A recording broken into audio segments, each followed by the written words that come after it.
will be a Starfreelancer. Learn new skills. Set your goals. Increase your skills. Browse over 100 plus videos and ebooks.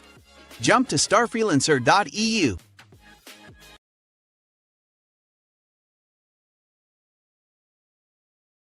So continuing on, we now want to populate our list view. So let's go back to the HinXcmOax that file we created in the previous video. So we need to go back to our list view setup on line 11, and we need to add an ID firstly. So we put fxid. We'll set that equal to to-do list view so that we can access it from the Java code. So let's go back to the code controller.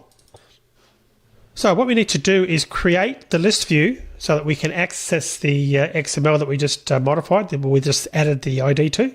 So we're going to add that variable, private list view, and it needs to be the same name as, if you recall, to-do list view that we assigned the ID to. I'll accept that import, making sure I'm selecting the Java FX one, not the Java X, Java FX, the top one. And because that's part of our HinXcmOax, we're going to annotate it with @fxml, like so.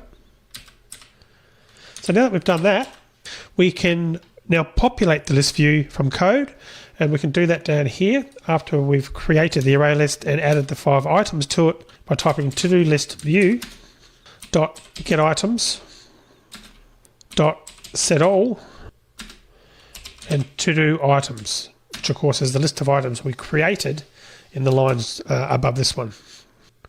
Then the other thing we need to do is set the list view selection mode to single selection. And if you think about it, it doesn't make much sense to have more than one item selected because we're only showing the details for a single one on the screen in the right hand side to the right of the list view. And the list view can be set to multi-select, and that would mean that the user could select more than one item at a time, but it wouldn't make sense in our application. So we're going to set that to single, and we do that by typing to-do list view dot get selection model dot set selection mode, and we set that to selection mode. And you can see we've got multiple and single. The single is the one we want. We're going to select that one, like so, and that ensures that we can only select one item at a time. So let's just run that and see what happens. And you can see we have got some items appearing on the left hand side in our list view, but it's displaying the object reference, for each of the to-do items, which isn't what we want, obviously. We really want to display each item's short description in this window, then on the right-hand side, the extended description as well. But by default, the list view will display the result of each item's toString method.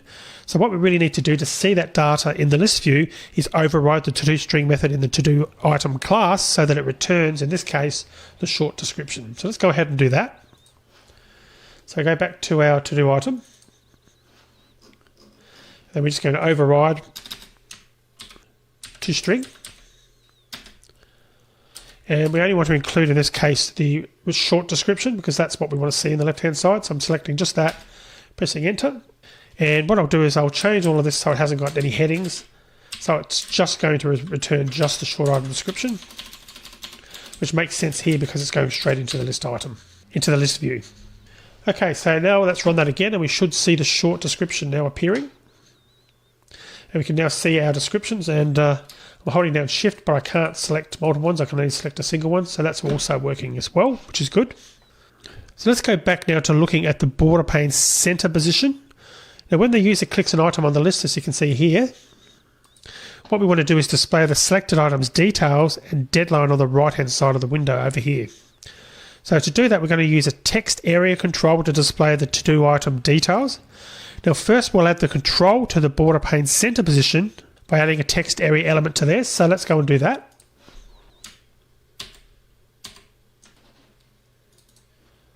So under the left, we're going to add a center. So we'll call it center. We'll add the center tag to be more correct. We're going to add a text area, like so, and accept that import. I'm just going to clear up some of these imports that are no longer in use. So we'll delete those. And if we run that, We don't see much difference here on a Mac, but if you're running it on Windows, you should see that that was white where it wasn't before. And the reason for that is it now contains an empty text control area. So let's populate the area so we can just see for sure that it is doing something. And incidentally, in terms of this, we add it to the center position rather than to the right position because we want the details area to use all the remaining available space in the window. And if you recall from the layouts videos, that the center position of the border pane is given all the leftover space. And again, sometimes the text area import, you saw that there was some difficulties for that automatically finding that import. If you're finding that the text area import's not coming up, you may have to type this line 3 in manually yourself. Okay, so in terms of functionality, when the user selects an item, a to-do item in the list, we want to show its details in that text area that we've just added to our interface. So we want to handle the mouse click event. So what we're going to do is add a handle click list view event handler to the controller. Now we could have more than one control in a window that wants to handle mouse clicks. So we're going to include something in the method name that identifies which control this event handler is for. So let's go back to the controller. And we'll start down the bottom here. So what I'm going to do is I'm going to call it public void handle click list view, which makes it clear that we're working on the list view. And I'm going to add my @fxml annotation because we know that it's a part of the control, or it's the event handler for the code. So how do we get the selected item? Well, JavaFX controls that display many items are backed by a selection model. And that's a class that tracks which item is selected in the control. And you can see on line 40, I used get selection model when we dictated that the list view would only be able to be clicked on a single item at a time. So this is a class that tracks which item is selected in the control. This is the selection model that I'm talking about. So we have to get the selected item for the selection model. So to do that, we call get selection mode, which we started using on line 40. But then we call get selected item to retrieve the current item or the selected item from the model. So we'll start out by doing just that. So to do item equals, and we'll cast it as a to-do item. It's going to be to-do list view dot. So we get our selection model, and then we do get selected item. And notice how there's an item and items. So if we had multiple selections enabled, you could use that to get all the items that were selected. But in our case, because we've selected to use a single selection mode only, we just need to get the get selected item. And that's going to return, in our case, the to-do item object that is at that position in the list view. And just to confirm it's working, let's start by just writing out to the console. So we'll put the selected item is plus item. Let's just run that to make sure that it is selecting the right item. So I'll click on that now. We should see that in the console. And of course, we're not seeing that in the console. Reason is I haven't wired up the handler, the event handler. What I've done is I've created the event handler, set up the code there in line 44. But what I haven't done is gone back to the FXML and told the list view to use the handler, the on mouse click that we've created. So let's go ahead and do that. So in the list view, we're going to put on mouse clicked, and it'll be hash handle, and it'll be handle click list view, which we just created in our controller Java class. So now when I run that, we should find that it works. So I click on an item. You can see down the bottom left, the selected item is my birthday card. Pick up Doug. Select item is finished. Doctors. That's all working nicely, as you can see. So that's good. So now that we've done that, we want to change the mouse click handling so that instead of writing to the console, we're going to add the details and the deadline to the text area. And in the handle click list view method, which I'll just open up on the screen now, you can see how obviously we're outputting it currently at the moment now. So I'm just going to disable that, comment that out. So we need access to the text area on the screen to do that. So before we start writing some code in here, we'll come up and we'll assign that variable. It's going to be a private text area. And we'll call that item details text area. Then we need to go back to our FXML and assign that ID. So I'm just going to take a copy of that to make sure that I've defined the right name. And looking at our text area, we then need to add the ID for that. So fx:/id equals, and I'm going to paste in that like so. And you can see I've got an error there, and that's because it should either be public or annotated with an ampersand fxml, and of course I didn't do that. So I'm going to go back there now and add the annotation. Keep it happy, add fxml, like so. And that should then be happy if we go back. The error disappears, so that's good.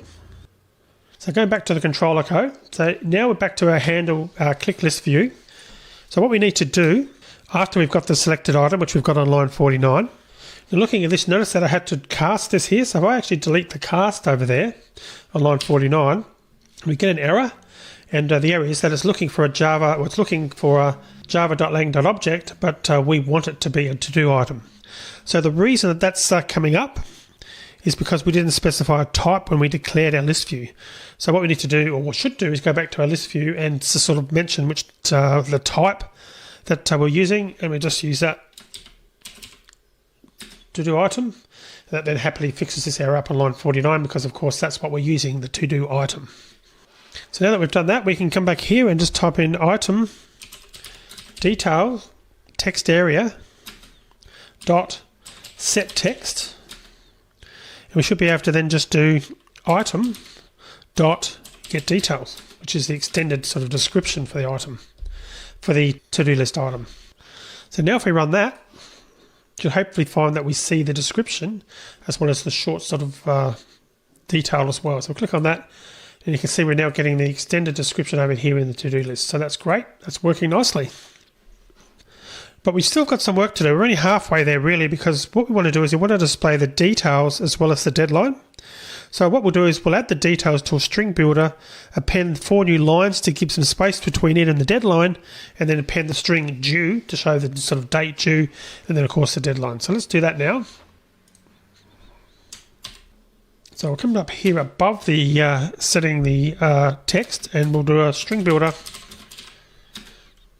sb equals new string builder, and what we're going to do is change it to just use the item.getDetails. So that's sort of our first part of the string builder, and then we're going to do to append some new line characters as well. So we're going to put 4 new lines, so /n/n/n/n/n, and sb.append. Let's add the text due, and finally sb.append item .get deadline dot to string, so get the string representation of our date, and then we can do the final add. So it's going to be item details text area dot set text, and it's going to be sb dot to string. So let's have a look at that and see that that works.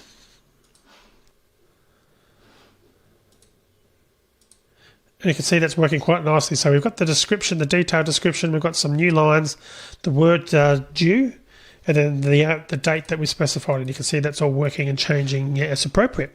So that's great. So I'm going to end the video here. In the next video, we're going to continue on, and what we're going to do is sort of look at enhancing this output a little bit. We're going to make the text bold for the due label, etc. And to do that, we need to start adding a VBox and sort of positioning things correctly. So let's do that in the next video.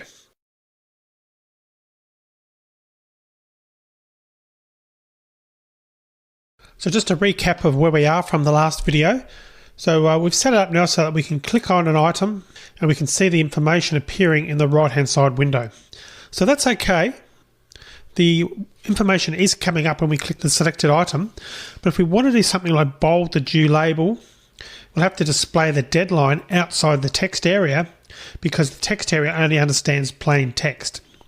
In addition, if the details for a to-do item are lengthy, we have to scroll down to see the deadline. So instead of adding a text area to the center position of the border pane, instead let's add a VBox, and then we'll add a text area and a HBox to the VBox. And you'll see why we're adding a HBox in a minute. So let's go ahead and make those changes. So we're going to go to our FXML. So we're going to come down here, we're going to add a VBox. We're going to accept that import. I'm going to put the text area in there for Then immediately below the text area, I'm going to put a H box in.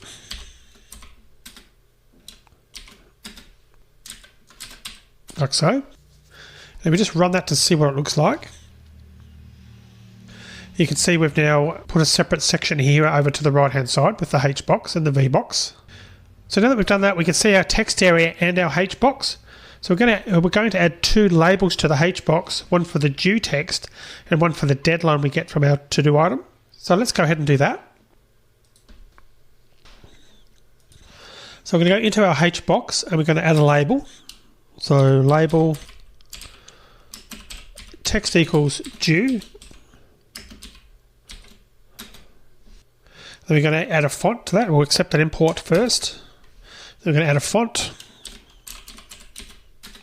And the font will be font name equals Times New Roman bold. And let's make a size of 20. Like so. So that's the first label.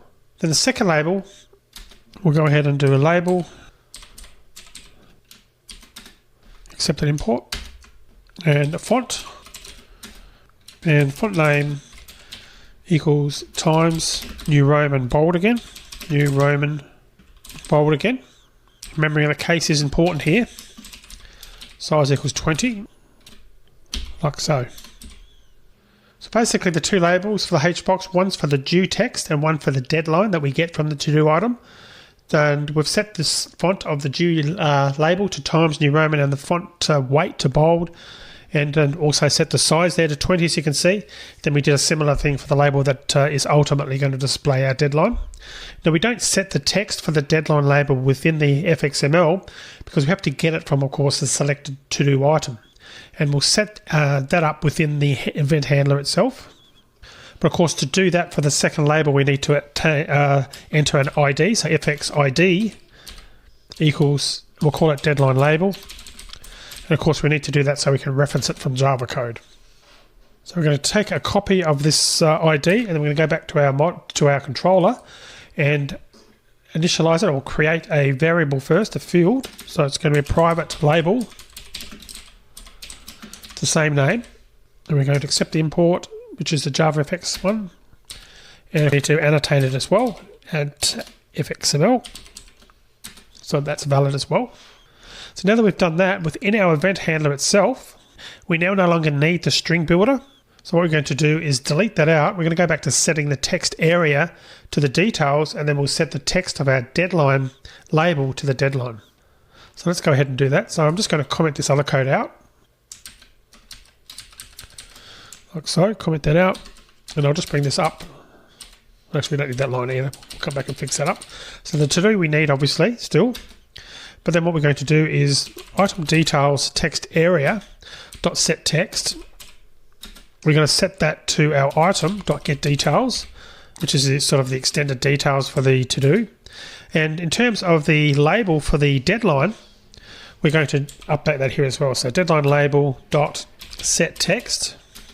We're going to set that to item dot get deadline. Deadline is a date, so we're going to click on that, and then we're going to use the .toString to get the string version of that date so that it'll show on the screen. So let's do that and run it. And when we click an item, we can see the date is now appearing down the bottom right-hand corner. So in other words, we can see the details and deadline are displaying correctly in different areas on the right-hand side. And I just want to make a point that I didn't say we were going to create a pretty UI, but we're not going to leave it in this state. Right now, the deadline area is taking up too much room because obviously it's only one line of information, the due text label and the date itself. So we want to reduce the amount of space it's taking up, but also it would be nice if the entire right-hand side had a white background as opposed to the top right being white and the other one sort of being a greyish type background. So let's tackle the deadline labels first. So what we want to do is display them with their preferred heights. So to accomplish this, we need to work using the vbox.vgrow property in the text area. We need to change that. So let's close this down and close that down. And going back to our FXML, we need to change this text area on line 17 to use the vbox.vgrow to always. So it's going to be vbox.vgrow. We need to set that to always. So we want them basically to display with their preferred heights. So what that does, it tells the VBox to always give as much room as possible to the text area. The VBox will size all its other children to their preferred heights, then give the remaining space to the text area, which is what we want in this case. So if we run that, we should see that we've got a lot more space allocated to the description now. And you can see it's nearly got the entire right-hand side allocated. There's only just a minimal line down the bottom, which is allocated for the due label and the date itself. So that's good, and that's as it should be. So let's close that down. So next we're going to deal with the label's background color. And we'll use some CSS in the FXML file to set the backgrounds to white. This is for the labels, so let's go ahead and do that. So firstly, we'll come up here to the first label, which has got the due text in it. And we'll add a style there. So we're going to put style equals minus FX minus background color. We'll change that to white. White, as you can see there. Then we need to do a similar thing with the second label as well. So come over here and set that style is equal to minus FX dash background color, and also set that to white. So now we run that. You can see that the deadline label still looks grey, and that's because we haven't set any text, and so nothing is being drawn for the label in that area. So what we're seeing is the VBox's background color, and we can click on that, and you can see that it's still showing. So we need to find a way to convert this part here to white as well. Close it down again. So what we really need to do is change the VBox background color to white as well, so that what's sort of showing in behind will also be in white. So we come up to VBox, then we just set the style for that. The style equals minus FX background color, and also choose white for that. So now we have done that, we should see it all now in white. And you can see it's now white down the bottom as well, and obviously when we select something, we've still got the white in the background. So the right hand side now of our user interface is completely white, other than the text that's over the top, which is what we were trying to achieve. So just running this one more time. Now what we could do is fiddle and remove the thin border between the text area and the labels, this little line down here. But it's better to keep it, because when the detailed text is long, we want the border there to separate the two areas, so it's a good idea to leave that there so there is a clear distinction between the two areas. It would be nice though if the first to-do in the list was selected when the application first runs, so that that due label wasn't there without any corresponding selected item. So let's add the code to do that now, to select the first item in the to-do list whenever the application's run. And we do that in our controller's initialization method.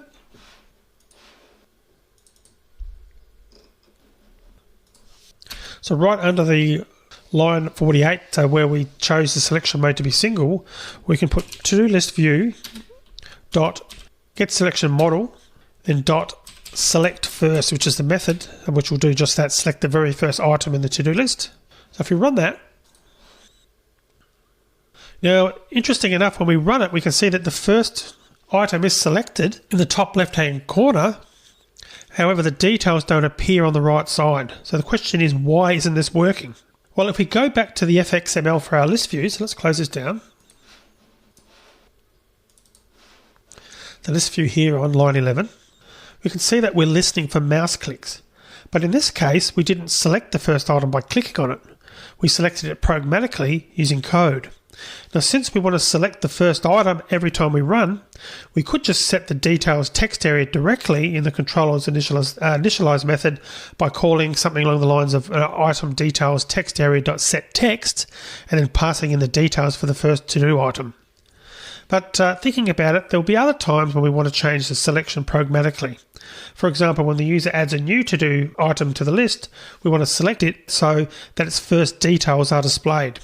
So therefore, a better solution would be to listen for selection changes regardless of how they take place, programmatically or through user input. So instead of assigning an event handler to the onMouseClick property, what we'll do is we'll run our event handler whenever the selected item property of the selection model changes. So we have to set our event handler in code rather than the FXML. So we'll do this in the controller's initialization method. And we'll do that before we select the first item. So let's close this down, and what's closed, we'll go back to the controller code and in our initialize method. And right after the 5 items that were added on line 45. So we're just going to add it here. So we're going to do to-do list view, to-do list view dot get selection model dot selected item property dot add listener. Then we're going to type in new change listener, and I'm just going to press enter there, and you can see it's written that code for us automatically.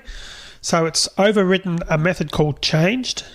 And if you recall back from the lecture on events and event handling, you will hopefully recall that these event handlers are also known as event listeners, because an application will listen for an event, and when that event is raised, the associated event handler will run. So our event handler will be an instance of the changed listener class. So in our code, we're using an anonymous class for the event handler, and we're overriding the change method, as you can see on line 51. So when writing the code that creates and sets event listeners, it's very common these days to use Lambda expressions. But because we haven't got to Lambda expressions in the course yet, we're going to write the code out here for clarity's sake. So we're going to do something along these lines. We're going to put if new value is not equal to null, then we're going to do to-do item is equal to our to-do list view dot get selection model dot get selected item. And then we're going to do item details text area dot set text item dot get details. And that will be it. Then the other thing we can now do, now that we've made that change, is we can come back over to main window.fxml, and we can move this on mouse clicked event handler, because we've now written a generic event handler that handles any time the value changes. So it's now going to pick it up either way, either clicking on a mouse or programmatically. So let's just run that. So you notice automatically the first item was selected, my birthday card, and we automatically got the details showing on the right hand side. And then also when we click, equivalent to what was the mouse event handler before, that's also working. So both scenarios are now being handled by the event code that we wrote in our controller.java. And this was, of course, the listener that we created on line 51.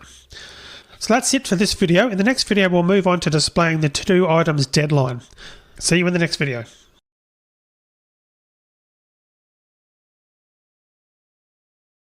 So running our application again, we notice the detail is correctly being shown here on the right-hand side, but the deadline is now not showing, and it still doesn't show when we click on the item either.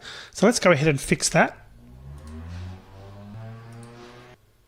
And all we really need to do is go down to our method here, and within our change method, we need to add the code to show the deadline. We're going to just put that in there now. So it's going to be deadline label dot set text item dot get deadline dot to string, because we want that updated on the screen obviously as well anytime the value changes. So once we do that and run it, we can see our due dates appear down the bottom right hand corner of the screen, and once we click on the different items we can see the dates being updated as well. So that's good, that's fixed now. And of course we had to call the toString method again because the deadline is of type local date. It'd be nice if we could display the date in a slightly better format, because the way it is now was a little bit cryptic. You probably saw on the screen it wasn't really formatted very nicely, and when we run the application, particularly if the day and the month was set, for example, to 4 or 3, it'd be hard to know for sure, are we talking about the month or the day, which part of the date is appropriate to the date and the month. So in other words, let's have a look at formatting that date so it's a little bit easier to read. So I'm going to come up here into the changed method, and we're going to introduce the concept of a date formatter. or to be more precise, a date time formatter. So date time formatter, df equals date time formatter dot, and we type of pattern, then we type in this pattern. And we're going to talk about the pattern shortly, so let's just type this in exactly as you see here, noting that it has to be in the same case as I'm typing it. So that's the pattern that we want the date to be displayed in. Then what we'll then need to do is make sure that the deadline label talks to this df object that we've created and then formats it correctly. So we can do that by typing df.format. That needs a date as opposed to a string, so then we need to remove the .toString on the end. Like so. So now that we've done that, we should see our date showing correctly, or showing in a different format than it did before. And you can see it's now showing April 25, 2016, which is obviously is a lot nicer.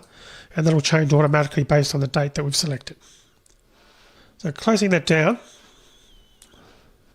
Now if we just tab over to a browser and paste in this link that I've got here now, you can see the link showing in the top left hand corner. We've got more information about the various values you can put into a date time formatter.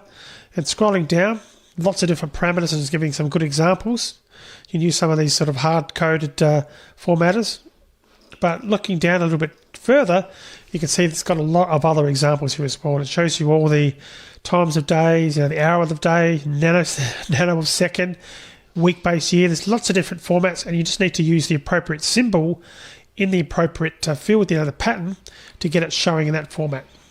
So for example, if I wanted to change it so it showed the day of the month, I'd put a D in there. So let's go back and do that. So I'd put a D. What I'll do is I'm going to comment that out there, so we can put that back if we need to.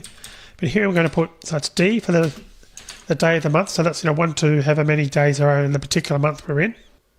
So the month of year would be an M. I'm putting a space between the two, and Y would be year of era.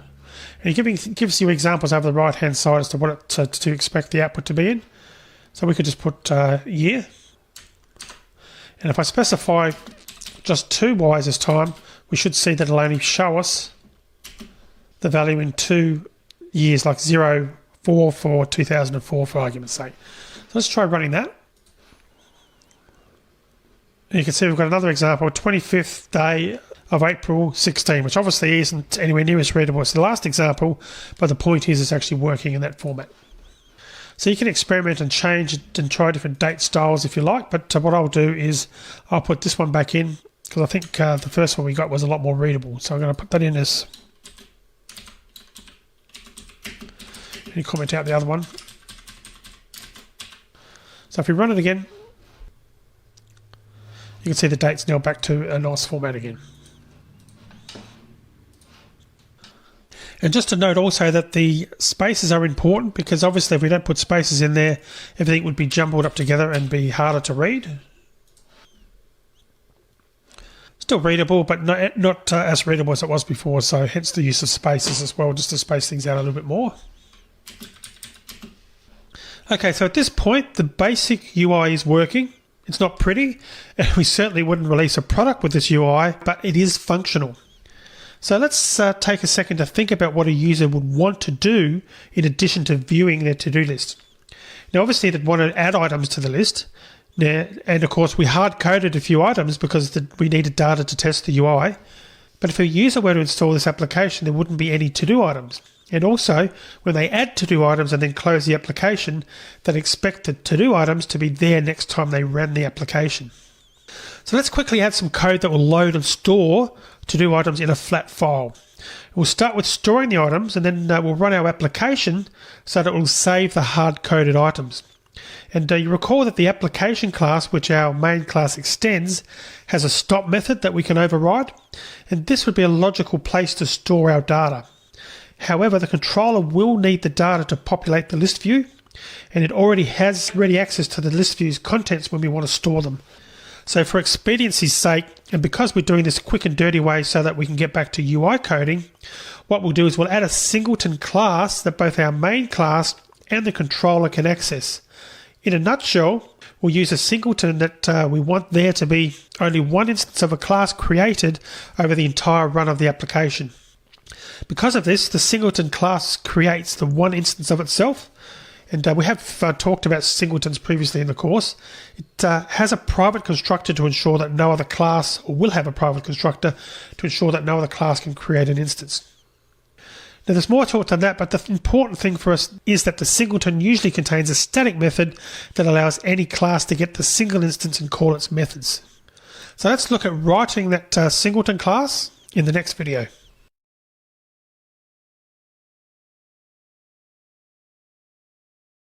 Okay, so at this point we've got the basic UI working, and I'm just going to bring that on the screen just so we can look at it again. And it's certainly not pretty, it's not going to win any awards for the best UI, but it is functional. So it's probably time now to think about what a user would want to do in addition to viewing the to-do list. So obviously at the moment they can click on and see the information, see the to-do list items, but obviously they'd want to add items to the list themselves. And of course, if you refer back to a few videos ago, we hard-coded a few to-do list items because of course we needed data to test the user interface. Now, if a user was to install this application, there wouldn't be any to-do items and it wouldn't be very useful for them. And in addition, when they add to-do items and then close the application, they'd reasonably expect the to-do items to be there next time they run the application. So what we're going to do is quickly add some code that will load and store to-do items to a flat file. So we're going to start with storing the items, and then what we'll do is we'll run our application so it will save the hard-coded items that we've already coded into our app. And if you think back to earlier in this section on JavaFX, you probably recall that the application class, which our main class extends from, has a stop method that we can override. And that would be a good logical place to store our data. However, the controller will need the data to populate the list view, and it also has ready access to the list view's contents which when we want to store them. So for expediency's sake, and because we're doing this in a quick and dirty way so that we can get back to our user interface coding, what we're going to do is add a singleton class that both our main class and the controller can access. In a nutshell, we're going to use a singleton when we want there to be only one instance of a class created over the entire run of the application. Now, because of this, the singleton class creates the one instance of itself, and it's got a private constructor to ensure that no other class can create an instance. Now, there's more to it than that, but the important thing for us is that the singleton usually contains a static method that allows any class to get the single instance and to call its methods. And what this means is that our main class and our controller will have an easy way to access our data. That's really the reason that we're doing this.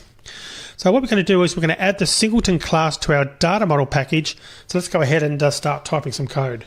So I'm going to close down our user interface, and I'm going to come over here to our data model package, and I'm going to right click that, click on new and select Java class, and I'm going to enter to-do data as the name of the class.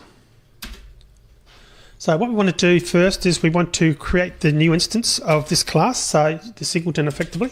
So we do private static to-do data, and we're going to call that instance equals new to-do data.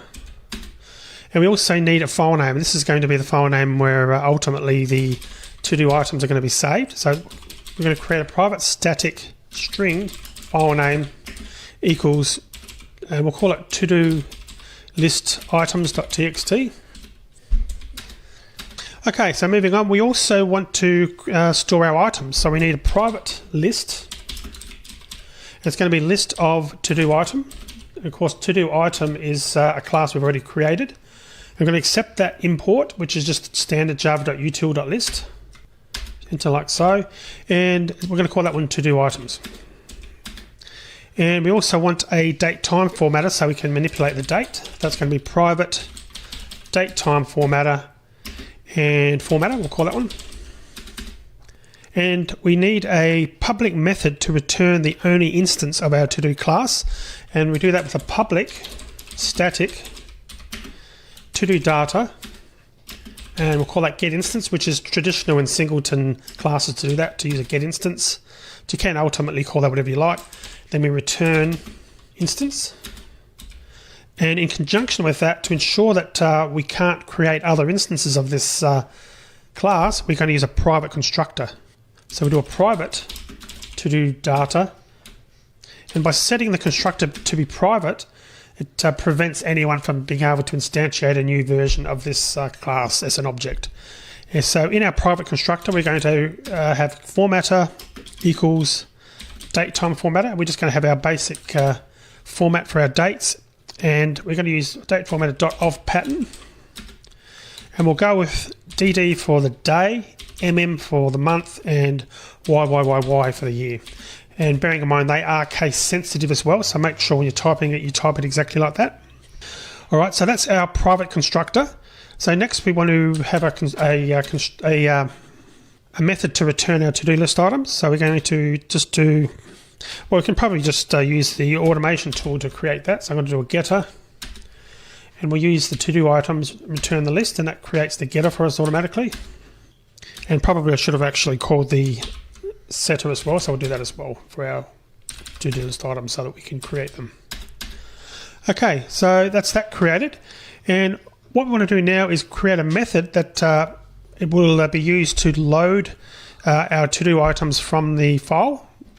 And I'm going to write this code using the old try finally syntax. I know we could have used a try with resources that you've learnt earlier in this course, but we're going to go back to use the try finally, and perhaps that can be an exercise for you later after you've done this, where you can actually convert this try finally to a try with resources. So let's go ahead and write the load to do items method. So that's going to be a public void load to do items, and we're going to throw an IO exception. Throws IO exception, and we'll start off by to do items equals fx collections dot observable array list. We'll talk a little bit more about that as we go through. Then we need to specify the path to the file, so it's going to be path equals paths.get. I need to accept that input. I'm sure that'll come up in a minute. So the path.get file name, like so. There it is in its own good time. It decided to import it for us. And then what we want to do is set up a buffered reader. Buffered reader br equals files.new buffered reader path. So we're pointing to the location where the file is. And we also want a string which is going to contain the data for each line. I'm just going to move this down and up a little bit so we've got a bit more space so we can see what we're doing. We're going to add a try here. So try, and we'll add a finally as well. So finally, we'll do our test, making sure we've got a valid object before we try and close it. If br is not equal to null, br.close. But within the try block itself, we're going to create the loop that goes through and retrieves the data. So we'll start with a while. So while, two brackets, input equals br.readLine. While that is not equal to null. I've got two brackets there, only needed one. Okay, I must be half asleep today. There we go, got it, third time lucky. Okay, so firstly, the data, we'll use string array for that. So string array item pieces. And we'll use input.split, and you've seen the split function before. And we're going to split with using the delimiter /t, which is the tab character. That could have been a comma, depending how we wrote the data, but we're using a tab here. So now that we've got the three items of information, we want to convert them. So string short description is equal to item pieces, the first element of the array. Next is the details, which is the detail on the left hand side. You see that you click to get the extended information on the right hand side. So that's going to be item pieces 1, array element 1. And the last one is, I take that back, short description is of course the one on the left hand side. Details is the one on the right hand side. I was one step ahead of myself. The second one is the date string, which we'll call date string, because item pieces 2. Okay, and then what we want to do is convert the date to a format that we can read it. So local date is equal to local date dot parse, and it's going to be date string, comma, and it's going to be formatter, the formatter we set up in the private constructor. So there's that, and then we'll just create a to-do item. So at this point, we've got the three pieces of information, the short description, the details, and the date string. We've formatted the date. So we want to add a to-do item now. So it's to-do item is equal to new to-do item. And we're going to call it short description, details, date. So 3 parameters. And then lastly, to-do items, which is our list.add to-do item. So we've built up an array list of our items and we're good to go. So that's the method that retrieves them, load to-do items. So now we need to, we'll create one more method, and then I'll just go through a couple of things and then we'll finish this video. So I'll make a bit of space. And what we'll do is we'll come down here and we'll write the next method. We just need to finish this one off though. Like so, and the next one, the last method in this class is going to be public void store to-do items, and obviously that is going to be the one that saves the data, and that's also going to throw an IO exception.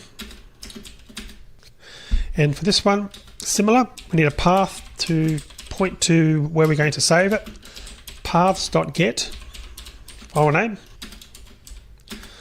We want a buffered writer this time instead of a buffered reader. Buffered writer BW equals files dot new buffered writer, and the path, which will be the path we've defined on the previous line. Accept that import when it eventually came up. Make a bit of space here. And we're also going to do another try. And again, this could be an exercise for you to change this try finally to a try with resources. And it wouldn't be too hard, I don't think, to do that. So BW not equal to null, testing to make sure we've got a valid object before we try and close it to avoid another exception. BW.close. Okay, so now we're going to iterate through the list of to-do items and save them one entry at a time to the text file. So we're going to create an iterator. So iterator, and it's going to be a to-do item, which is each item we're going to be working with. Accept that import, and it's going to be iter equals to-do items dot iterator. So that basically builds up an iterator that we can then cycle through record by record or entry by entry from our list of to-do items and retrieve one at a time. And we use while iter.hasNext, testing to see whether there's another entry in the iterator we can use. And if there is, this code is going to be executed. So we'll do a to-do item equals iter.next. So we're grabbing the next entry out of the iterator. .next, that should have been a method. And next we want to write it. So bw.write. And we're going to use a string.format to do this. So it's string.format. And what we're going to do is just put the strings %s, then /t for the tab character, and we'll do that 3 times. %s/t, and then a final %s. We don't need a final %t on that. And then in terms of the data being written, we're going to use item.get short description, which is the one that you click, of course, on the left-hand side. Then we want the full description, item.details. Then the last one is item.get deadline. We want to use that format to format the date into a format that we can read, and that's going to be formatter. Should be able to get these back from the next line. Okay, so that's that written. And then the next thing we need to do after we've written that, we use bw.newline, which goes to the new line. So it adds a new line to the text file, basically. All right, so that should be our methods now. So again, looking back at the code, we've got the load to-do items that reads the to-do items from a file. So the store items method writes data, the to-do items to a file. And as I mentioned, we're using the tab delimiter to delimit each to-do items value. We wouldn't do this probably in a real application. What we would do is we'd more than likely store the items as XML, or perhaps even use a database. And particularly if we thought there'd be a lot of them, because using a text file for large amounts of records soon becomes very impractical. But it's going to serve our purpose quite well for this sample application. Now the set to-do items, which we saw here on line 38, is temporary. We only need it when we run the application and then close it to save the hard-coded items. And getting back to the singleton, so because this is a singleton, whenever any part of our application wants to access the data, it has to call toDoData.getInstance.getToDoItems, because of course we've set our constructor to be a private one, meaning you can't instantiate a new object from this class via any other means, essentially. And we're going to add more methods to this class as we need them. So I'm going to stop the video here now. In the next video, what we'll do is we'll swing over to the main class and we'll override the stop method and put some code in there to start using this toDoData. So I'll see you in the next video.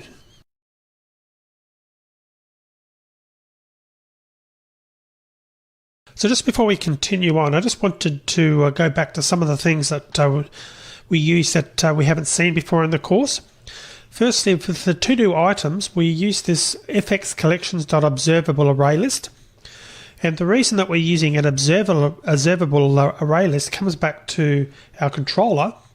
And when we were setting up our to-do list view, and coming down here, you can see to-do list view, scrolling down the set all command, where we're setting our to-do items. If we go in there and have a look, you can see that talks about the observable list and adding all elements. So we need to have an array in a format with that uses the observable array list. So that's why we've created in our toDoData a similar thing. So we use the fxcollections.observable array list to create that from scratch, and then we append our to-do items from there.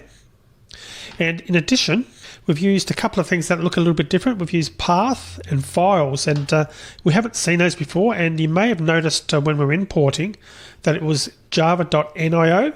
You can see nio.file.files, and then .path and .paths, etc.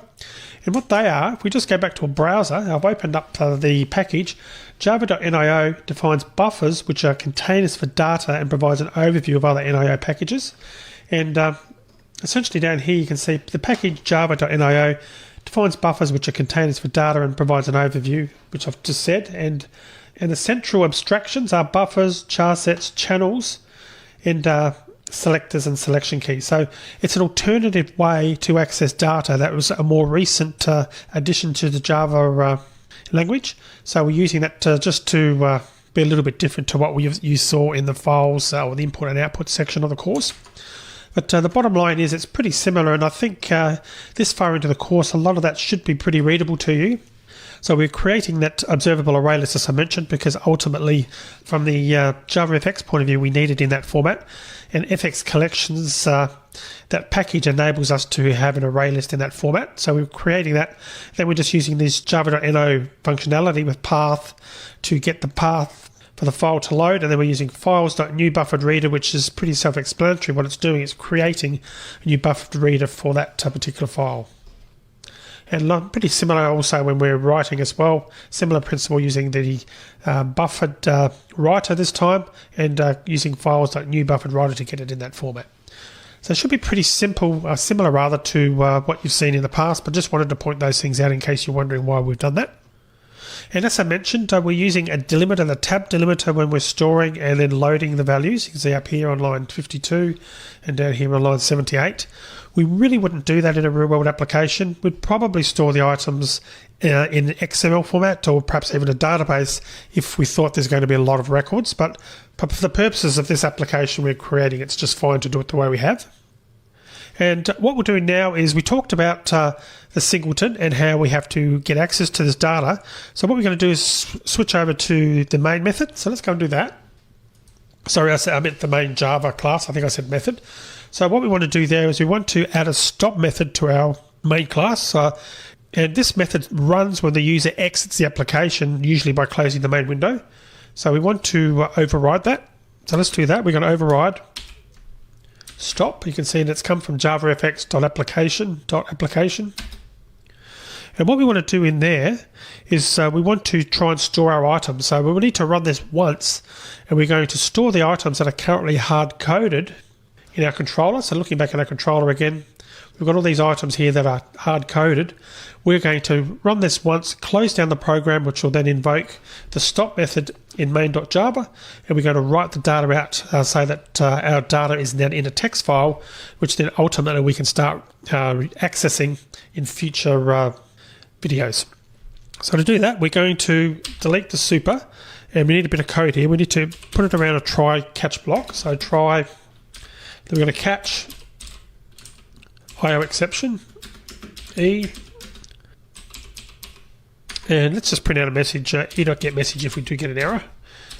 And in terms of what's going to be in here, this is how we access the singleton. So we put to do data dot get instance. So that gets our singleton instance, and then from there we put dot store to do items, and of course it was a static method, so we're able to call it this way. So that's going to save it. So it's going to save the data as I mentioned to the text file. That's when we close down the program for the first time. And what we want to do is temporarily, in our initialize method, this is in our controller, we want to temporarily get it to call so that it sets the items at that point, because remember, we're not just creating this file once. Ultimately, we're going to be creating this file every time we close the application. It's going to save all the changes to the file. So we want one mechanism now in our initialize method that is going to create the file just once, a temporary bit of code, so that we can access it in our program. But then from then on, after we've created, we're going to remove that line of code, but we'll leave it in here in the stop method, because every time we stop the application, we want it to store our items. So let's go back to the controller and the initialize method, and just after adding the last item, after these 5 items there, we're going to just add that temporary bit of code, and it's going to be to do data dot get instance, again getting a singleton dot and set to do items, and we're going to pass to do items, which has been of course created and hard coded in this method. So that will then create that file for us. So if we now run this, should hopefully see the file gets created on the left hand side, and we'll just run through there and check that it's working. Still seems to be working okay, so we'll close that down. And you can see the file popped up there, to do list items.txt. If we have a look at that, you can see we've got our data in there, and you can see there's tabs separating them. Well, probably you can't see there's tabs too. You can't really see the tabs easily, but there is a tab between each of the key fields there, and it just varies depending on how many characters were in each string that has been recorded. So that's why it looks a little bit out of place. But in terms of readability, when we read this back in, it will be read in just fine, because it'll recognize that these things here are actual tabs. Okay, so that's working. So at this point, we've now got that file that contains our hard-coded items. And incidentally, we didn't specify a directory for the file, so you can see that it just stored the file in the root folder for our IntelliJ project. And if we wanted to, we could just have a look at that in our Finder, reveal in Finder, and you can see that the file has been created in the root level for our particular IntelliJ project. Okay, so that's good. So now we're going to change the code so that we load our to-do list items from that file each time the application starts, rather than hard coding them in the controller's initialization method. So ultimately, we're going to remove these from our initialize method. So what we want to do now is come back over here to our main.java, and we need to override another method. We want to override the init method, which of course ultimately comes from the application class. So let's go ahead and do that. And I'll just go down below the stop, and we'll override init. And in there, what we're going to do is do a similar thing. We're going to do the try catch. So what I might do is just copy this code that's in our stop method. We'll just change a little bit of it. I'm going to paste it into the init, overriding the super, which we don't need.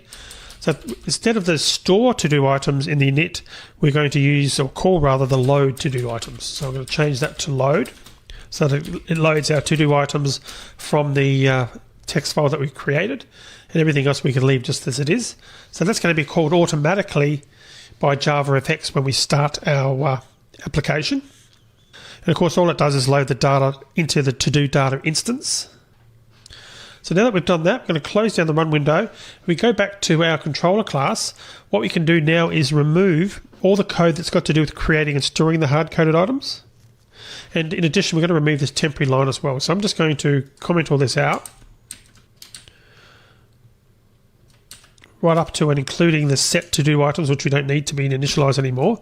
That's all been commented out, and we shouldn't have any other errors. And we still want to keep these other bits and pieces here. We still want the set all, for example, to set our items, but instead of to do items, we need to change this. And what that should be now, we should be calling our singleton. So it should be to do data dot get instance dot, and get to-do items, which of course is coming straight out of our singleton, the code that we wrote in the to-do data class.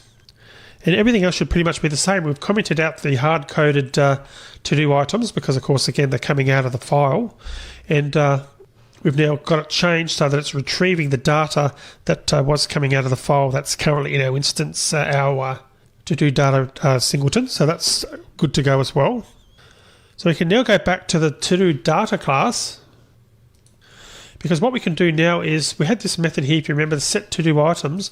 We can now remove this, and you can see that it's no longer being used, because that was just a temporary thing that enabled us to sort of test this out while we were getting to the stage of finishing the code off. So we can just comment that out now because we won't be using that anymore. And again, we only needed that so that the controller could store the hard-coded items. So let's now run this. We should find that everything will work as it did before, but now we're getting the data from the file. So let's do that. And you can see we're now getting the data from the file and everything seems to be working fine. But interestingly enough, you can see here that we've now found that the description or the detail field is now all in uppercase. And you notice before when we had it coded in, over here it wasn't in uppercase. So we need to find out why is that doing that. So obviously the problem has come about since we've created our to-do data class. So let's go and have a look in there. And most likely when we're writing it, when we're storing it, we made a typo in the format. And that is what happened. You can see string.format, I've got % lowercase s, a tab, % uppercase s, another tab, and then % lowercase s. So the uppercase s in the format has caused that problem. So we just have a look at string.format in documentation. Just do a search for that. We'll just go to this documentation and then we'll just find the right class.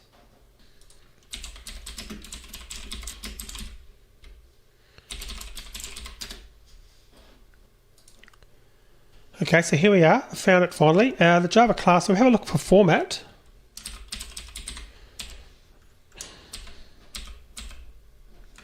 So we've got a couple of different options, but the one we can look at is just the format one.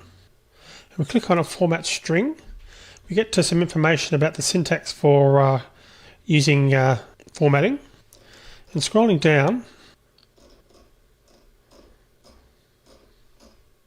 you can see down here under general we've got an S, which will be the %s, produces a string. But we've got an uppercase version, which is the uppercase variant of S. So essentially what's happening here is with our code is because I accidentally typed in % uppercase s, it converted everything to uppercase. So that should be lowercase. So I'll leave the code in there because what we would have to do to fix this, we'd have to go back and put the code back with the hard-coded values, get that working and rewrite the file. It doesn't really matter if the detail is in uppercase because as we add more items, we'll be fixing that anyway. And when that's written out again, the problem will be corrected for new ones. So it won't fix the existing one because the existing one's just going to be written out again. But in subsequent runs, we should be good to go. And just to confirm that, if we run this, you notice it's still in uppercase. We close down the program where, of course, it's rewriting the items. When the program's closed down, run it again. It's still in uppercase. So even though we've specified uppercase there, it's not going to change anything now that we've converted it back to lowercase. It just means it's going to be written out as it is effectively, and it's not going to be changed to case. It's not going to try and change it to what it already is. But new entries, when we get to the stage of adding that to the program, that functionality will be written correctly as they're typed. So that's that little bug fix sorted. So now that we've done that, let's get back to working on the UI again. So what we want to do is, now that we've determined that the basic application is working, is we want to provide a way for the user to add a new to-do item to the list. So we're going to add a menu to our application. And what we'll do is we'll put it in the top position of the border pane. So let's open up the main window.fxml. And we're going to use the top. So we'll come up here and put that right at the top, literally. And top. Then we're going to enter a menu bar. We're going to accept that import. Now if we run that now, we won't see anything different, and that's because we haven't added anything to the menu bar, but we have added the sort of slot for it and the menu bar tag. What we haven't done is added any information in there. The way to do that is we just type in menu, text equals file, and that's going to be the sort of first level menu for our application. I'm just going to do that. I'll accept that import, making sure it's the Java FX one. And now when we run it, we should see a basic menu. And you can see we've now got this file, which at the moment we're clicking it, nothing happens because we haven't specified sort of like a sub-menu to open. So closing that down, again, it's very equivalent to actually type or clicking that within IntelliJ. So let's add an item so that when we click it, it does something. In this case, we're going to assign it to the text new for when the user wants to create a new to-do item.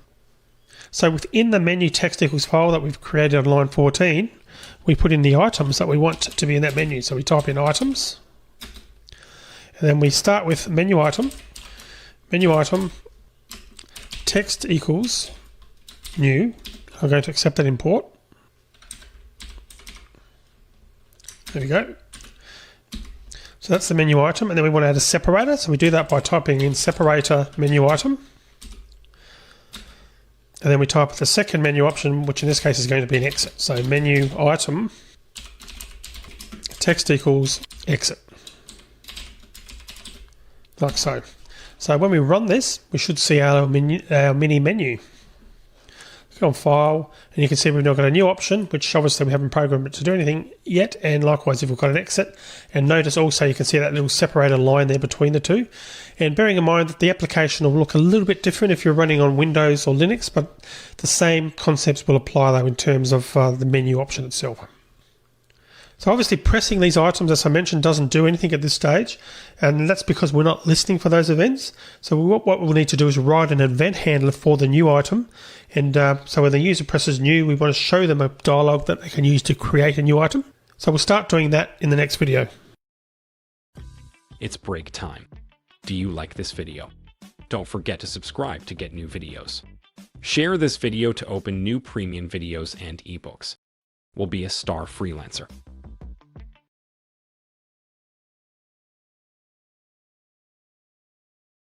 So when we left off at the end of the last video, we had a functional main UI, but the user couldn't really do much except look at our hard-coded data. And we added, right at the end of the last video, a menu item that will let the user add a new to-do item to the list. So now we need to create the UI the user will see when they press the menu item. So obviously we've got the menu in place. If we run our application,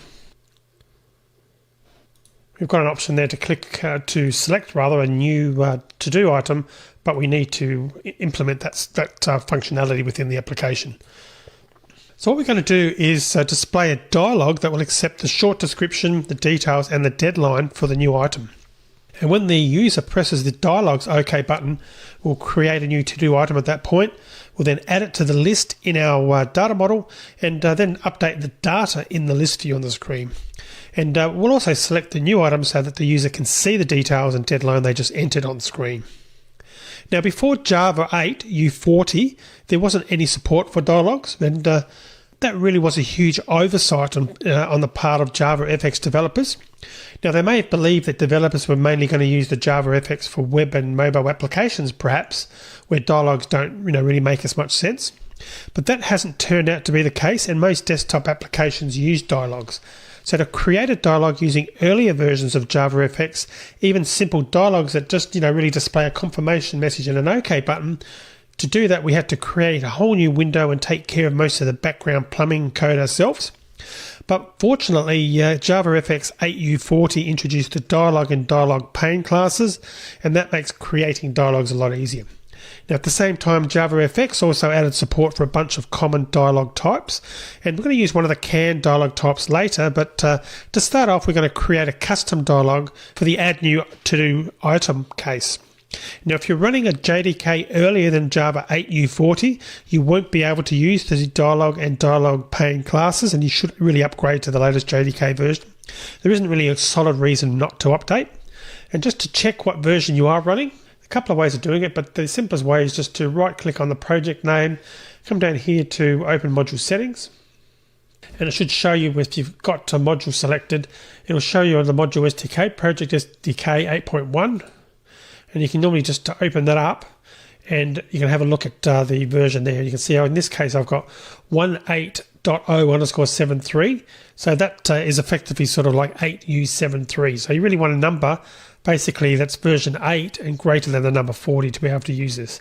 And again, as I said, there's no real reason not to update to the latest version of Java 8, so I do suggest you do that. Now, in terms of the Dialogues UI, we can't create this in the same FXML file that we've used so far in our application for the main window. And that's because each FXML file can really only have one root node, meaning ultimately one scene graph. Now, our dialogue will use a different scene graph from the main window, and so we'll have to create a new FXML file and then associate a separate controller with it as well. And unfortunately, there's no support in IntelliJ to do this. So in other words, we really have to do this ourselves. So we're going to start by come over here to the package, and we're going to put it basically at the same level that we've got our FXML file. And again, we can click in that. We've got that on the screen there now. And I'm just going to basically just click here in the package, new file. We're going to call this one to-do item dialog.fxml. I'll just close down the run window. So every instance of the dialog wraps a dialog pane instance. So in other words, a dialog pane is always the top level layout of a dialog. So what we'll do is we're going to copy the bare bones from the main Windows FXML file into the dialogs FXML file, just so we've got something to start with. So let's just go back temporarily to our main window. We're going to copy this first border pane, just this line of code here. Copy that and then go back to our to-do item dialog we've just created and paste that in there. We're going to change the border pane to a dialog pane, so dialog pane, and then we're also going to come down and add an ending tag for the dialog pane as well. Dialog pane. And the other thing we need to do is change our controller, because that's pointing to the controller that we've associated for the main window. So let's make that, instead of controller, dialog controller. And obviously we're going to get an error at the moment until we create that. So let's just go and do that now. We'll just take a copy of that. Okay, so let's create that new Java class, and it's going to be dialog controller, the same level where our controller is. And now if we go back to our to-do item dialog, the error disappears because the class now exists. So let's talk a little bit about how the dialog pane works. Now, it's a layout manager that's used for dialogues, as you can probably guess, and it allows us to set 4 properties, namely the header, graphic, content, and buttons. Now, each property expects a control. Because we often want to display text for the header and the content, the dialog pane also has 2 convenience properties, header text and content text. And when we want the header or content to display a string, using the convenience properties saves us from having to create a label property for the text. Now, if both the non-text property and the text property is set, then the non-text property will take precedence. For example, if we set the header property to a control, and we also set the header text property, the header value will be used, and then the header text value will be ignored. Now, there are additional rules that dictate what happens to the header when the graphics property is set. And we won't go into those for our application right now, but if you're interested, you can consult the dialog pane documentation, and I'll just put that on the screen. So you can check that at your leisure. And there's the link there on the screen. So you can find out more there, and I'll just make this a little bit bigger so we can see it again. Okay, like so. So do refer to that link if you need to for more information about the dialog pane. So let's go back to building our dialog UI. Now, we don't really need to put anything into the header text, but we'll do it anyway just to see what it looks like on screen. So the way we do it is we create a header text section. So we just type in header text, select that one, and we can type in something like, we could put instructions here if that was appropriate for the dialog you were creating. Now notice that this looks a bit different when we set the text to a control. Usually there's a text property. In this case, header text is the text property, and it's a string property, and consequently its contents consist of a string. So now we'll set the content area for the dialog. So we need to display more than just text, and this is where the user will typically input the to-do items short description, the details, and the deadline. So we really need 3 label controls: a text field control, a text area control, and a date picker control. And we'll want our labels and input fields to line up nicely. So why don't we use a grid pane layout to help us with that as well? And the grid's going to then consequently have 3 rows and 2 columns. The first column will contain the label controls. So let's start by adding a content element to our XML below the header text. Content. Then within the content, we'll then add the grid pane, and then we'll set its HGAP and VGAP properties. So let's do that. So it'll be grid pane and VGAP is equal to 10. Accept that import. And the HGAP will also set to 10. 10. So we'll first add the label and text field for the short description. So we can do label text equals, and we'll make it short description, so we're clear as to which is which. I'll accept that import. Short description. And we'll put that in grid pane dot row index. We'll set that to row index 0. And the column index, we'll set that also to 0. Then below that, let's add a text field. So obviously we've got the label telling the user what to type, and then the actual field itself where we type in the details, text field. Grid pane dot row index also 0, but the column index will be 1 in this case. So that's our short description now. So let's go ahead and add the labels and controls for the details and deadlines. So I'll put the deadlines label into the first column of the second row. So label first, text equals details. And that's going to be row index 1, column index 0, grid pane column index 0.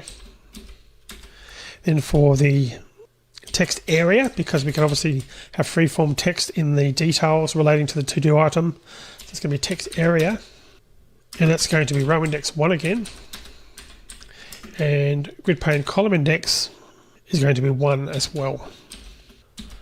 So that's our text area. Then finally we've got the deadline. That's going to be a label firstly, which is the text. It's going to be deadline, and that's going to be grid pane dot row index now 2, no surprises there.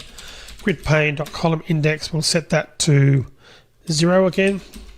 Then finally we want a date picker, so date picker, and that's going to be on row index 2, and grid pane dot column index be position 1. So that's our basic interface, but we also need OK and cancel buttons. However, we'll add those through code. Now, JavaFX provides a set of predefined buttons that we can use, but currently there's no FMXL support for them, and I'm sure that will come in later versions of JavaFX. As I mentioned earlier, the dialog pane itself is new to Java 8 U40, so it's relatively new to JavaFX. So where do we add the code to add the buttons and show the dialog? So thinking about it, your first thought might be to do it in the dialog's controller, but that would actually be incorrect. We show the dialog when the user presses File on the main Windows menu and then New. So we have to handle this in the main Windows controller because that's where the functionality is. So what we want to do is add an event handler to the controller class. So let's go and do that. It's just the controller class that controls the main window as opposed to putting it in the dialog controller. So let's go ahead and add that. So I'm going to add this just below this code. Actually, what I'll do now is I'm going to delete that comment in that code. And what I'll do is I'll put this below the initialize. So we want to add a method, show new item dialog, we'll call it. Public void show new item dialog. And we'll annotate it, add fxml. Let's just clear up a bit of this code as well, which we no longer need. So when the user presses File and then selects New, we want our new dialog to pop up. So first what we need to do is we need to create an instance of the dialog class. So let's go ahead and do that. That's going to be dialog button type dialog equals new dialog, like so. Now we want this dialog to be modal, and what that means is that while the dialog is visible, the user won't be able to interact with any other part of the application's UI. In other words, they'll only be able to interact with the dialog while it's opened. If they click on the main window to give it focus, nothing will happen. So they'll have to dismiss the dialog by clicking the OK or Cancel buttons, or by clicking the Close button in the upper right hand corner of the dialog before they can ultimately interact with the main window again. And by default, when we create a dialog using this dialog class, the dialog will be modal. So it's not something you need to change by default, and most of the times you will want a dialog box to be modal.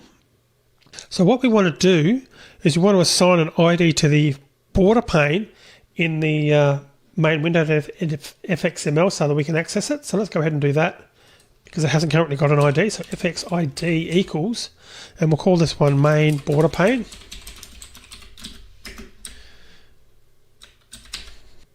And it's actually good practice to set the dialog's owner or parent, which is usually the window the dialog is open from. And we could set the owner to null, and the JavaFX runtime would still block input to other parts of the application. But let's set the owner so that we can see how it's done. Now the owner has to be of type window, and this is the reason that we're setting the ID. So to get the parent window instance, we need to assign the ID to this border pane, and then we can refer to it in the controller. So let's go back to our controller code, and we can now add an instance variable for the border pane. So let's do that. It's going to be private border pane, and that's main border pane.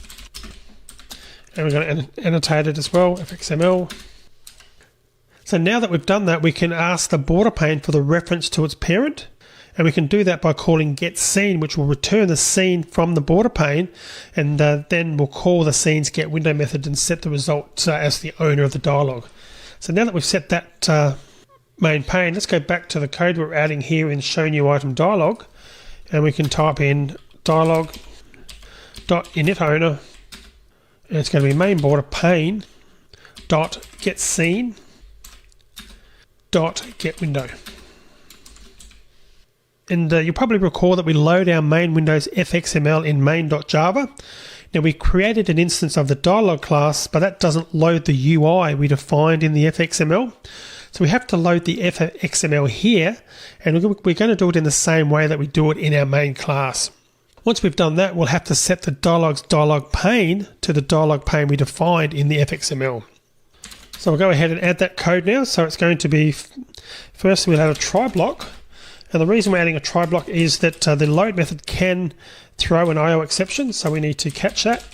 So let's go ahead and put that code in, and we'll accept the import. And in terms of how we handle the error, we're just going to print out a message, couldn't load the dialog. And let's also print out the stack trace, so e.print stack trace, and just do a return. And the actual code, firstly we need to find the root, so it's parent root is equal to fxml loader.load get class dot get resource, and it's going to be the name of our other fxml file, to do item dialog.fxml, making sure you've got the case typed exactly as you've saved the file name on the left hand side of the screen. Then we just do a dialog, accept that import, dialog dot get dialog pane dot set content root. So this video has gone on for quite some time, so I'm going to stop this video now. So in the next video we're going to continue on, and now that we've created the dialog here in code, we're going to add the buttons to the dialog, or more accurately to the dialog pane. So see you in the next video.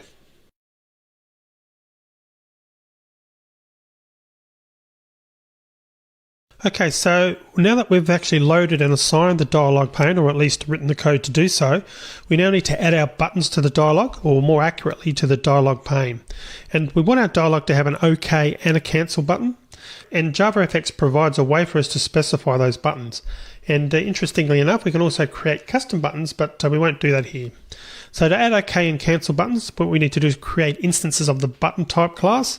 And the button type constructor, as you'll see, accepts the text we want on the button and the button type. So let's go ahead and add this. So this is going to be after the try. And here we're going to put dialog dot get dialog pane dot, and we'll do get button types dot add. We're going to add a button type dialog.OK, and you can see there's a definition for OK, and the same but for a cancel button. So dialog.get dialog pane dot get button types types.add. That's going to be button type dot cancel. So we've got our OK and our cancel buttons now added. So at this point, we're now ready to show our dialog. Now there's two methods that we could use here to show it. We could use show as the method, or show and wait. And the difference between them is that show and wait will bring up a blocking dialog, and show will bring up a non-blocking dialog. So what does this actually mean? Well, the show method will return immediately after showing the dialog. In other words, it won't wait for the user to press the OK and cancel buttons. So we'd have to write code that would occasionally poll the dialog for a result. And thinking about it, that's really not what we want to do here. We want to show the dialog, and then we want our event handler to be suspended while the user interacts with the dialog. And when the user's finished, our event handler will receive the result of the dialog and then resume executing. And the result of this will be which button the user pressed. So as a result, we want to use the show and wait method, and that's generally what you want to use with dialog boxes. So we're interested in which button the user pressed, because if they pressed OK, then of course we add the to-do item they entered in the actual dialog itself. But if they press cancel, we don't do any adding at all, so we don't do anything. So for now, we're just going to print out which button they pressed so that we can see if our code's working up until this point. So let's go and do that. So after this OK and cancel, we're going to type optional button type result equals dialog.show and wait. So we're going to wait for that input. Then we're going to put if result dot is present and result.get is equal to button type.ok. Then we're going to do a print out for now just to the console to say OK pressed, and 3 equals there by mistake. Else we're just going to print a message cancel pressed. So let's run that. So click on File and click on New, and nothing happens. So why has nothing happened? Well, we have one more step. What we haven't done, we haven't associated the event handler with the menu item. So we need to go back to our main Windows FXML and do that, so that we're telling it which code to execute when that we click on the new button in this case. So close that down and go back to our main window.fxml. And where we define our menu items, you can see we've got this new item here on line 18, menu item text equals new. We need to add something extra. We're going to put on action. We're going to set that equal to hash show new item dialog. You can see that's come up automatically. So we're telling it what method to be invoked if they select that option. So now if we run it, this time we click on File, New, we get an error. That means we've made a mistake somewhere. So let's just check that out. So we're going to go back and see where the error was. And the error is actually down here at show new item dialog controller.java line 59. So we just have a look at that. We're getting a problem with main border pane. And just go back and make sure that we've specified that OK in the FXML. You see what I've done there? I've actually made a typo there. Main border PAIN, which was a pain indeed. So that should have been pain. So we didn't. I didn't really pay much attention to that, did I? Because when I typed in PAIN, you can see it was basically in a different color there, and it was just you can't really see a dramatic difference. But it's, you know, if you hover over it, we can see that there's a warning there, unresolved reference. So I should have actually checked that. So PANE should fix that. The warning's gone, and if we go back now to our controller.java, that's now highlighted where that was in grey before. So if we run this again, we should find it'll work now for us, hopefully.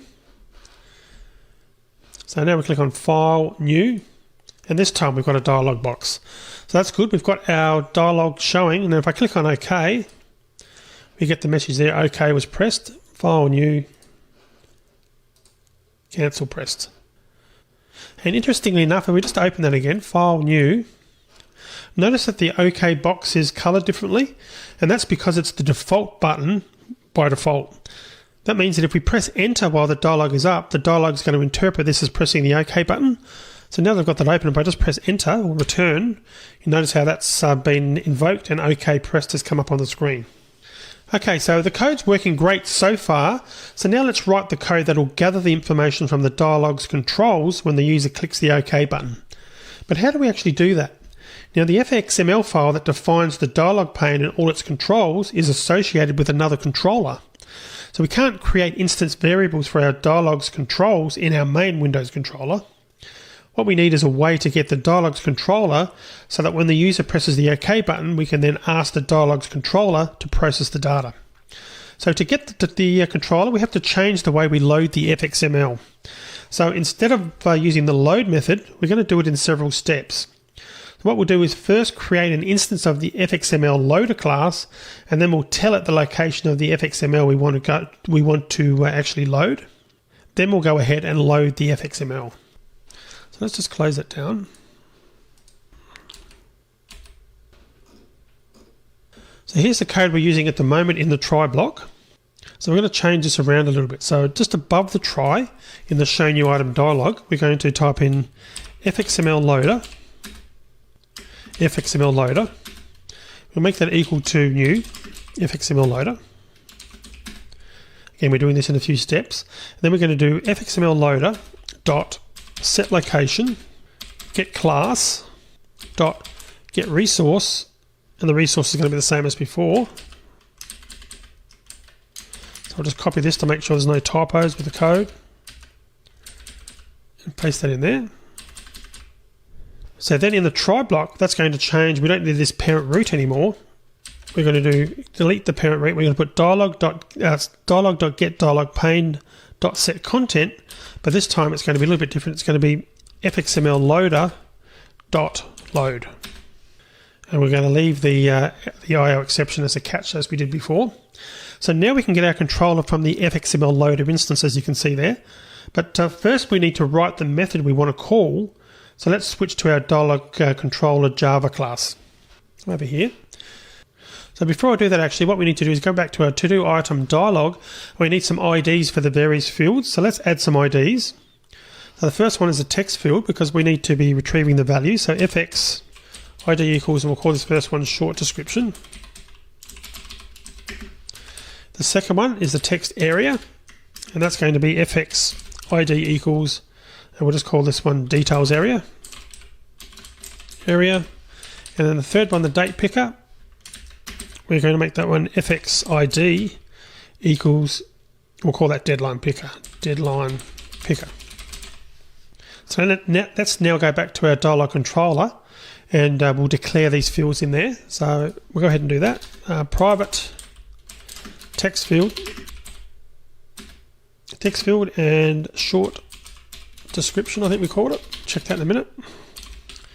Annotate it. And that's all right because we haven't used it for anything yet, but we'll just go back in and make sure there's not an error there. So short description. Let's make that short description field. And we'll do the same in dialog there, short description field. The next one is going to be private text area. We call that one, I believe, details area. Add fxml. And the third one was the date picker, so private date picker. And that was deadline picker, I believe. Deadline, we'll just accept that import. Deadline picker. And annotate that as well, fxml. Then we want to create a method as well. That's going to be doing the processing, and the public void process results. So this is after the results or OK is pressed. What's going to happen at that point. So in here, what we want to do is we want to gather the user's input, create a new to-do item, and then we add it to our list in our to-do data instance. So let's go ahead and do that. So it's going to be string short description is equal to, and it'll be short description field dot get text, and we'll use a trim as well to get rid of any extra spaces. And then same for details. So string details is equal to details area dot get text dot trim as well. And then we'll do to local date deadline value is equal to, and we'll accept that import, equal to deadline picker dot, and that would be done with get value to retrieve the values. And now that we've got those, we can just get our instance and then add a to-do item. So we do that with to-do data dot get instance, get our singleton dot add to do item, which we can't see at the moment because it hasn't been defined, but we'll type it in now anyway. So we new to do item, and we're going to pass short description, details, and deadline value to it, like so. So that will all be the only thing we need to do from this point of view to process the results after the OK button was written. But we now need to go back to our to-do class and add this add to-do item method. So let's go back and do that. To-do data, and down the bottom we'll add that. So we'll clean this up a little bit. Okay, and make a bit of space here. So we're going to do a public void, and it's add to item, and the input's going to be to do item. Then we just need to do items dot add item. So then let's also return the to do item. So it's going to be public list, return a list of to do items, and get to do items, and we'll do a return to do items. And we must have already had one of those, did we? Or I've already got that up there. So in that case, I'm going to just remove that there. Things I've already got the getter for it. And I'm just going to move this code up to the top. I usually like to put the getters and the setters in the same place, just to save having to scroll, because chances are if you're looking at a getter, you might be looking at the setter or need to look at the setter as well. So we'll just put it right near there as well. We'll get rid of this extra code we're no longer using. All right, so going back to our dialog controller, that should be now fixed. You can see the error went away because the method's now been added. So now that we've done that, we have to call the process results method from the event handler in the main Windows controller. So to see what I mean, we'll go back to our main controller where we implemented the code. At the moment, we've got just printing out a message if OK was pressed, but this is where we need to actually process something. So we need to first get the controller, and we do that with dialog controller is equal to, controller is equal to fxml loader dot get controller, and you can see how we can get the controller using that method. And then from there we can type in controller dot process results, and that will then process that for us, and we can leave the print there for now. So let's just run this, add a new one. We've got an error,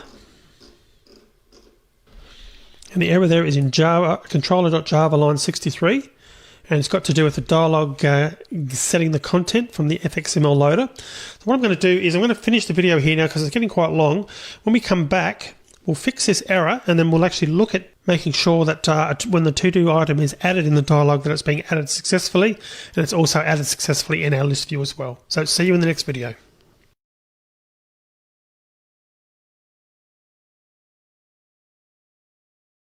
So at the end of the last video, we actually had some problems with our code. We had the application crashing when we pressed new. So just to confirm, we'll just run this. Click on File, New. And we actually got an error before the dialog box came up.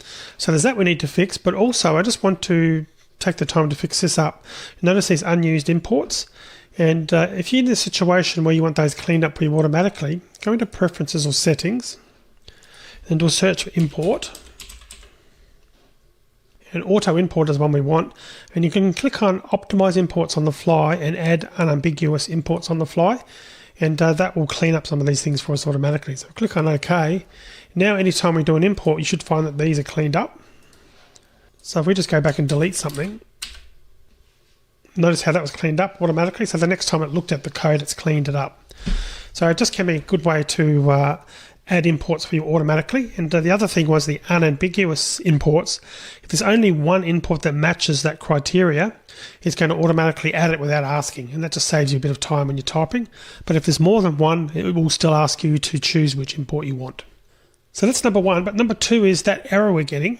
Well, the error was getting because I wasn't really paying attention. Well, there's two things. Firstly, before I come back here and talk about the dialog controller, if you look in the to-do item dialog, this is really a bit of a red flag here. The fact that, and it's actually saying, cannot set Java FX scene control.text field to field short description field. And if we look in our dialog controller, we can see we've got this import, java.awt.star, which is everything in that package, and that's a completely different set, a different GUI. We shouldn't be having that import in there at all. So I obviously wasn't paying attention when I added it. So I'm going to delete that. And notice now it's going to come up and ask for the imports again. I'll just delete that line. And we'll do there we go. Import. So you can see there was two text fields. There's text fields java.awt and text field.javafx. So I obviously wasn't paying attention. I selected the wrong one. So I'm going to choose the JavaFX one. And likewise for the text area, I'm going to do the same thing. Once we do that, we've now got the right fields. And if we go back to our to-do item dialog, those errors then disappear as well. So just something there. If you're getting a similar problem and you can't get it to work, that's most likely what it is. So now if we try and run it, go on File, New, we get our dialog box coming up again, and let's try typing something in. So I'm going to do something as a short description, my new to-do item. Press Tab to go to the next field, or I could have typed, this is a new to-do item. And the deadline, let's select a date 2 days into the future. So I'm recording this on May 9th. So I'm going to set it to May 11th. Click on OK. And you can see OK was pressed down the bottom left-hand corner in the console output. And our application hasn't crashed, which is a good thing. But what hasn't happened is here in the left-hand side, the toolbar item doesn't appear in the list view. But if we close the application down and then run it again, we notice that the item does appear. So I click on my new to-do item, May 11th, which was correct, and this is a new to-do item. So it was saved, but the item wasn't updated and shown in the list view. So in other words, our list view doesn't automatically update, at least not yet. Now, there is a way to have the list automatically update, which we'll cover later, but for now what we're going to do is we need to explicitly add the item to the list view, and we have to do this in our main window controller, so we're going to do it after calling the process results method. So let's go and do that. We're going to close down the program, and back to our controller. I'll just close down the run window. So after the controller.process results, what we want to do is we'll do it there. So we're going to reset the list view data by setting its data to the updated list, and that's going to be the quickest way to get this to work for now. So we type in to-do list view dot get items dot set all. Then we're going to do to-do data dot get our singleton get instance dot get to-do items. So that's going to basically replace the contents with whatever is coming back from our data, the singleton, the list of all our to-do items. So now if we run it, we should find that it'll actually work. So we've got our items in there, but if we click on and add a new one, Tim's item, this is a test. Doesn't really matter what we type in there. Likewise for the date, it doesn't really matter. I'll just make it Friday the 13th. Click on OK. Now notice it was updated. You can see Tim's item did appear in the left-hand corner, or left-hand side or other of the interface, and that's a good thing. So that's been updated. But notice how it wasn't selected. And we really should select the new item, and it's probably what the user would expect to happen. After you save an item, that item should be appearing on the screen and it should be selected. So in order for us to select the new item in the list view, we need to know about it in the main Windows controller. Now we could get the items from the to-do data class and select the last one in the list, but it's really safer to have the process data method return the item that it created. Then we'll know for sure that we're selecting the new item. So let's go ahead and process or update the process data method so that it does what we want. Close this down, go to a dialog controller, process results. You can see it's currently a void, so it's obviously not returning anything. Let's change that and change it to return a to-do item. to item, and then we'll change this a little bit now. So what we're going to do is basically here we're going to create a temporary item, to-do item, and we'll call it new item, and that's going to be equal to new to-do item. And well, actually we could have just grabbed this entire code here, so let's just do that.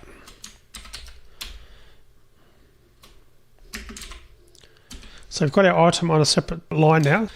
On the next line, to-do data.getInstance.add item, new item, instead of the new one there. New item, and then we'll also return new item. Yeah, semicolon into that. Okay, so that's now returning the item that was created and added to our singleton instance, as you can see there on line 32.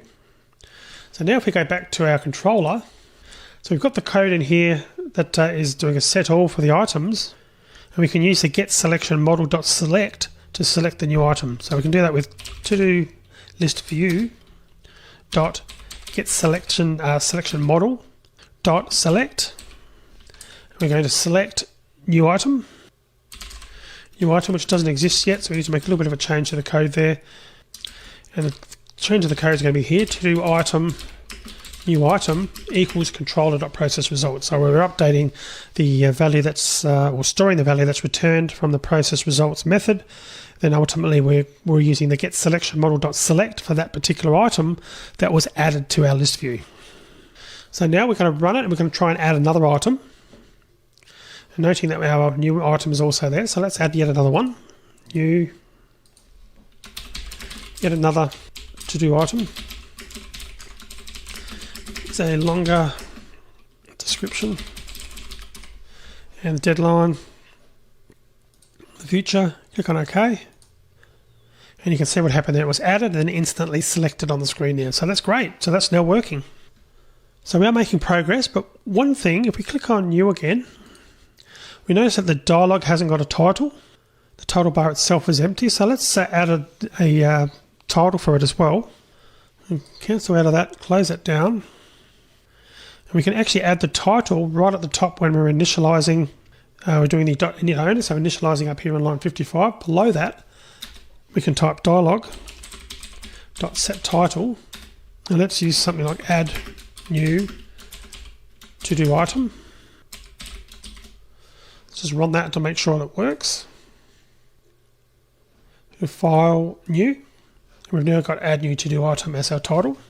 So we set the dialog pane's header text, and just cancelling out of that, closing this down.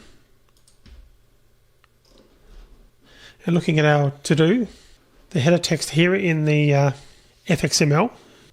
So that's the dialog pane's header text, but we can also set the dialog's header text. So what's the difference between the two? Well, let's set the dialog's header text in addition, just to see what this looks like. So we need to do that in code as opposed to putting that in the FXML. So I'll come back to controller, and just below the set title, let's put set header text. So dialog set header text. We're going to set that to use this dialog to create a new to-do item. Create a new to-do item. So let's now run that just to see the difference. File new, and notice where that descriptions or that text has appeared. So the dialog's header text is separated from the dialog content and is in a larger font. And now our dialog's header text is in a much smaller font, so we've really got two options here when we want to present information or instructions or other information to the user. So I'm going to finish the video here now. In the next video, what we're going to do is go ahead and start looking at changing the way we populate the list view, because the way that we've been doing it so far isn't really recommended. But it does work, but it's not the way that we'd want to do it in a real world application. So let's look at doing that in the next video.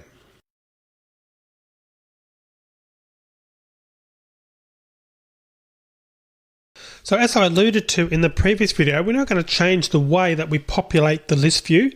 And that's because the way that we've been doing it so far isn't really recommended. Now, the way we've done it so far does work, but it's not the way we'd want to do it in a real-world application. When we add to-do items, what we're doing is we're explicitly updating the list view by repopulating it again. Now, not only is that inefficient, but in a more complex application that's got many different ways for the user to change what a control is displaying, it would be really easy for the control to get out of sync with the data. So we definitely don't want that to happen.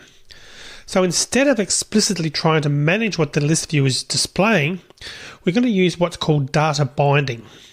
Now, when we bind a control to data, the control is going to notice when the data changes without us having to write any code. So the control will, seemingly update itself. And it does this because the JavaFX developers have written all the code to handle these changes. Now, the way it works is pretty similar to how event handling works. When the controller is populated with what's called an observable collection, it's going to react to events raised by that collection by running a handler. So when items are added or deleted from that collection, the control will then change what it's displaying on screen. So let's change our code now to use data binding. So we're going to start in the to-do data class. So let's go back to that. Now at the moment, with our to-do items, you can see here on line 23, we've got a private list to-do items. And we're going to change that to an observable list. And that's going to help this data binding to work. So let's go ahead and change list to observable list. So observable list, you can see on the screen there. So I'm selecting that one. You notice the imports are updated.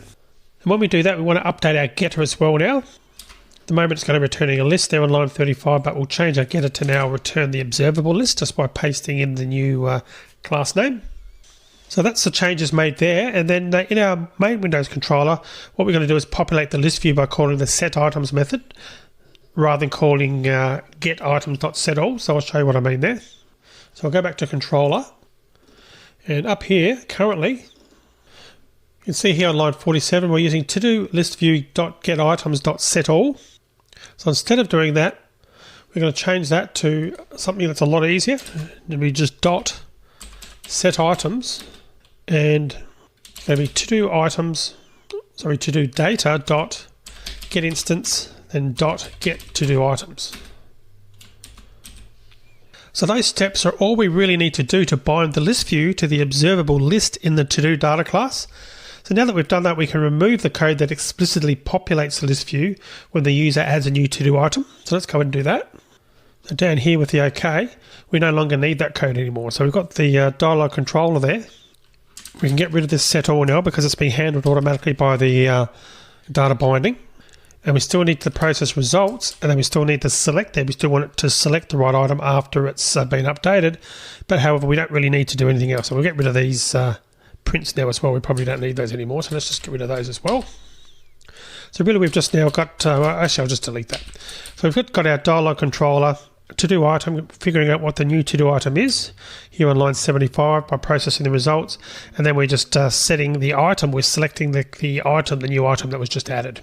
Everything else is now handled and updated automatically by the data binding. So in other words, we've taken out the code now to explicitly repopulate the list view manually. So if we run this now, we'll go ahead and add a new item.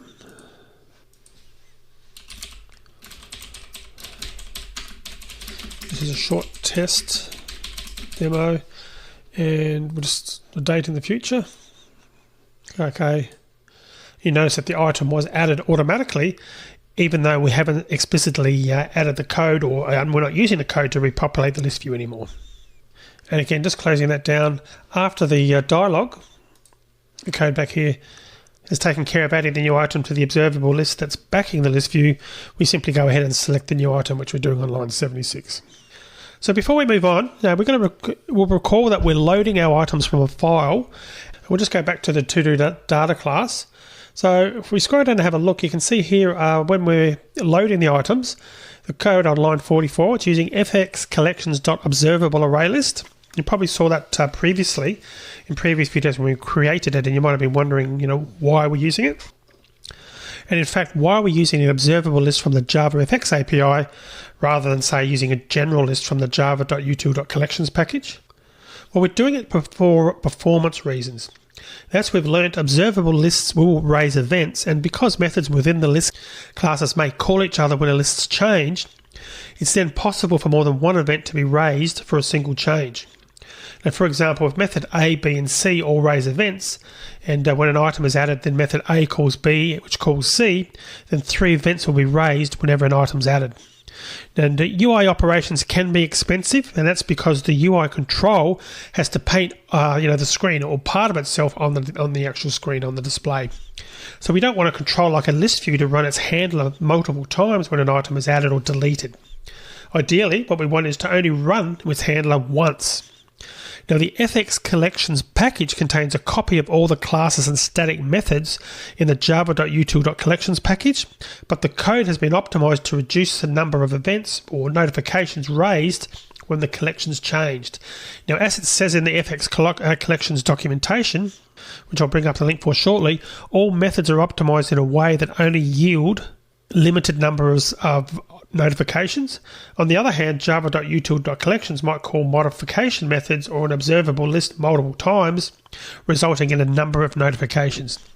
And I'll just bring up that documentation on the screen. I suggest you go and check that out at your leisure. You can read more about this. There's the link there, top left-hand corner.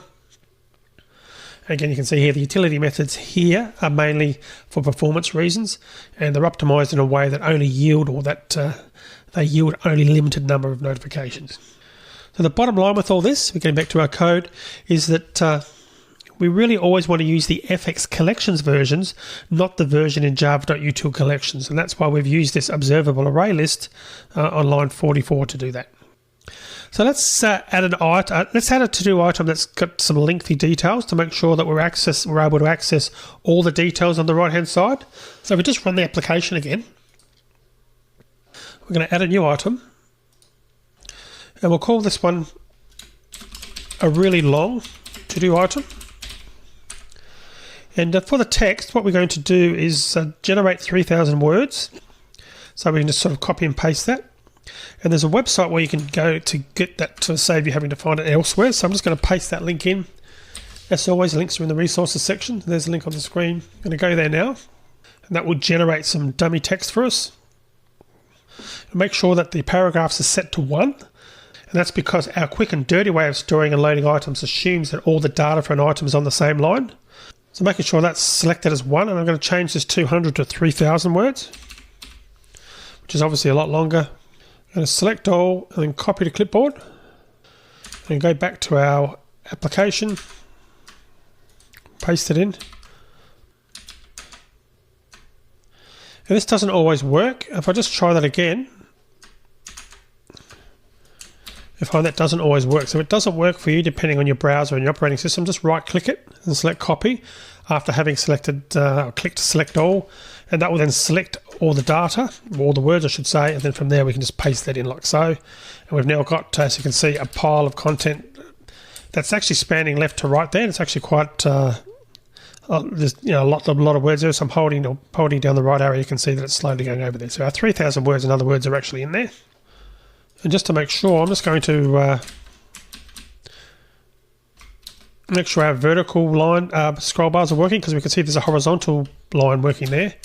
So I'm just going to put this like so. And depending on your operating system, you might find that you didn't need to copy it the way I have, but I'll just do it this way. You can see we've got our vertical scroll bar working as well. That one's working, and obviously the horizontal one's working as well. So that's good.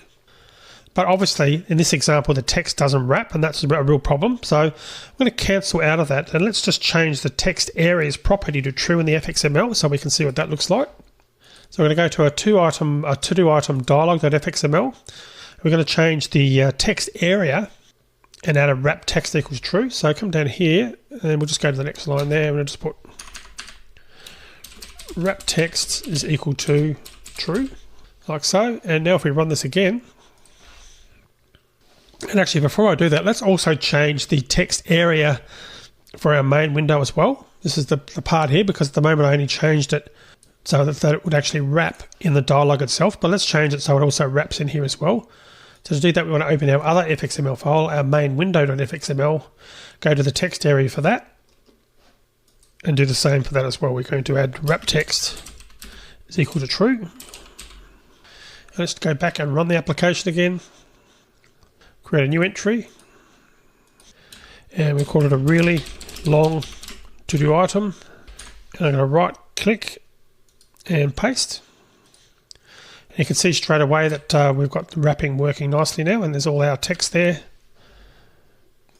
So that's working well, and I could just type in some extra stuff in there if I wanted to, but no need to, it's all working nicely. So we saw in the previous change before we added the wrap text capability that the horizontal scroll bar was working. We can now see that obviously the vertical one's working nicely as well. Let's set the deadline to today's date, whatever the date is that you're watching this. In my case, it's the 17th of May. Click OK. And you can see now also in the main window, it's also wrapping, and we can scroll up and down. And it was quite happily saved that information and shown it correctly. So I'm going to stop the video here. The next one, we're going to make some further improvements to the UI. What we're going to do is we're going to highlight items in the list that have a deadline of set to today. And that's so that the user doesn't have to click on each item to figure out which ones they need to prioritize. So we'll work on that in the next video.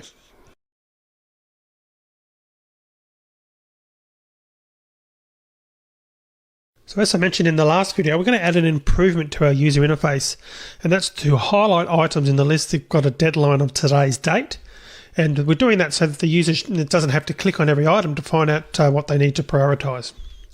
Now there's a couple of ways to do that. So one way to highlight today's items would be just to color them red.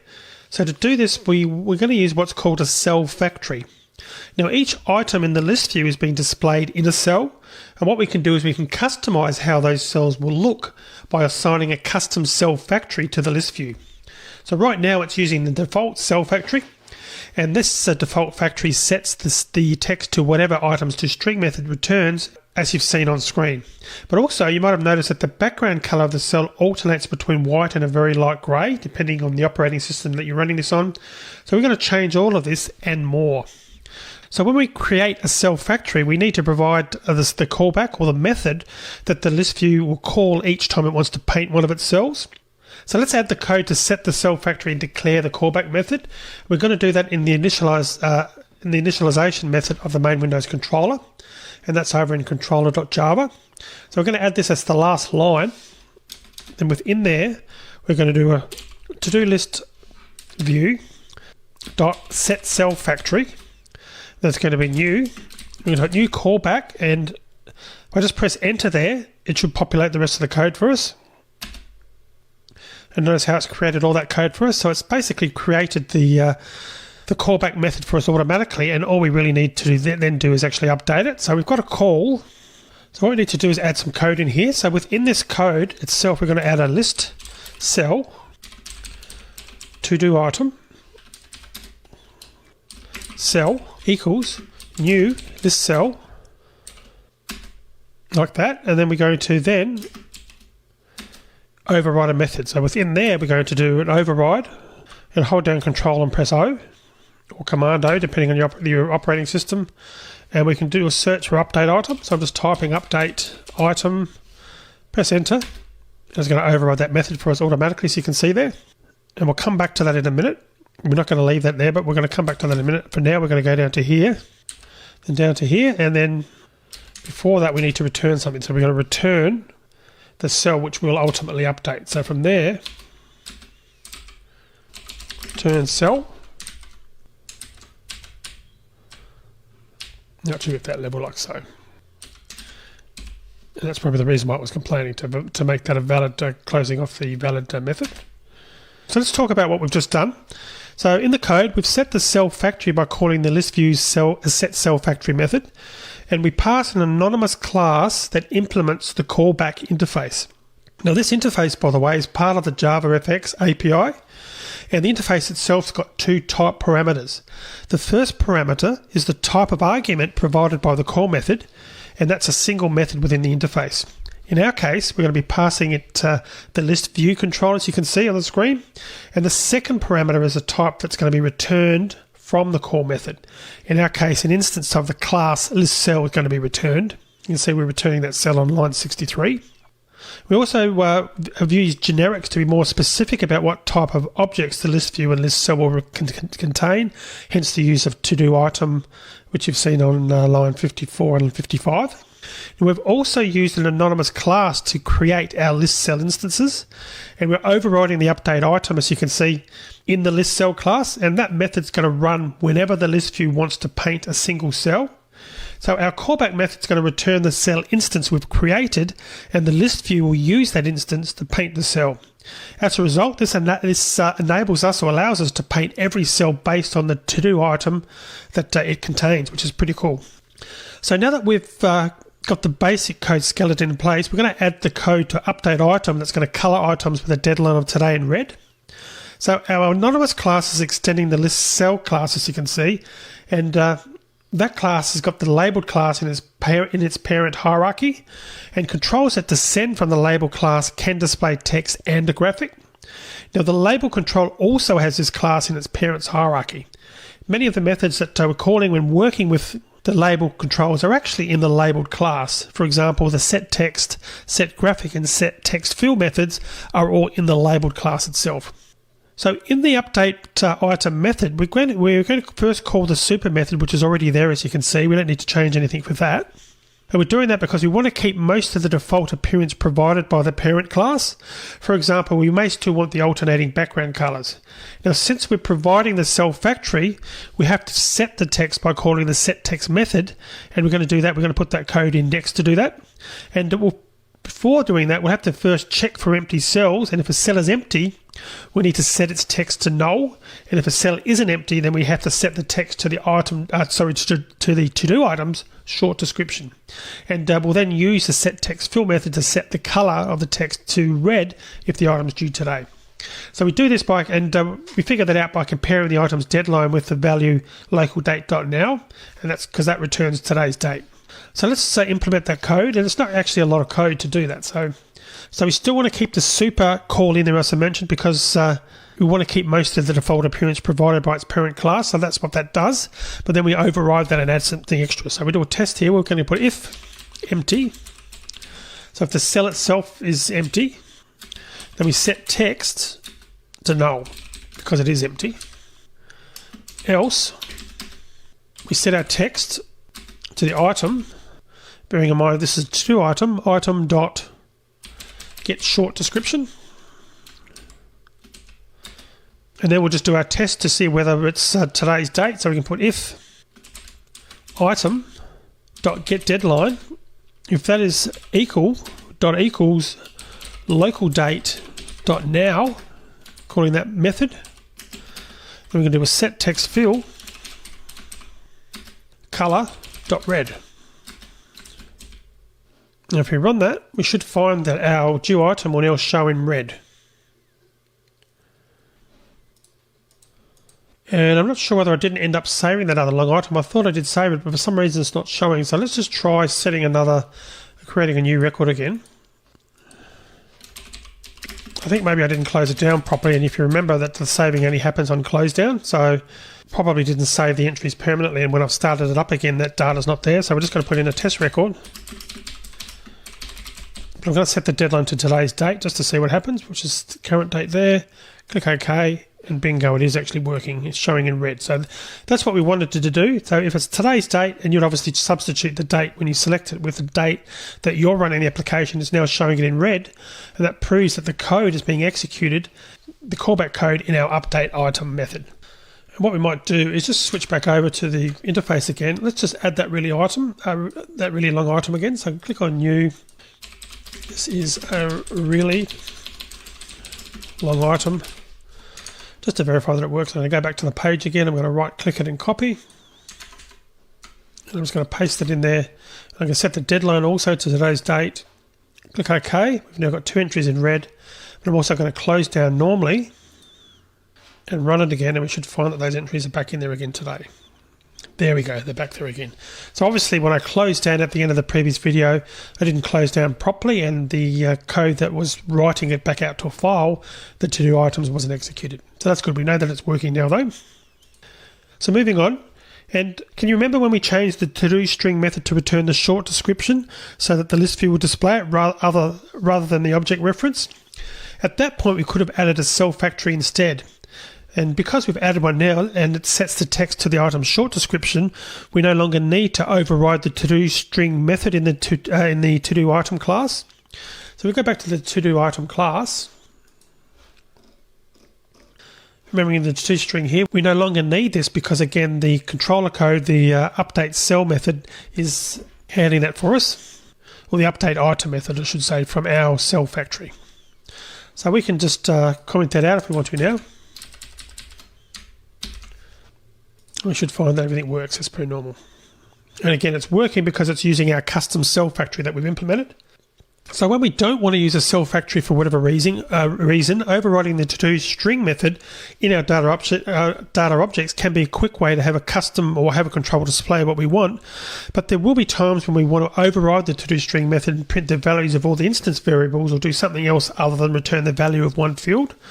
And that's where the custom cell factory will come in handy. And now that we know how to create a custom cell factory, we won't have to override the to-do string method for the purposes of customizing what a control displays. But in addition to colouring items due today in red, wouldn't it be nice if the user could also see what would be due tomorrow? So let's first add a to-do item with a deadline of tomorrow, and then we'll add some code in to factor that in with a different colour. So I'm going to create a new to-do item. Call it this item is due tomorrow. Dentist appointment, doesn't really matter what it is. Alright, so the deadline I'm going to choose is tomorrow's date. I'm going to save it, confirming that it's not showing in red or anything, so we know that it's not been processed as today's date. It's obviously tomorrow's date. I'm going to close it down normally so it's saved. I'll just close down the run window. And if you go back to our controller, let's actually update the update item method to show those items that are due tomorrow in a different colour. And what we can do is this test here that's checking to see where the deadline is now, we'll put an else after that because we want to test for a different condition. So it's going to be else if item.getDeadline, if that's equal or equals to local date dot now, then we put dot plus days 1. So that takes the current day and adds 1 to it, to figuring out that obviously that's going to be tomorrow's date. So if that's the case and we've found something with a deadline of tomorrow's date, let's use a different colour for that. We're going to set text fill and we'll use colour. Say let's use dot yellow for that. So we'll make that in yellow if it's tomorrow's entries. So let's run it.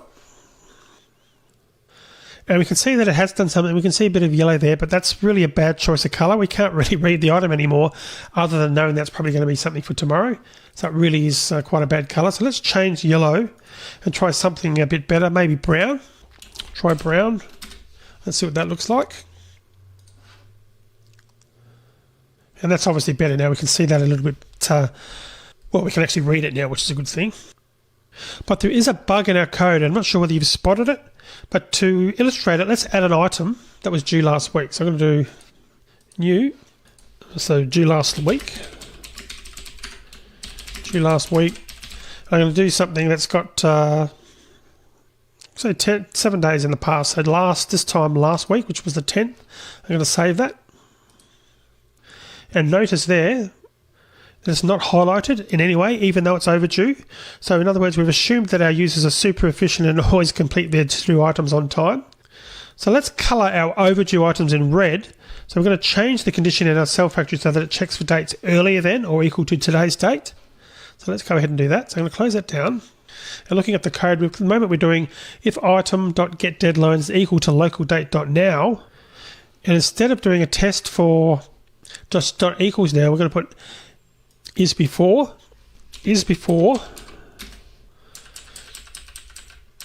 So it has to be is before local date dot now. Then we're going to do a plus days 1 dot plus days 1. In other words, what we're testing for now is to see whether there's a date for our deadline, and that date is before the current to today plus 1. So it has to be earlier than tomorrow, effectively. So any date that is equal to today's date or prior to that date should now be flagged in red. So let's just run that and see what happens. And we've now got a lot of items in red, and all these dates should be dates that are in the past. You can see some of those go back to March, April, May the 13th, But anything from this date onward, on that one, by the way, May the 17th was today. So that's working today, or prior is working. We've still got tomorrow's date in the future. That's working for tomorrow. But also dates that are a couple more than one day in the future are coloured in the normal colours because they're outside of just being tomorrow. So we now see that our code's working properly. And as a result, or at this point, a user can view to-do items and add new to-do items. But in a real-world application, they really should be able to edit and delete to-do items as well. So we're not going to cover the edit case at the moment because that's really going to be very similar to the add case. And we could even use the same fxml file because we'd want our dialog to look the same. And the instructions we display in the dialog might be different, but which could lead, could be an argument for putting them into each dialog's header text rather than into the dialog's header text. And we'd also want to initialize the value of each control with the values from the to-do item the user wants to edit. But other than that, the UI would pretty much be the same, so it's probably something you could figure out. So instead of actually looking at the edit, in the next lecture, let's start looking at the ability to delete to-do items and then make a few further other enhancements to the UI. See you in that next video. It's break time. Do you like this video? Don't forget to subscribe to get new videos. Share this video to open new premium videos and ebooks. We'll be a Starfreelancer.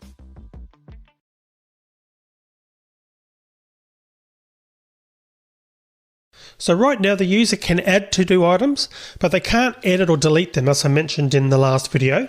And in addition to what I said in the last video, coding the edit case is really similar to the add case, and would even be using the same UI if we did that.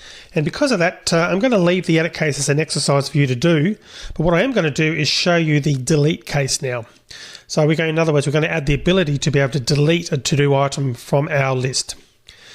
Now, in terms of implementing that, we could add a delete item to our file menu in much the same way that we did for the new item, for the new to-do item. But in the case of a delete item, it's probably not the ideal place to add it there. Now, it was okay for the add new to-do item case, in that case, because we don't need any other information from the user in order to add a new item. Because of course, all that does is opens the add new to-do item dialog, and from there they enter the details. But when the user deletes an item, it's different in that we need to know which item they want to delete. Now, we could assume the user wants to delete the selected item, and that's probably what the user will expect. But what we should do is make it crystal clear to the user that we're going to be deleting that selected item. So let's have a menu pop up when the user right-clicks on an item in the list. Now, this type of menu is different to the menu that we've already implemented in our program, and this new type is called a context menu. And the reason it's called that is that is because the menu that appears depends on the item that's been right-clicked on. And let's have a look at IntelliJ at a context menu just to see what I mean. So if we come over here to our project in the top left-hand window, we right-click that. You can see that's a menu, that's a context menu that's been brought up by IntelliJ, and you can see there's quite a few options there, significant amount of options. But if you come down to, say, external libraries and right-click that, you can see we've clearly got a different set of options. So that's what a context menu is. The options that come up are relative to what you've typed, what you've selected, I should say, or what you've right-clicked. So we're going to do something similar in this application. So what we need to do is go to our controller.java, and I've got that open, and that's because we're adding the context to our main window. So let's go ahead and do that. So we need to create a field first, and I've already added it here, private context menu, list context menu. So you'll need to add that to the Java file.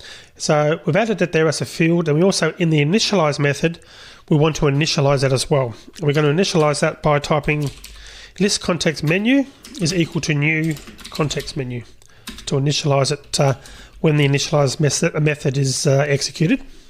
So now that we've done that, we need to create the delete menu item that's going to be part of this context menu and associate an event handler with it.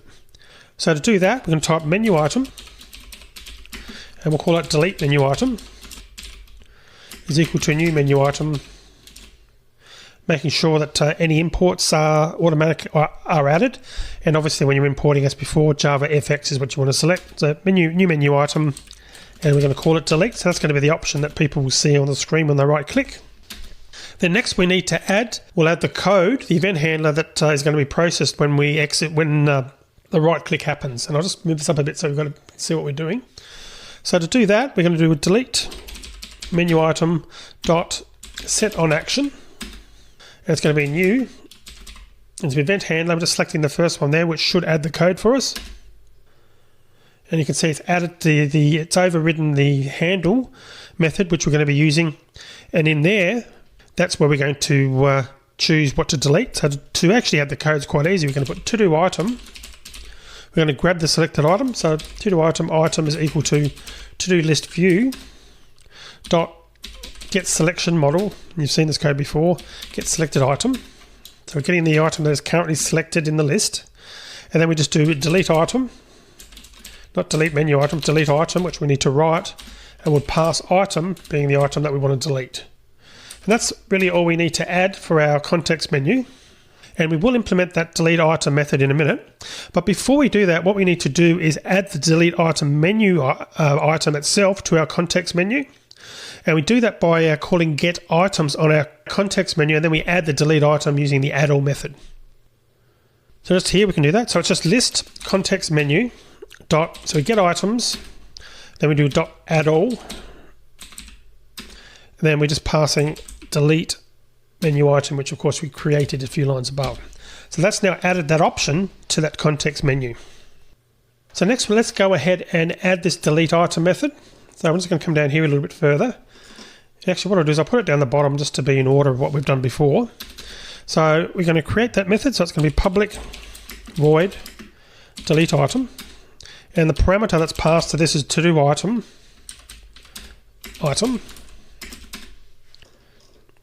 Now, we could just go ahead and delete the selected item as soon as the user clicks the delete menu item. But it'd probably be nice here, because it's a deletion, to confirm that deletion before we go ahead and delete it. You know, because sometimes users click the wrong item or click on something and then, sort of reconsider the action. So we learned earlier that JavaFX provides us with a few can dialogues for common use cases. And we're going to use what's called a confirmation dialog to confirm that the user really wants to go ahead and to, in this case, delete an item. Now, the alert class, which has only been available since Java 8U40, is the class that we're going to use here to create one of those JavaFX canned or sort of pre-created dialogues. Now, when we create an instance of alert, what we have to do is pass in the type of dialog that we want to create. And there's 5 choices that they give us: so confirmation, error, information, warning, and none. And then based on the type that we choose, the alert constructor will initialize some of those instances properties for us based on obviously the type of dialog we're choosing. And incidentally, you might be wondering, why would you want to pass a none? Well, the none case just means that there's no properties that get initialized. And in other words, you'd be wanting to set each property yourself manually. So in this case, we want the user to confirm the deletion. So what we want is a confirmation dialog, sort of are you sure sort of thing. So in that case, we're going to code that in that manner. So we're going to start here in the delete item method and type alert. And it's going to be alert equals new alert. So we can then call alert dot alert type dot, and we use confirmation. So confirmation is the one that is going to come up automatically for us and ask the user for confirmation before we delete. So next we want to set properties that determine what the dialog is going to display on the screen. So we need to set the title, header text, and content text properties. So what we'll do is we'll set the title to a delete to-do item. So it comes up and says, that really literally at the top. Then we want our header text to provide information about the selected to-do item, sort of as a recap for the user so they know what they're deleting. In other words, so the user can see which item they're ultimately going to delete if they go ahead. And then we'll set the header text to delete item, followed by the selected items to do short description. And then in the content area, what we'll do is we'll ask the user if they're sure they want to delete the item, and that way there's no ambiguity, and then the user will hopefully know exactly what's happening here. So to go ahead and do that, we'll start with alert.setTitle. The title is going to be delete to-do item.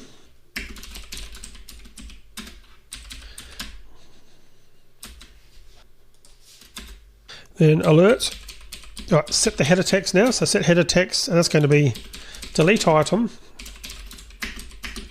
plus item.get short description, remembering the item was passed to this method, so we can get the details directly from that. And that's obviously the current selected item. Then let's set the content text as well. So it's going to be alert.set content text, and we'll put that as are you sure? Press OK to confirm or cancel to back out. Now in terms of buttons, we don't have to set which buttons we want here, and that's because the alert class will provide those buttons automatically based on the type that we passed with the alert type. In this case, it's confirmation. And in the case of a confirmation, I'm sure you've seen a dialog before many times in applications that you run on your computer. There's an OK and a cancel button. So all that's left to do now is to really show the dialog. So we select that or get that working by putting optional button type result is equal to alert.show and wait. We talked about the differences between show and wait in a previous video. And so when the user clicks on one of the buttons and the dialog closes, then we need to obviously at that point check which button they pressed. And if they pressed OK, we need to delete the selected item. And obviously in the case of cancel, we don't do anything. So we'll do that test here. We're going to put if result dot is present and result.get, if that's equal to button type dot OK, because we need them to press OK to delete. Okay, so if that is the case, we can then delete the item. So we've got to do data dot get instance dot delete to do item, which we need to write that method obviously, and that should be it.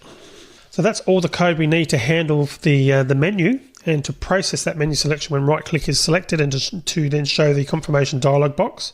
So then we need to go back to our to-do data class. We need to add that deletion, or do the delete to-do item. So we're going to do that with get a space here. Public void delete to-do item, and we need that parameter. To-do item is going to be item. Then we just do to-do items dot remove item. So that's all that we need for that method. And then go back to our controller class. The delete to do item is now valid. So we're pretty close to being done there, but there's actually one more step to do. So if you think about it, we've created the context menu, we've associated a handler to it, and we've written the handler's code. But what we haven't done is we haven't associated the menu with the list view in any way. Now, since this is a context menu, meaning that it's going to appear when the user right-clicks on a particular item or cell in this case, it makes sense to associate the menu in our cell factory.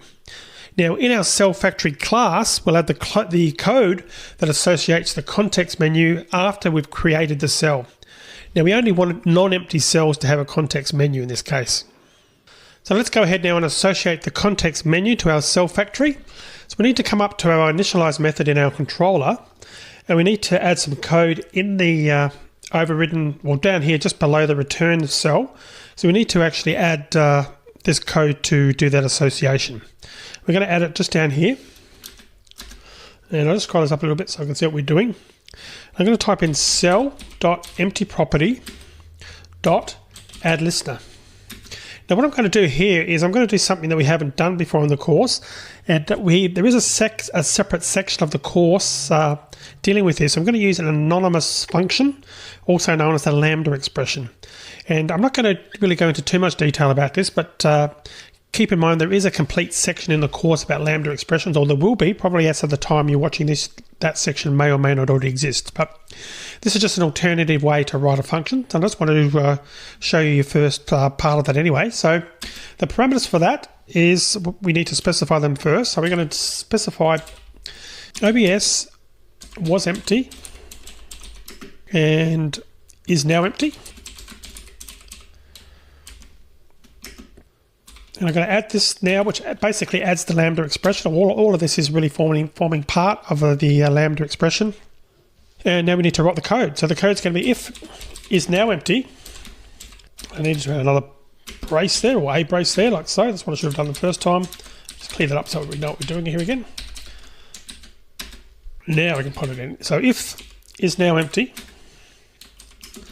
then we'll do a cell.setContextMenu to null. So if the cell hasn't got anything in it, it is empty. We're going to set the context menu to null, in other words, turn it off.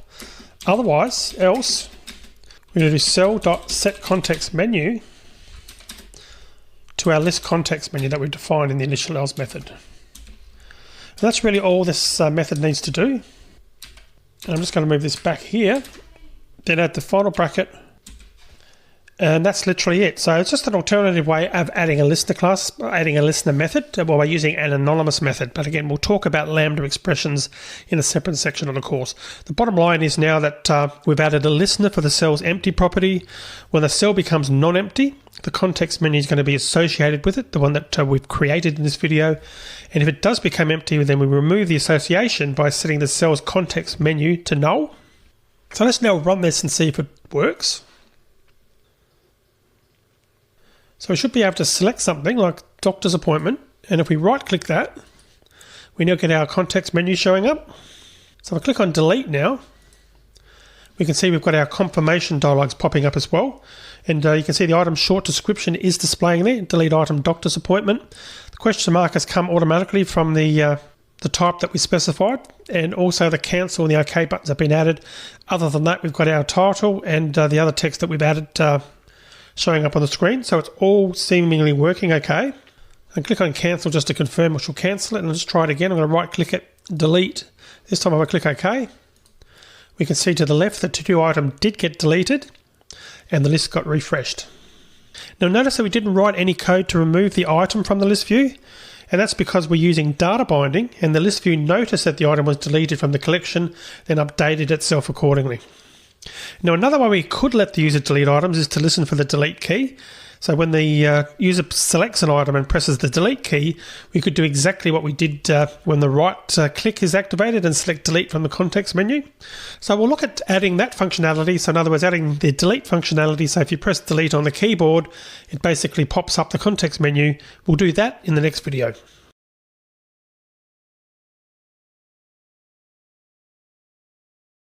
Okay, so let's now implement a way for the user to delete items by pressing the delete key. Now, when the user selects an item and presses the delete key, we could do exactly what we do when they right-click and select delete from the context menu, and that's probably the easiest way to do it, so let's do that now.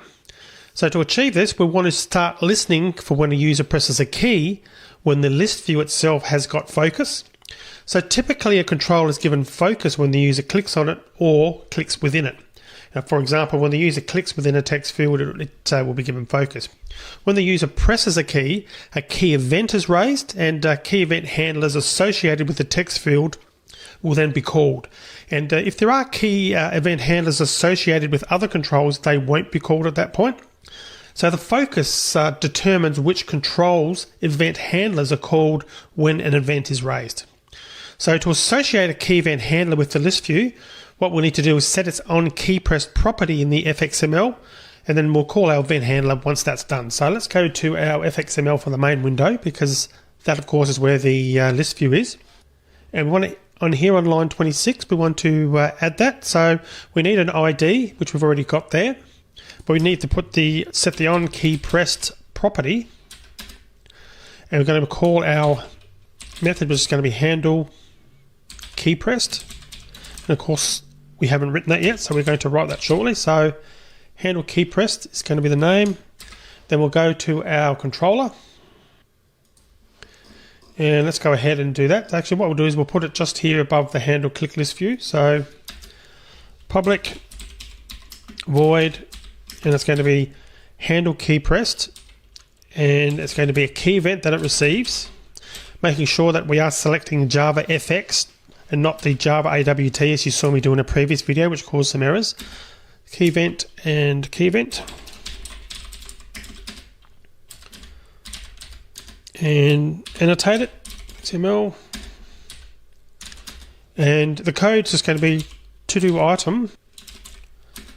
We're going to get the selected item first. So selected item is equal to-do list view dot get selection model dot get selected item. Now if the selected item isn't null, what we need to do is check to see if the user has pressed the delete key. So let's go ahead and add the code for that. So it's going to be if selected item is not equal to null, so it's a valid item, and Then we want to check to see whether in fact they have pressed that key. So it's if key event dot get code dot equals, and that's going to be key code dot delete, which is the code for the delete key. So once that's done, if they have pressed it, so we've determined we've got a valid selected item, and they have pressed the delete key, we've confirmed that, then we can just call the delete item, passing the selected item, which was the item that should currently be on, which they've selected on the screen. So let's try running this to see whether it works. So first, we should be able to click on something and still do a right click. That still works. But now if I come down here, so to this one here, and press the delete button, del button on my keyboard, we get the same pop-up dialog, which we would expect for a delete.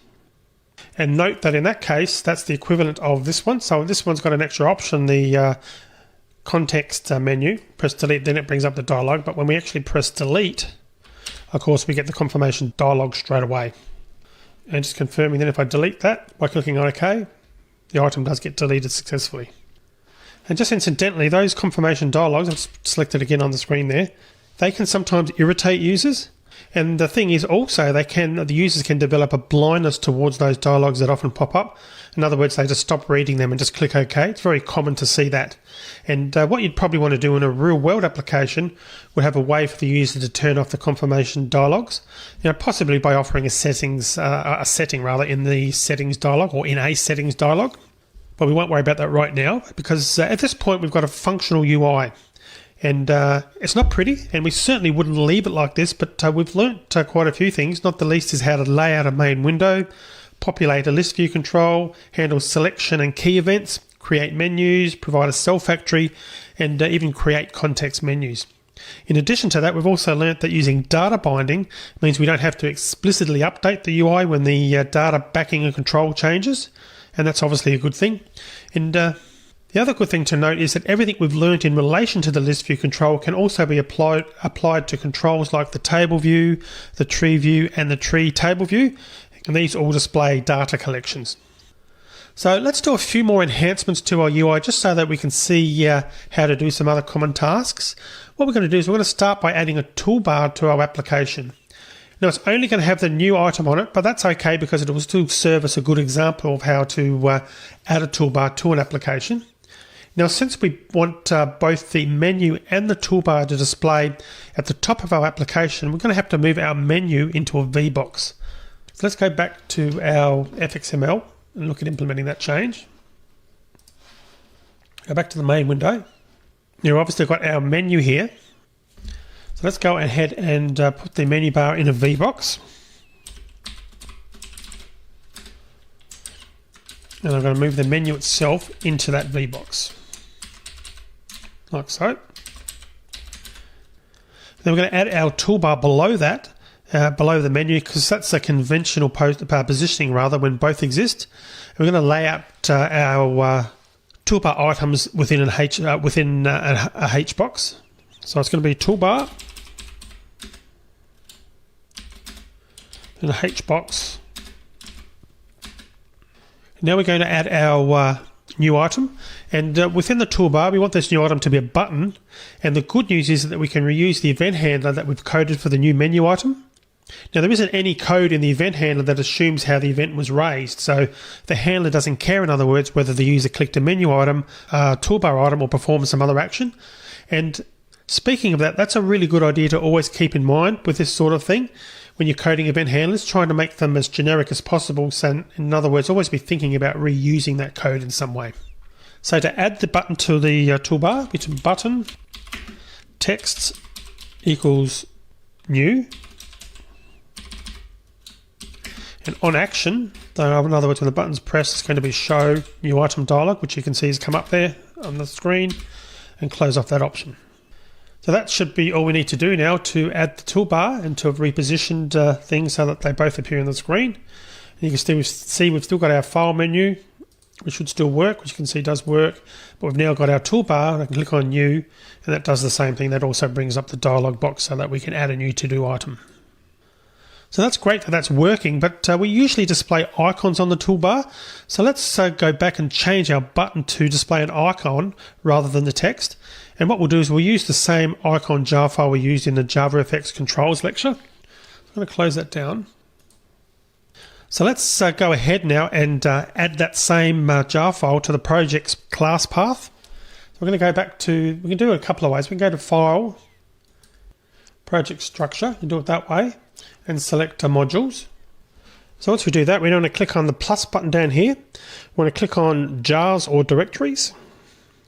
And what we want to do then is navigate to the folder that contained our earlier project, which is the JavaFX controls lecture. So in my case, I believe I called it controls. So I scroll up here, controls. I click into that project. This is the file we want there, the jlfgr-1_0.jar. So select that, click on OK. And IntelliJ pops up and asks what's inside the jar file. We select classes even though the jar contains icons. And that's because selecting classes adds the jar file to the class path so that those icons can be basically found by IntelliJ, and that's what we want to do here. So I'm going to click on OK to that. And you can see we've now added that successfully. So clicking on OK will close this dialog. So what we want to do is now change it so that we're using that graphic. So come back here to button. Leave the text it's new there for now, but we're going to open this up here. So we're going to remove the closing tag for now, and then we're going to add a section in here. We're going to add graphic, because we're going to be adding this icon. Then it's image view. Going to accept that import. That's the JavaFX image view there, not the one above, which was swing. And we're going to add the URL. So it's going to be image URL equals, and it's going to be at, accept that import. Again, making sure I select the JavaFX one, and it's going to be slash, it's going to be toolbar button graphics, being careful to get the case correct, slash general slash new 24.gif. Okay, then the other thing here is with the text now, actually what we'll do first is we'll run it. So let's just go ahead and run it. We get this error because of the import, and it's having a problem with this reference on line 27 to graphic. And that'll probably be fixed if I close the button tag, so button, and that fixes it like that, because that was obviously part of the, that was obviously associated with button. So if I try running that again now, and just incidentally, that's normal. I think you saw, I'm sure we saw in a previous video, IntelliJ complains that it can't find the icon. We found that in that previous example. So long as you've typed it exactly like this, it will still work at runtime. That's more or less an IntelliJ bug there. So we run that again. And we can see it's now working. We've got our icon, our new icon. And we've also got the text as well. And I think we should remove this text to the right of the icon. But if we do remove it, the user might not understand what that button's for, even though it's probably fairly clear that's a button to create something new. What we should probably do in its place after we remove the text is to add a tooltip that pops up when they hover their cursor over the toolbar button to tell them what the functionality of that particular button is. And let's just close that down and do that. Now, the button itself has got a tooltip property. So let's go ahead first and remove the text property. Like so, and we'll add a tooltip. We're going to make it done quite simply. Tooltip equals, and we just type in the description what we want to pop up: a new to-do item. So when we run that, we actually get an error, and if we scroll up, let's find the particular error. That's the error there. We get unable to coerce add a new to-do item to class javafx.scene.control.tooltip. Now this is one case where the obvious way isn't the way to do it, and it's where IntelliJ can lead us astray. So what's happening here? Why are we getting that error? Because it looks like we've done the right thing. We've just introduced the tooltip property and set it correctly. Why isn't it working? Well, the thing is, the button's tooltip property expects to be assigned an instance of the tooltip class, and not a string. Now when we run, the JavaFX runtime loads the fxml, it's going to try to convert, it's trying to convert the value we've assigned, which is a string, into an instance of the tooltip class. It obviously can't do that because they're separate classes, and that's consequently the reason why it's throwing the exception. Now what's interesting here is that IntelliJ didn't complain about the fxml. In actual fact, it suggests tooltip when we start typing it for our button element. If you remember, I'll just delete that briefly. Tooltip. So IntelliJ is actually telling us there, giving us a tip that that's the right thing to type. Let's put that back. And the reason for that, it knows that that tooltip is valid and does that from inspecting the button class, that there is a tooltip property in there, but for some reason it didn't understand that the tooltip property expects a class and not a string.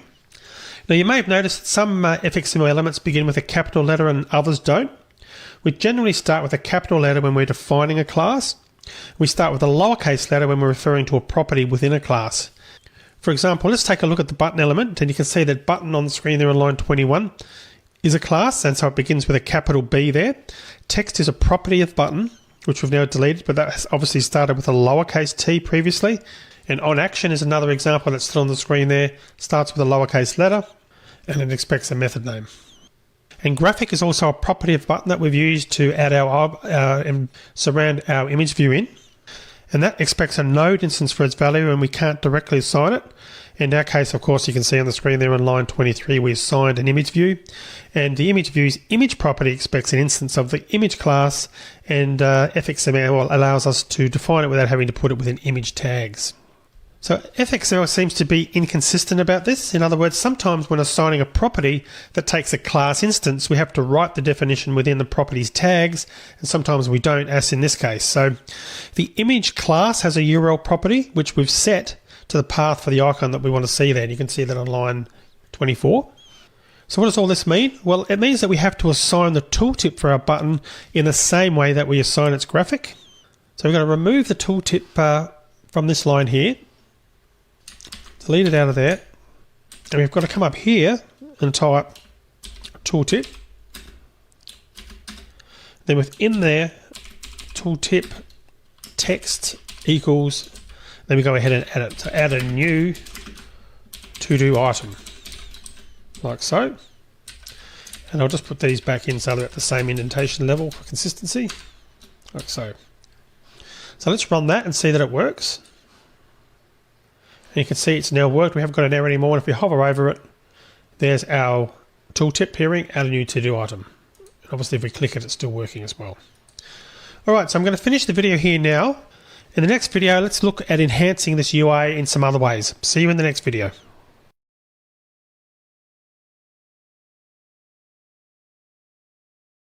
So in the previous video, we added our tooltip that popped up automatically when we hovered over the toolbar button for a few seconds. So the cool thing about that was adding the toolbar as well as the button, adding both of those to the UI, only required us to change the fxml. We didn't have to touch a single line of Java code, which is pretty cool.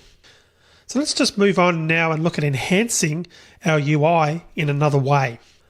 Now right now we're coloring items in the list view based on their deadline values. But instead of this, or perhaps in addition to it, what we could do is display the items in the order in which they're due, so that items due sooner are nearer to the top of the list view, and items due later are nearer the bottom. Now JavaFX has got a sorted list class that will make implementation of this really quite easy. Because our list contains to-do instances and not strings, what we'll need to do is provide the sorted list with a comparator. Now the comparator will tell the list how the items should be ordered, so we'll need to write the code for that to happen. The sorted list will call the comparator's compare method when it's comparing one item, one to-do item with another. So in our case, we want the comparator to look at the deadline of the two instances when it's comparing. The two instances that it is comparing, I should say. So to do this, we need to open our controller class because we're going to be making all the changes in there.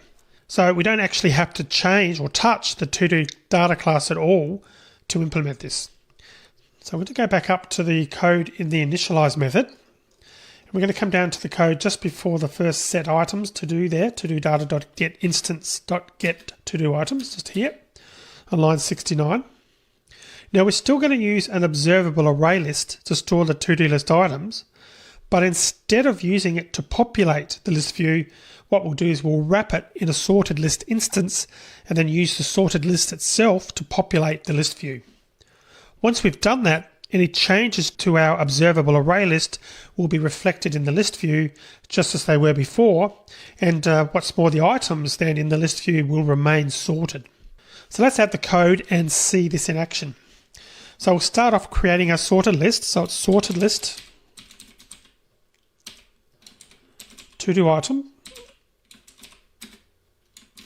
called sorted list, and we'll set to equal to new sorted list. We need a couple of parameters here. The first is the observable array list that contains our to-do items, and the second one's going to be the comparator, which we'll write as an anonymous class. And in order to do that, then we'll have to override the compare method. So first parameter, to-do data dot get instance. Then the second parameter, as I mentioned, is the anonymous class, the comparator, which is new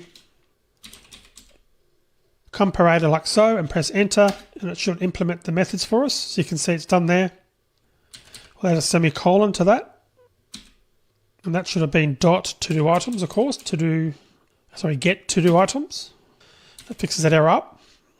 So in terms of how this compare method works, we pass in the to do items to be compared as the parameters O1 and O2, as you can see in the compare method on line 74.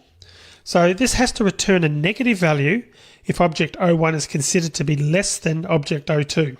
So it must return 0 if the two objects are considered to be equal, and then it must also return a positive value if object O1 is considered to be greater than O2. So usually we return -1, 0 or 1 depending on the objects that are passed to us.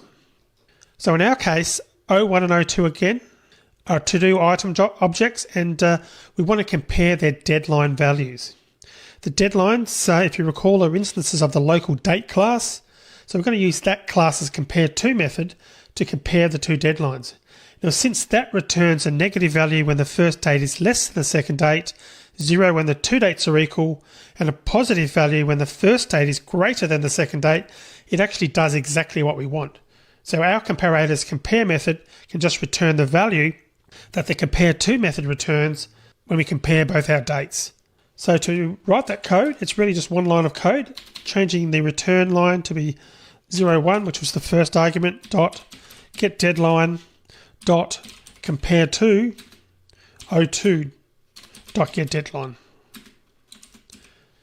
And that then does all the work of using the local dates compare_to method, and we return that in our compare method, so that we've got a way now to order our to-do items by the deadline date. So let's run that and see what happens.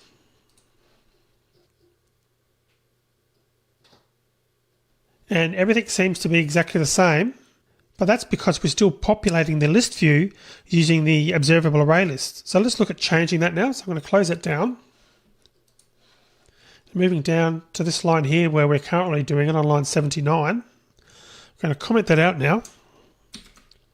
And instead what we're going to do is put to-do list view dot set items, and this time it's going to be sorted list, which we've just created in the code above. And let's have a look, run it, and see what happens. And we should now see that they're ordered in the right date. We can see we've got the first entry on March the 23rd, April 20th, 22nd, 25th, May the 10th. Obviously that's in order now, as you can see, which is good. Right down to the last entry on May the 23rd. And just confirming that, if I recomment in line 79 again and comment out our sorted list line and run it, we should see that the order was as it was before. We've now got an entry in April, May, April, March. So clearly the ordering is working nicely. So I'm going to close it down and I'll comment that again and put back our sorted list, which we're going to leave in. So that's good. We now see that our to-do items are now sorted with the ones due sooner at the top and the ones due later at the bottom. So let's just run it. We did see that it was working, but let's just add a new entry just to be sure that this is working as we think it should work. So we've got the first entry there on March the 23rd. That's the earliest entry that I've got on file. So I'm going to set a deadline prior to that date and just see what happens. We'll say early January task.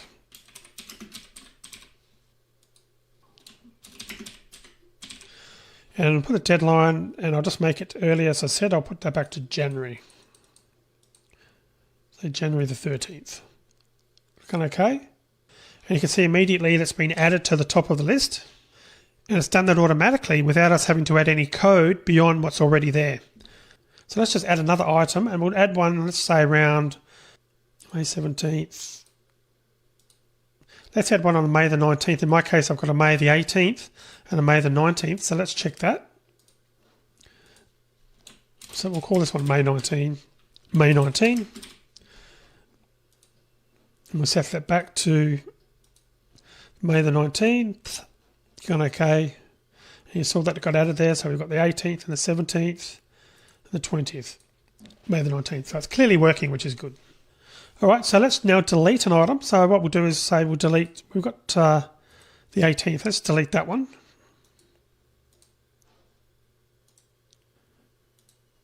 You can see our order is still being maintained, so that's good. So when we first thought of this enhancement, maybe you thought that you'd have to add a lot, like a ton of code that would manage the sorting for us and keep the list sorted when items are added and deleted. But as you can see here, that's clearly not the case. So it's always best not to reinvent the wheel where possible. So when you're going to try something new, what you should really do is check the JavaFX documentation or search the internet to see if JavaFX has got classes already to support what it is you're trying to do. In this case, as you saw, it was really a simple matter of wrapping our data in a sorted list and coding a comparator, and everything else just worked for us. So sorting is the type of functionality that we might offer as an option. We could also give the user, the choice of sorting based on the short description, perhaps, in which case we'd assign a different comparator when we actually created the sorted list. As another option, we could offer the application, or offer the user, I should say, is filtering. So let's actually go ahead and try and do that. So let's add a toggle button to the toolbar, and that's going to let the user hide to-do items that aren't due today. So we're going to start by adding the toggle button to our XML file.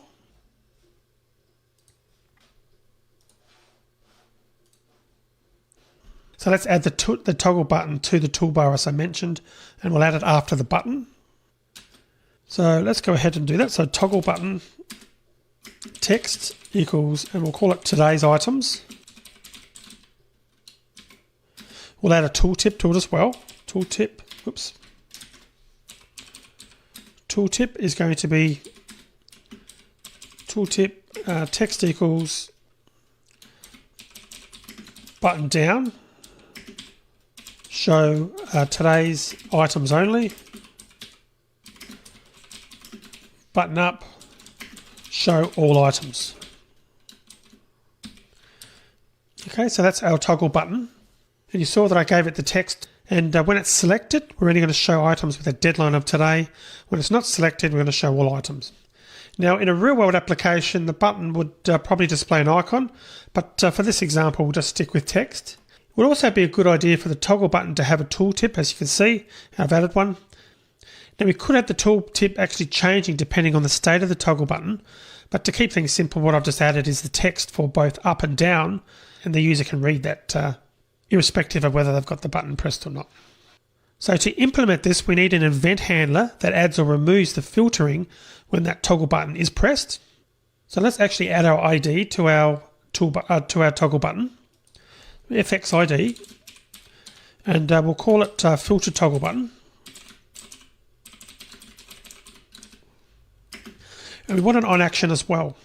So we'll call the event handler filter button handler with using the on action. So we're going to put a hash handle filter button. Of course, we haven't written that yet. So let's go back to our controller, and we need to add an instance for the toggle button first. So we'll add that at the top, and we'll annotate it as well. It'll be private toggle button making sure that it was JavaFX control, and we'll call it filter toggle button. And then we need to go down and add the event handler down the bottom. I'll add it right down the bottom. And the event handler will be public void handle filter button. And we need some generic code. We need some code if the button is selected. And then we have an else if the button isn't selected. And based on either one of those conditions, we need to perform some code. So the skeleton code will be if filter toggle button dot is selected. So if it is pressed, essentially, we're going to be doing some code. Otherwise, we're going to have an else to perform the other code if effectively it isn't selected. So I'm going to end the video here. In the next video, we'll come back and we'll implement this code to filter items depending on the state of the button. See you in the next video.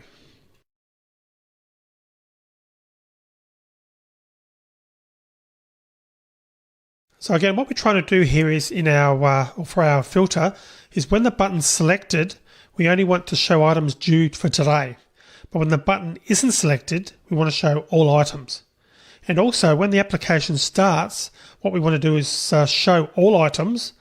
But I guess what you could do there is you could have a setting if you wanted to allow the user to change that default condition. But we'll start by having that as a default to always show all items every time the application starts.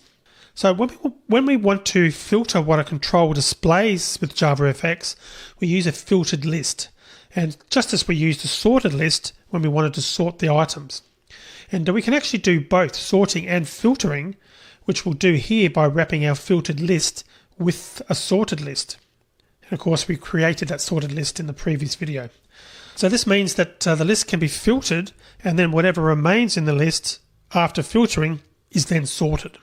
So when we create a filtered list, we have to provide our filtering criteria, which tells the list, I should say, which to-do items we want to keep and which ones we want to discard. So in our case, this translates to which items we want to display and which items we want to hide. And we're going to provide the criteria as a predicate, which is a functional interface in the java.util.function package. And we have to implement the test method to test each and every item for our filter, which you'll see me doing shortly. So I'm in the controller class, and because we want to use this filtered list in our event handler, we want to declare it as an instance variable. So I'm going to go up to the top and add that instance variable, private filtered list. There's going to be a filtered list of to-do item, and we'll call that filtered list. So we then want to go down into our initialize method, just above where we created our sorted list variable, when we want to put the code in there. So let's add the code and then we'll talk about it. So filtered list is equal to new filtered list. So we need to provide the actual items that we want to filter. So that's going to be to-do data dot get instance dot get to-do items. Then I mentioned that we need to use a predicate. So the way we do that is we just type new predicate. And you can see the code's been added automatically with the to-do item. Notice the method has already been added as well. And we'll just close that off, semicolon. So the filtered list will call the test method for every item in the list that's been passed to it. Now with the test method returns true, the item passes the filter. On the other hand, if test returns false, the item fails the filter and won't be kept. So when we want to show all the to-do items, the test method simply needs to return true because we want every item to pass the test.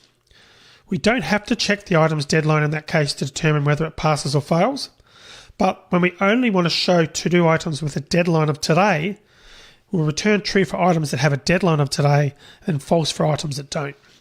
Now these days, predicates are usually written as lambda expressions, but for clarity, and because we haven't really done much with lambdas at this part of the course, I'm going to spell the test method out manually. So you can see that I've added this code right before the sorted list, and we want to show all items at application startup as I mentioned, so we'll change the false to true, which should give us a list of everything by default. And the difference here is, now looking at the code on line 86, instead of passing the list of to-do items to the sorted list constructor, what we're going to do instead is we're going to pass the filtered list to the sorted list. And as I mentioned, whatever is left over after the filtered list has been created is then sorted. So the first parameter here is going to be changed to filtered list, like so. So we'll run this just to confirm that everything's working. And nothing should have changed because we're still using true for our test method, which means we've got all records. But we can confirm that we've got dates sorted correctly, and it looks like everything's being sorted as it should be, so it's certainly still working. I'll close down that run window. So now we've done that, let's finish coding our toggle buttons event handler, because we need to do that depending on whether it's been selected or not as to what the filtering condition will be. So we'll go down there to the handle filter button method. So we'll start with the else condition, and if you recall, else is if the button's not selected, which means that we want to show everything. So all we need to do there is put filtered list dot set predicate, and it's going to be new predicate. Press enter there, it creates the code for us, and by default, because it's all items, we want to return true. But the other code we want here is the code if the button is clicked. And again, what we want to do there is return items with a deadline of today only. So how will we do that? Well, simply we need to put filtered list dot set predicate again, new predicate. But it's going to be a bit different. The test code in this case will be return. It's not going to be true or false, because what we need to do is actually look through each item and only show the ones that are due today. So to do that, we can do return to do item dot get deadline dot equals local date dot now, and that should return true if the to do item has got a deadline marked today. Otherwise, it'll return false. If it's true, it'll be included. If it's false, it will be excluded. So let's run our application and see what happens. So again, by default, we've got all the items. Now if we click on today's items, we get nothing, and that's because I haven't got a date. I haven't got a to-do item of today's date. Turning it off again and they come back. And what we'll try and do also is we'll click on that to leave the filter on. And let's add a new item, and we'll call it today's to-do. Today. We'll set the deadline to today's date. In my case, it's the 27th of June. Click OK. It's now showing up, as you can see there, as today's date, and we click it off and it's still showing as of June 27. So we can see that our filter is actually working quite well. So that's great that it's all working, and we could probably enhance the code a little bit on this, because what we're doing, as you can see there in our handle filter button method, is we're creating a new predicate each time we actually select that option. So let's just improve the code slightly by not creating the predicates each time the button's pressed. So the way to do that is to come up to the top of this file, and what we want to do is we want to add an instance of two predicates. So the first one's going to be private predicate, and the predicate is going to be on to-do item of type to-do item. And we'll put want all items. We'll call that first one. The second one will be private predicate, also a to-do item, and that's going to be want today's items. Then we want to set our code in the initialize method. So let's just add the code. We can add it above the filtered list. So want all items is equal to new predicate. And then the code will be returning true, because of course all items should be returning true each time. Then want today's items will be new predicate as well, and the code's slightly different. If you recall, it's going to be to do item dot get deadline dot equals local date dot now. So that's our two predicates initialized in the initialize method for our controller. And then we'll change this code here for the filtered list. Instead of having the predicate code there, we can now just pass the second, or we'll pass the first predicate, which is want all items. Which cleans up the code a little bit. And then we just need to go back to our event handler down the bottom and do a similar thing. Instead of having the anonymous class getting created, we're just going to put the code like so. It's going to be want all items, else we want today's items. Just clear the rest of that code up. So let's just run it again. Make sure that it still works. By default, it's all items. Clicking on today's items. And we've got something going on there. As you can see, I've clicked on today's items. And it's not quite working, is it? So when the user presses the toggle button and the list is filtered, the selection state of the list view is reset so that nothing is selected. But the details area and the deadline are displaying the values for the item that was last selected. It's a little bit weird that it's doing that, but we can fix this by selecting an item after we've finished filtering the data. So in other words, when the user toggles from the filtered list to the full list, it would make sense to select whatever was selected when the user pressed the toggle button. And we know the item will still be in the list. But when the user toggles from the full list to the filtered list, we don't know whether the item that was selected will still be in the list. We actually have to check. And if it isn't in the list, we just have to select the first item in the filtered list when it isn't empty. Now we can do all of that in our event handler. So let's go back and fix that up. So the first line of our event handler will be to-do item, selected item is equal to to-do list view dot get selection model dot get selected item. So starting on the list of everything, if the list is everything there, we're going to put filtered list, and actually we want this below that. We want to set our predicate first, but then below that we want to put to-do list view dot get selection model dot select, and we'll select our selected item. That's in the case of showing all our items, so turning the filter off in other words. But in the case where we're actually going into a filter, what we want to do is change the code a little bit. So after the predicate, we need to test first to see whether the filtered list is empty. So we're going to put if filtered list dot is empty. And of course, it's quite possible that the filtered list could be empty if there's no records with a deadline of today. So if there aren't any, then what we're going to do is we're going to put item details text area dot clear. And we're going to put deadline label dot set text empty. So otherwise we're going to put an else. If the filtered list wasn't empty, then we're going to put else. Actually, what we'll do is we'll put else if filtered list dot contains.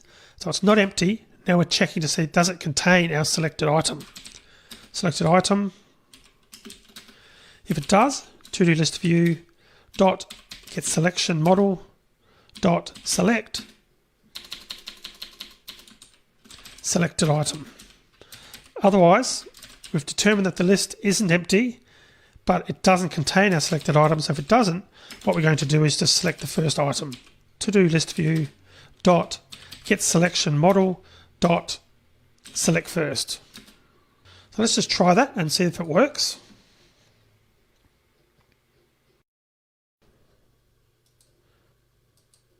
Now we have got a problem here. And I think I might have reversed things around the wrong way. Let's just have a look at our handle filter button. So the logic is if the filter toggle button is selected, I think I've done this the wrong way around. So if the button is selected, remember, we want the filter to be on. So I've actually changed this around the wrong way. So that should be want today's items. So if they click the button, that means we want today's items. Otherwise, if the button isn't clicked, we want all items. So I did that the wrong way. Want all items. So let's just try that, see whether that works again now.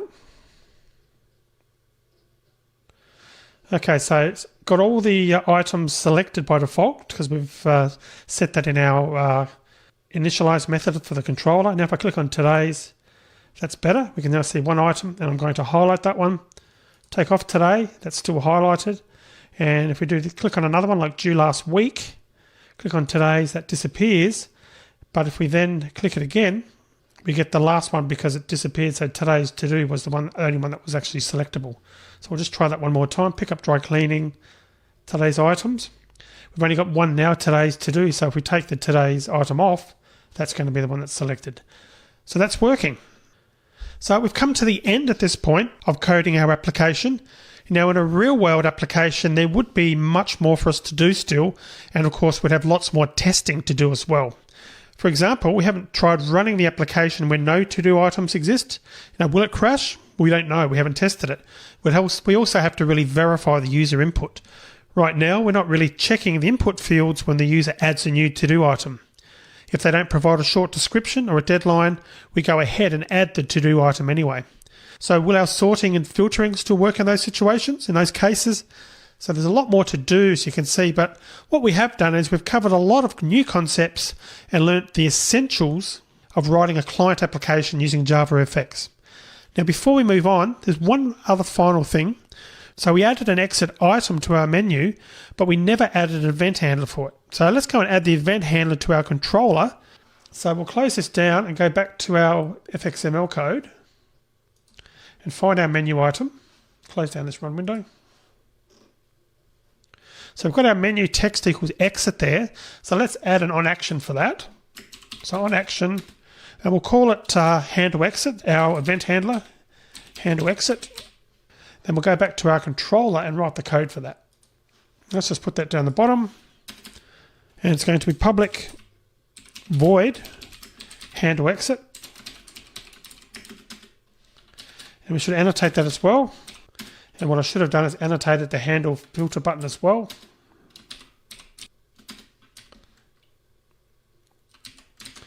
Then the actual code is just going to be platform.exit. That's it, that's the code. So now when we run this, we should find, when we click on File and Exit, our application closes down and terminates gracefully. So File, Exit, and when the application's closed down. So that's it, that's our application. Let's now move on to the next video, and in that one we're going to start looking at some of the other features we haven't already looked at of JavaFX. So I'll see you in that video. It's break time. Do you like this video? Don't forget to subscribe to get new videos. Share this video to open new premium videos and ebooks. We'll be a Starfreelancer.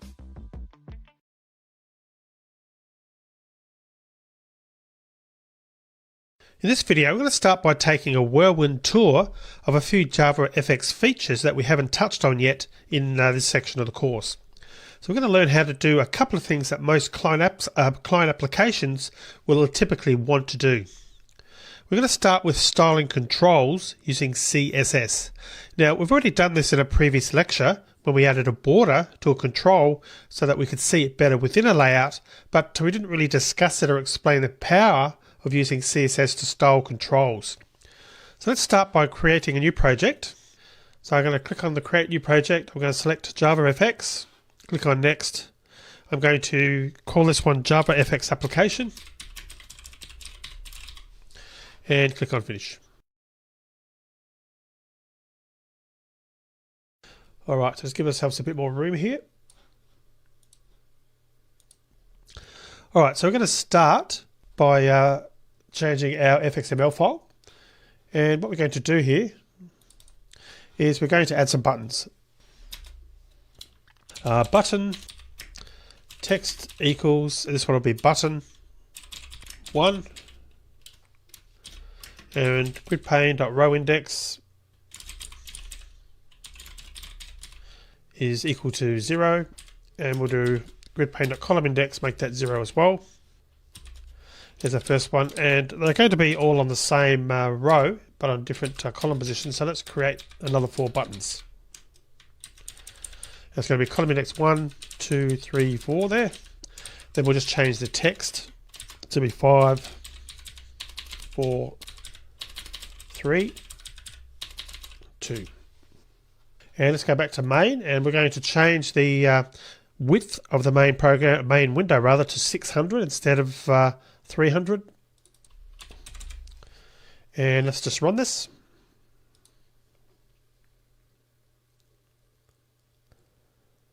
No surprises there, it's actually working well. Alright, so let's now change the background color of button 1 to green and the text color to white. Now we could set the text color by setting the button's text fill property, since button, if you recall, descends from the labeled class. But let's actually try doing this using CSS. And for the background color, we've already seen that we have to use CSS to change that. We've done that previously. So let's go back to our fxml file for button 1, and we'll add a style.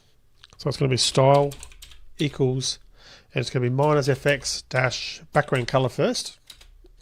Make that green, semicolon. So you want to add a second style, and it's going to be the text fill. So fx text fill, and we're going to make that one white, semicolon. All right, so if we run this application, we should see the background green, text on white. So that's working nicely. So it would be nice if we could actually just quickly do that, so all our buttons in the application try to look the same. So let's try changing button 2. So we can do something similar. Button 2, we can literally just copy the same code and just replace that line. A bit of space here just so we can see what we're doing a bit easier. So obviously we can do that and change the second one and run it again. No surprises there. We should see the second button has now got the same colouring scheme or the same style. So it would be nice if we could do this to all the buttons in our application so they all look the same. Now, obviously we could just set the style for the remaining 3 buttons. We could just come back and do the equivalent thing here in the sample.fxml file to make the buttons 3, 4 and 5 look the same. But think about the scenario where your application's perhaps got hundreds of buttons. And what if it had lots of windows and dialogues, each defined in their own fxml file? Imagine having to go through literally every fxml file to find every button and then adding the style property to it. And worse, imagine that we did do it. We actually spent a considerable amount of time and we changed the buttons so they all have a green background and white text. But then our manager or a client changed their mind and decided that no, we don't want green. We want our buttons in fact to have a blue background. You'd then have to go back and change the fxml for every button all over again.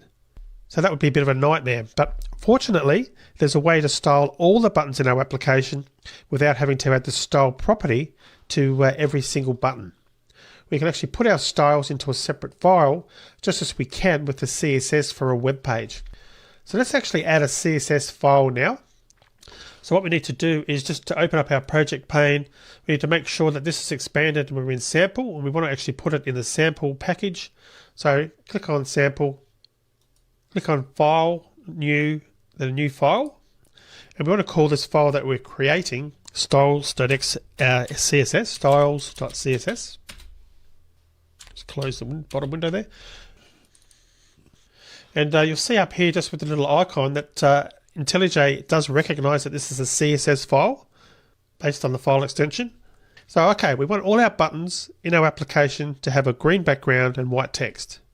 Now in CSS, we can use a selector to specify what we want to style. When we want to define a style for all the buttons on our application, we use the .button selector because we want to style all instances of the button class. So we're going to assign the properties within a set of curly braces and separate the property and value with a colon, just as we did in the fxml. Alright, so let's go ahead and do that, bearing in mind that each property assignment in CSS ends with a semicolon. So we're going to start with our selector, .button, then we need a left curly brace. Then we want a minus fx, and you can see IntelliJ is helping us there. Background color, green. The semicolon, as I mentioned, is a separator. Then the text fill we want as well, so fx text fill, and that was white. Again, it's got a semicolon there. Alright, so now we've created the styles.css file, we need to associate that file with our application. So we do that in the fxml file. So we'll come back here to our sample.fxml and might clear up some of these imports that were added automatically but aren't being used at the moment. Alright, so we do it in the fxml file, as I mentioned, using the style sheets property. And we actually put that up here in our grid pane. So I'm going to come down here, press enter to create a new line there. And it's going to be style sheets equals, and notice how styles.css has come up automatically. We have to actually put at styles.css like so. And let's go ahead now and remove these extra style commands that we actually put into each button, because they won't be needed anymore. Alright, so let's now run the app and just make sure that it works now. And you can see all 5 buttons have been styled based on how we've defined that in the styles.css file. So hopefully you're getting an idea now, seeing how CSS makes it much easier to change the entire appearance of an application rather than having to manually sort of go through and do each element, which would be a rather painful exercise. And it turns out, in fact, that our application's been using CSS behind the scenes all along. And that's because JavaFX uses a default style sheet to style JavaFX applications. Now, obviously, this is not a CSS course, so I can't go into a lot of detail with CSS, but if you are familiar with web development or software like WordPress, you probably know that you can change the appearance of a website by changing its theme, sometimes called a template. So a theme is simply a set of CSS definitions. JavaFX uses themes, and the default theme is the Medina theme. In a minute, we're going to see how to change to another theme provided by JavaFX. But first, looking at our sample.fxml again, let's consider what we'd do if we want button 3 in our application to have a blue background. Now we can obviously come down here and actually try and make a change to that. Style equals, and we can put -fx background color and blue, and put the fx text fill to white. And if we run that, we can see that that works. The button 3's now got a blue background and white text. And that's because when the CSS is included in the FXML within a control element, or inline in other words, it takes precedence over the CSS in the style sheet. So in other words, it overrides the definition in the style sheet, in a similar way to how the overriding a method works in Java, as we've talked about in the course. But that said, defining CSS inline generally isn't recommended. If we decided to change the background color of button 3 to yellow, we'd then have to change it in the FXML file again. Now this would be trivial for a small application like this one, but in a larger application, we might not actually know that the style in the style sheet has been overridden in the FXML file. Now we might try to set the color for button 3 in the style sheet, which we'll see how to do in a minute, and wonder why it's not working. And also, it could be that another developer who's not familiar with the code that has to make the change, and that they would actually look at the style sheet first. So generally, again, inlining these styles isn't recommended. So going back to our sample.fxml file, instead of styling button 3 inline, we can actually do it in the style sheet. Now this time, we won't actually use a class selector because we don't want every button instance in our application to have a blue background. Instead, we can use an ID selector. So first thing we need to do is assign an ID to the button, in this case button 3.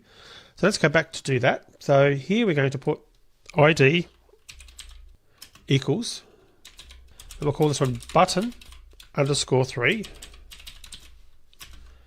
And I'm also going to get rid of the style that I actually added there. And just a note here, we're not assigning the fx colon ID, which we do when we want to reference a control in our controller. This is an ID which is different to that completely. All right, and you notice that I also removed the inline style definition. All right, so next we'll go back to our styles.css file, and we're going to make a change here. Instead of it being dot button, I'll delete that, and we'll make that hash button underscore 3. So everything else actually remains the same, other than the fact here I'm going to change it from green to blue.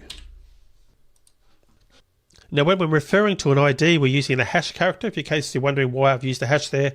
So that relates to the ID that was specified here. So the style sheet will know which control in this case to override. All right, so let's actually try running that.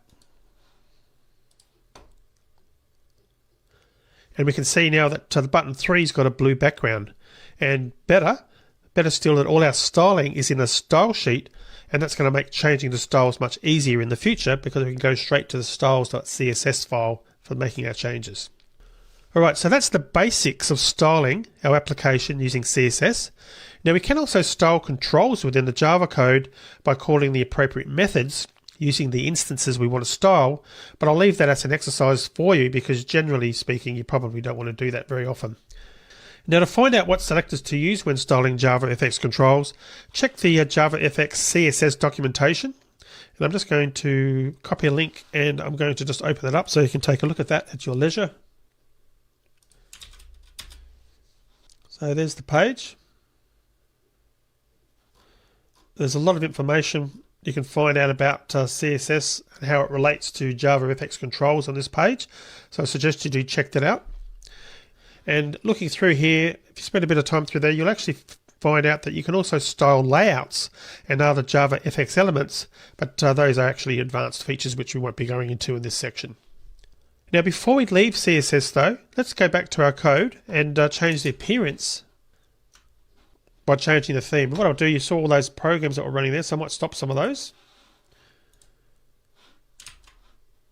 Probably should have closed these down before.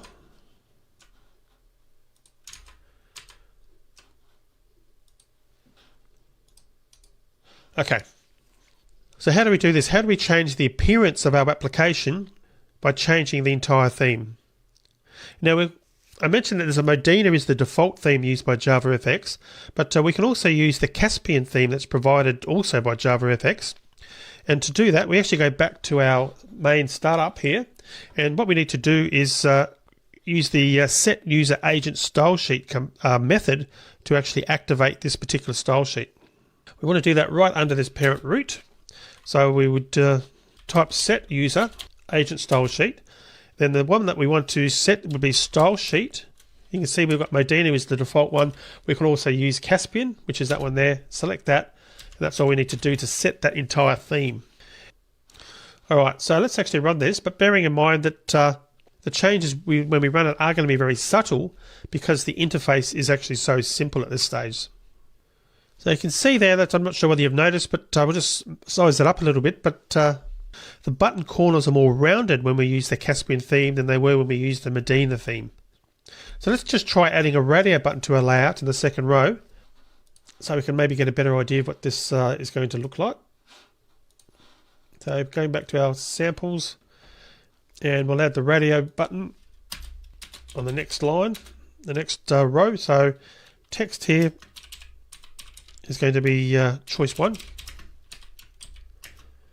Grid pane dot row index is going to be set to equal to 1 this time, and the column index we'll set that to 0. All right, so let's have a look and see what that looks like. All right, so that shows you again what this Caspian theme or style sheet actually looks like. What we'll do then, we'll run this again, but I'll actually leave that running so we can actually compare the two themes and come back here and actually comment out this setting so we can see what they both look like. So if we run that again,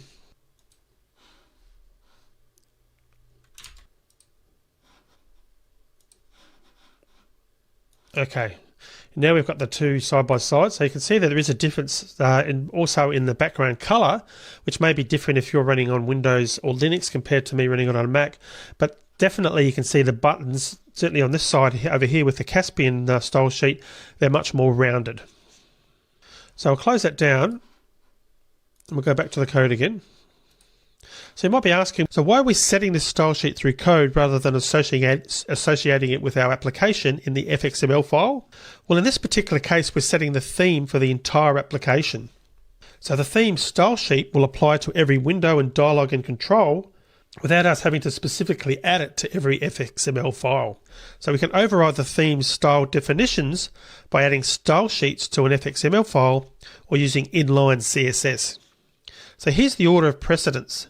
So inline CSS takes precedence over the FXML style sheet, which in turn takes precedence over the application's theme style sheet.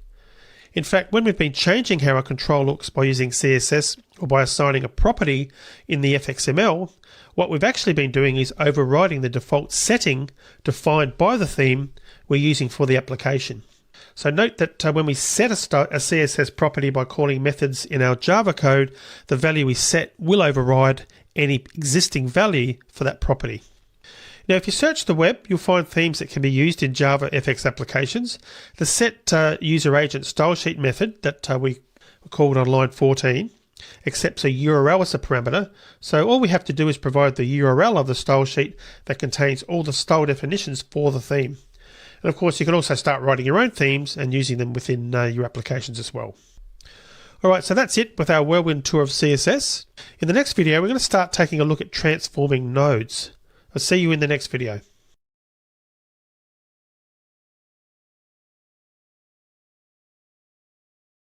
Alright, so let's now start taking a look at transforming nodes. Now, JavaFX allows us to transform nodes in the scene graph, which means we can do things like rotate them, zoom in on them, animate them, and also apply other effects. So let's start by adding a label to our UI. So I'll go back to our sample.fxml file. So I'm going to add that below the radio button we added. So it's going to be label text equals, and we'll call this one JavaFX effects, and grid pane dot row index, we'll set that to 2. Actually, we'll set that to 1 as well. We'll put it on the same line, and column index will also set to 1. All right. And just to confirm it, we'll run it to make sure the label's showing. Right, there's our label showing, JavaFX effects. Bit of a mouthful. So I'll close that down, and let's now zoom in on that label by calling the label setScaleX and setScaleY methods.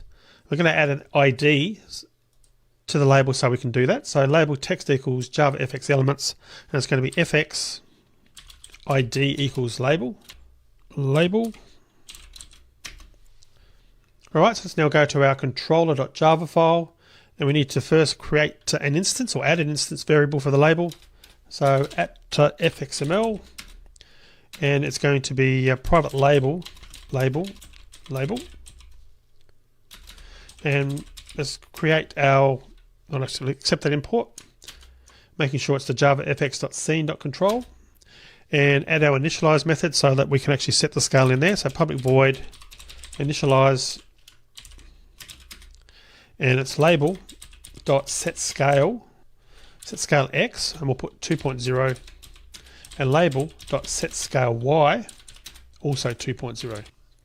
All right, so let's just run this to confirm that it's work, or that it does work.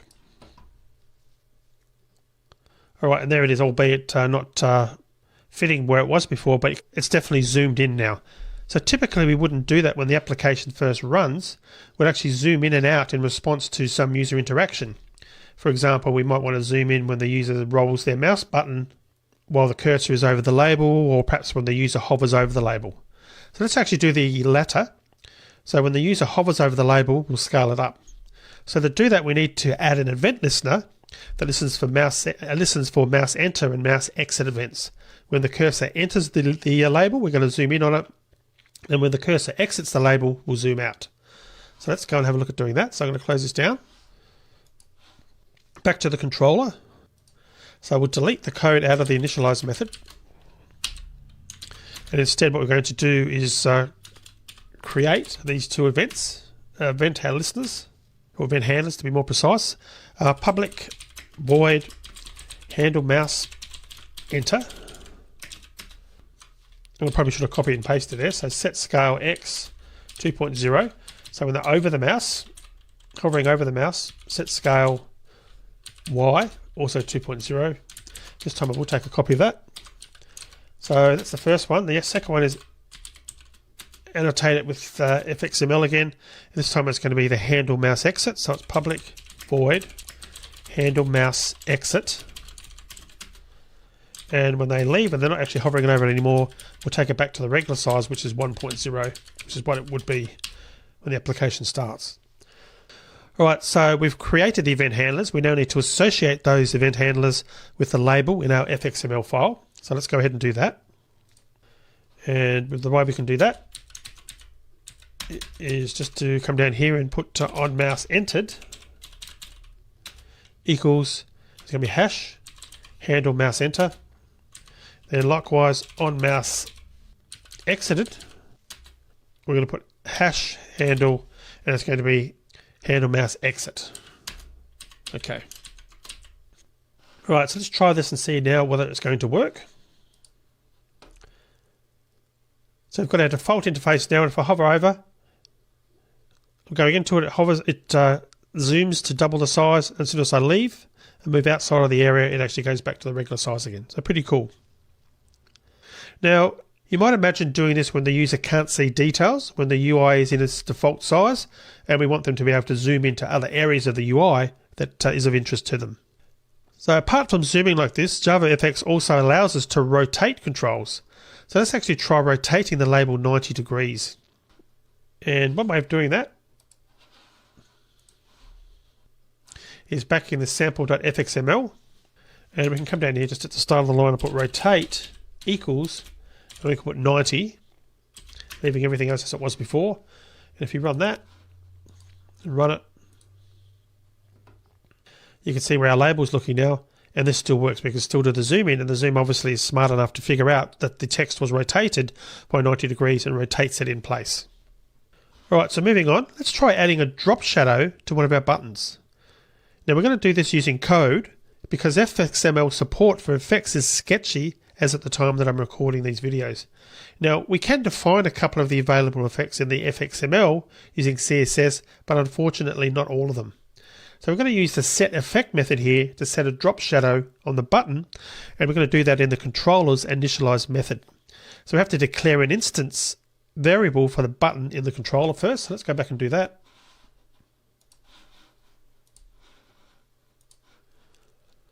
So we need a button. It's going to be at FXML to annotate it again. Private button. I'll say button 4 because that's going to be the one we're going to look at. And I'll accept the import, making sure it's the javafx.scene one.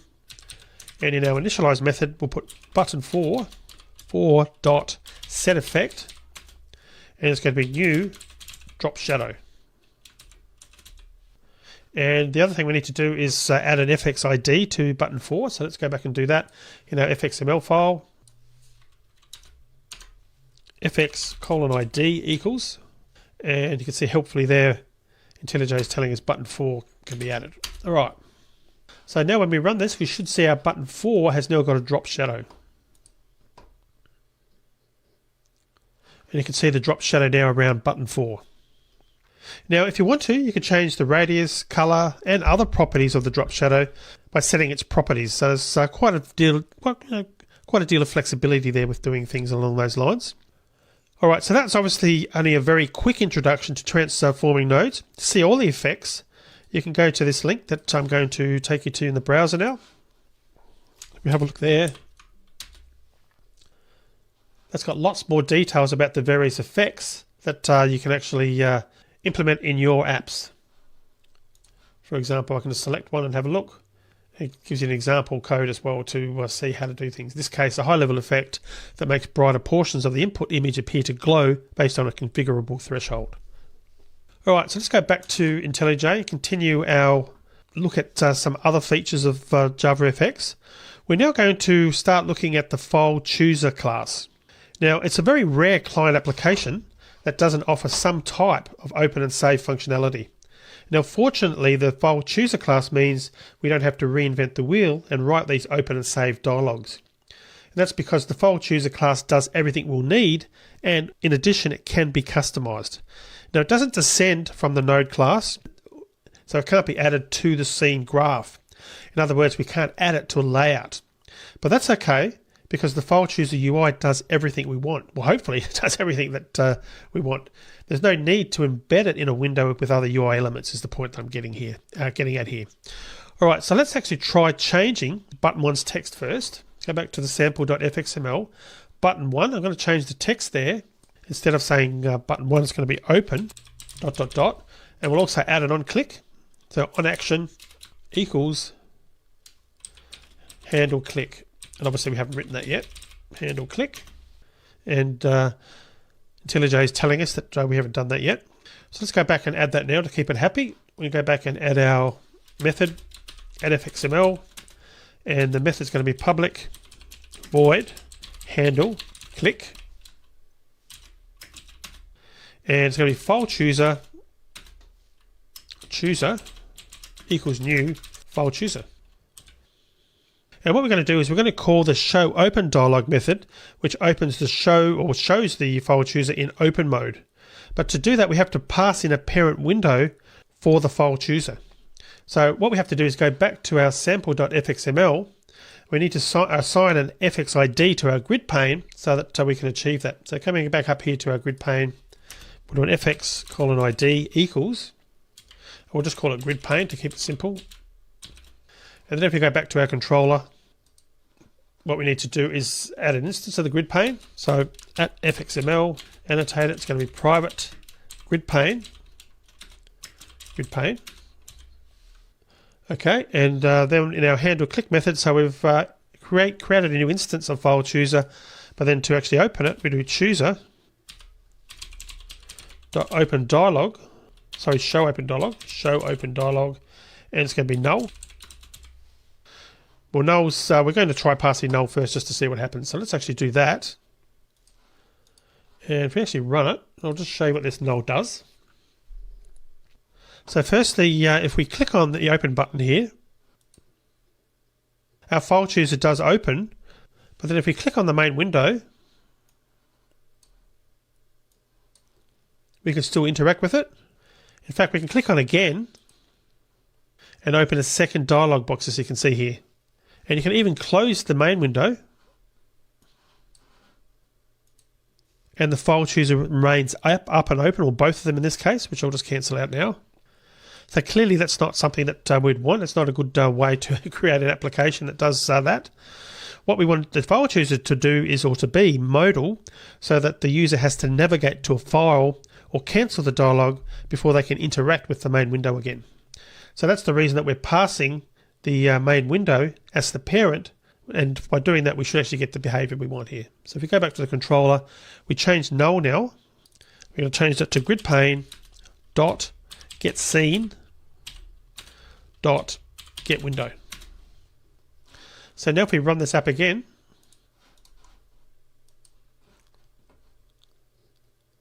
we can open. There's our dialog box, and notice now I'm clicking on that. I'm clicking, but I can't get access to it. I can't move this at all. It's actually completely modal, so we have to actually make an operation, select a file, alternatively click on cancel to go back to the window again. So we can only open one file chooser as well. And noticing also that the close button was deactivated on the main Hello World window. We can't literally do anything there until we've actually made a decision or done something with the file chooser. Alright, so by default, the file chooser initially shows the default file system view for the operating system that it's running on. Instead, we might want to show the last directory the user saved to, or a directory that's specified perhaps in the application settings. So to have the file chooser initially open to a specific directory, we can use the set initial directory method. Alright, so let's run again and open the file chooser, but this time let's select a directory instead of a file. So I'm going to run that again. Open. Now I'm going to go into a folder where I've stored some of the projects for this course. And let's say I've selected this source code folder. So I click on open. Notice that I couldn't do that. So when I did that, when I selected the directory, it actually, and clicked on open, it actually opened the folder rather than allowing us to actually select the directory or folder that we wanted to in this scenario. So in other words, sometimes we want the user to be able to choose a directory, not a file.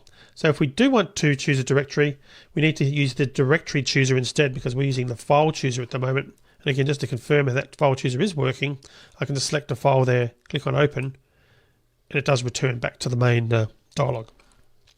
So if we want to do a directory there instead of a file, then what we need to do is use directory chooser, as I mentioned. And just to see how it works, let's actually try adding that. So directory chooser, call it chooser, equals new directory chooser. Alright, so this one's a bit different. We need to actually use a dot show dialog. So if we run that again, we should find now we can choose a directory. So open. I go back up one level to my source code folder. Now I can click on source code, click on open. Notice this time it's now chosen the actual directory instead of opening it like it did last time. So that's directory chooser. And incidentally, same deal there. It expects the owning window to be passed to it, and that's why we were able to use the exact same command, the same parameter, gridpane.getScene.getWindow. And just to confirm that that's working, let's actually add a bit more code here. We've got our chooser, and what we'll do is we'll put file equals chooser. That's what we'll do. We'll delete that out of there. Here we're going to put file equals chooser.show dialog. So we're actually going to work with the value we get back. Then we'll put if file is not equal to null. Then we're just going to print out file.getPath. Else what we're going to do, we'll put chooser was cancelled. So let's try running that to see whether we do get a response. So we run open. Firstly, if I cancel, chooser was cancelled. Open again, this time I'm going to select a folder, source code, open. You can see we get the folder name here. I get the full path back from the directory that was chosen. Pretty cool. The other thing to point out, so I open it again though, you may have noticed if we open the folder, we're seeing that the only thing we can actually select here are folders. We can see these other files, but they aren't selectable, and depending on your operating system, you may not even see the files at all. But on a Mac, we can still see the files, but we've only got the ability to select folders. And depending on your operating system as well, you might find it down here where it's got open, it might have the text select folder. In the case of a Mac though, it still shows as open. Alright, so I'm going to finish the video here now. When we get back to this in the next video, we're going to start looking at the file chooser again, and we'll talk about something called extension filters. So I'll see you in the next video.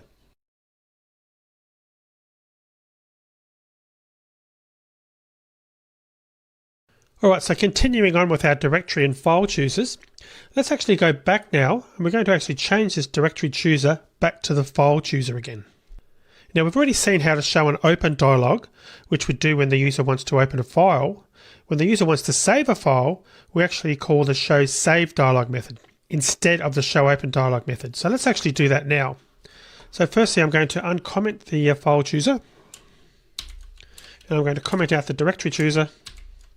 And we're going to do choose a dot. This time it's going to be save dialog, show save dialog. Show save dialog. And we're going to leave the same grid pane dot get scene dot get window there. We're checking for null as we did before, and printing out the path if it wasn't null. Else we're going to put the chooser was cancelled. So pretty similar to what it was before, only that we're calling the show save dialog now. So if we actually run this,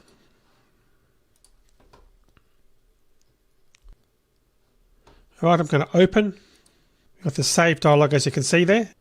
And on a Mac, which is a little bit different to how the PC and Linux will work, I can actually choose a folder like my desktop. I can then expand this out, and I can go and say a subfolder like test, and I could save it in there. I can save it as Tim's file, click on save. And you can see the entire path has been is showing there in the output. So that's the path that has come back from the chooser. Now if we just open that again, notice here also it's not open this time, but it's save, and that should be the same both for Linux and Windows as well. Now, depending on the operating system that you're running on, you might also get a type field underneath the file name. Now, I haven't actually got that here. I don't see a file type. I can see tags, but on Windows or Linux, you'll actually see the type field underneath the file name. And that looks like a combo box. And right now, that combo box is actually empty. And typically an application will deal with files of a certain type, and so then it will actually expect to save files with a specific file extension. Now that type field will display the file extension or extensions that the application knows about. Now the field isn't displaying anything because we have to set the extensions when we're configuring the file chooser. And again, this is applicable depending on which operating system you're actually running on. But we can still do that on a Mac. So let's go back and do this, and this will work on all operating systems. We can actually set the file chooser's extension filters. So let's actually go ahead and actually do that. We're going to do that by calling, we're going to get the filters first by calling get extension filters, and then we're going to add to those extension filters to the existing list. So let's actually go and have a look at how to do that. So under the, we'll go back to our controller. Under the chooser, we're going to put chooser.setTitle. We'll set that to save application file, and we'll see that where that appears shortly. Then we can put chooser.getExtensionFilters. We'll do an add all, and we're going to put new file chooser dot extension filter, and we're going to do two here. We're going to do a text, and that's going to be star.txt. And because we selected the add all method, I can include multiple ones there. We'll do the same for PDF as well. File chooser dot extension filter, and we'll put PDF star.pdf and set it up like that. And our file statement, I'll delete this directory chooser so it's not confusing things. All right, so now that we've done that, we should be able to run this. So let's actually see what it gives us. All right, open. Now this time we've got the file name there, the tags, whatever they were before, but notice this is actually showing now. We've got text and PDF, and depending on your operating system, this will may show elsewhere. And notice also when I'm doing that the actual file name is being changed automatically, the end of the file extension. So I can put Tim there, Tim text, and click on save, and it actually saves it as there, as the full path there. So opening that again, we can select either type, and the file name appears. And of course we can also click on cancel without selecting anything, and we get the cancellation coming through. Alright, so basically when we construct an instance of extension filter, we pass in a description of the files that have the file extension as the first parameter and the file extension as the second parameter. Now the description is a string as you saw there in the code, and I'll just show that on the screen now. You can see the code on line 44. So the description is a string, as I mentioned, so it can be more than one word there. And you saw that the type field then gives you an option to select the type. And again, as I've mentioned a few times, this will look slightly different on Windows and Linux, but essentially it's the same concept in that you can now choose the type of file that you would be wanting to save. The other thing to note is that it's important to note that the user isn't limited to file names that have one of the extensions. So in other words, I can still go back and run this again. Open. Now we can select PDF or whatever. I can change that to something else, like maybe my.ext for my extension. And I can click on save, and we can get that path there. But note in the case of the Mac, it's automatically appended the PDF. That, and again, we'll just do that just to confirm. We'll go back and actually check this again. Text, leave it on text, and if I put Tim there, and you can click on that if we want to hide the extension, but click on save. And we've now got still the file name, but with the .txt added to the end. All right, so closing that down. So what's the use of these file extensions? Why would we want to actually use that, these extension filters? Well, file filters are useful because they limit the files that the user sees. Now, obviously, we're using a save dialog at the moment, but in the case of an open dialog, we can actually limit the files that the user sees, which can be convenient for the user when the file chooser is displaying a directory with lots of files. Now, when filters are set, the file chooser will only show files that have an extension that matches the filter. So basically, we're only, in this case, which I'm about to show you, I'm just going to run this one more time. So what we'll do first is we'll change this. Let's actually change this out. So we're going to temporarily stop the filters. Comment those out. We're going to change the chooser from a show save dialog to a show open. And I'm going to run that again. Back to main so we can run it. Open. Now at the moment we've got in this test folder, we've got a zip file, an MP4 and a PDF file. So let's actually cancel out of that. Okay, we'll close the code down. And we'll go back and we'll change this now, and we'll uncomment this again. But what we'll do is we're going to put zip star.zip.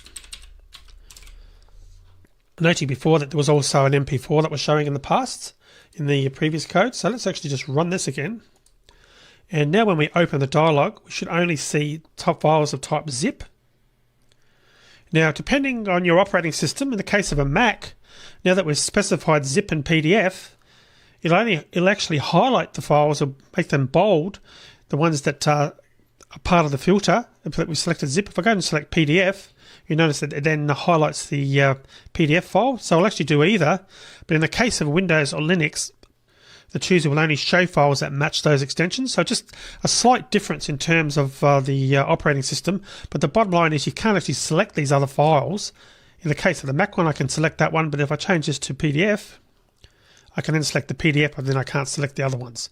So the bottom line here is it's a filter that you can specify, and now it's the file that I've actually selected, and it ensures that the user can only select files of that particular type. And it's an example of why we want to do that. So what happens when the user wants to open a file with an extension that doesn't match one of those filters? For example, the user might have downloaded a file. When they did so, they gave the file a name with an extension that doesn't match any filters. When they want to open that file in the application, they could type the file name into the file name field because the filters don't prevent them from opening files with other file extensions. But that's not really as convenient for the user to type the name, so it's customary in that situation to include a catch-all filter with the open file chooser case. The worst that can happen is the user will try to open an unsupported file, and in a real-world application we could gracefully handle that case. So here's what I mean by that. Let's actually look at the code for that, the controller.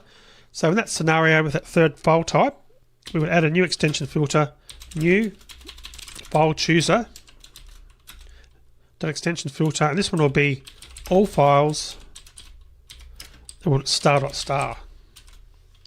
So now if we run that, click on open again, we've now got an all files, and you can see in the case of the Mac, I've actually got all three files available now, and I can click on that file that I couldn't access previously, then open the MP4. So that's the catch-all filter that I've just added to our file chooser. The other thing to note here with the chooser is that we're not actually limited to one extension. So what I mean by that is, let's just say we decide to add one, file chooser dot extension filter, and we want to add one for image files. So we can do something like star.jpg, star.jpg, we can put star.png, and we can even do star.gif. Semi-comma there. And now if we run that,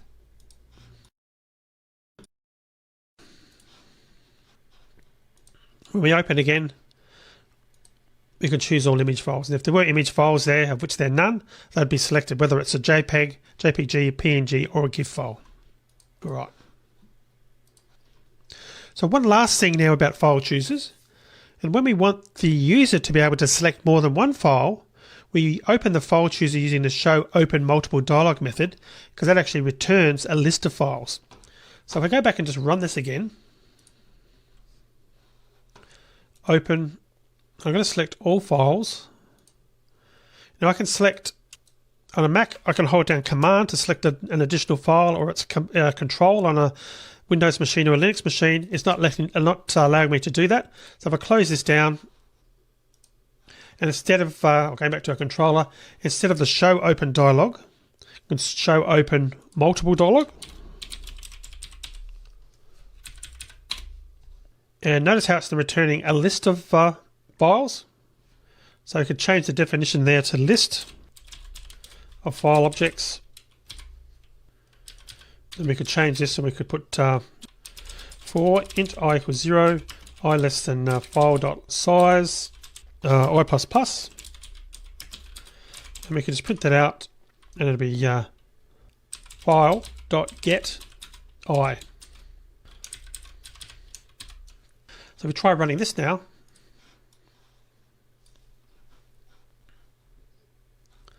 Open.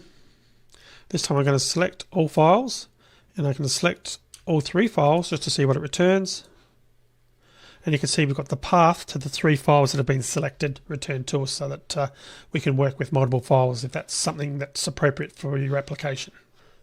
All right, the last thing I want to cover now in this whirlwind tour in this section is the internet, or more specifically, how to view web pages from within a JavaFX application.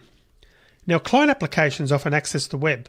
For example, sometimes clicking a help item will open the system's default browser and navigate to online help. Now, we're going to take a look here at two JavaFX controls, the hyperlink and the web view. So let's actually start with the hyperlink control, and I'm guessing you can probably figure out what that does by its name. So it descends from the labeled class, so it displays text, but we use it when we want to display a link. So we're going to add one to our grid pane. So let's go back to sample.fxml, and we'll actually add one of these hyperlinks. You want to add it just below the label. So it's going to be hyperlink, and we're going to go with text equals, let's go with www.javafx.com, and we'll do a gridpane.rowindex, we'll set that to 3, and gridpane.columnindex, we'll set that to 0. So let's just run that just to see that it works. All right, I can see here now we've got the javafx.com, and notice when my mouse goes over it, it actually changes to a link. And notice also the styling will change as well. The text is underlined as links often are, and usually are in a browser. But the moment if we click the link though, you can see that there's a little notification there that we have clicked it, but nothing's actually happening. We don't actually go to the web page. But you can see there that the hyperlink's appearance has changed though, and that's because the hyperlink control has got 3 states: unvisited, clicked, and visited. And the appearance of each state is different. Now, if we want the appearance of a visited hyperlink to revert back to that of an unvisited hyperlink, we can call the setVisited method and pass in the value of false. Now, to have something happen when we click the link, we still would have to write an event handler. And what that should tell you is that we don't have to go to a web page when a hyperlink control is clicked. We could instead open a dialog or change something on the user interface, or perhaps display contextual help within the application. Basically, we can do whatever we want in that event handler. So to see how to do something like that, let's close that down and let's go back to our controller. Actually, we'll go back to the FXML first, and we'll actually add an on action here so that we can actually see that in operation. So we'll put on action. We're going to go to handle, link, click. And I'll just copy that to make sure I've got the right spelling. Go back to our controller.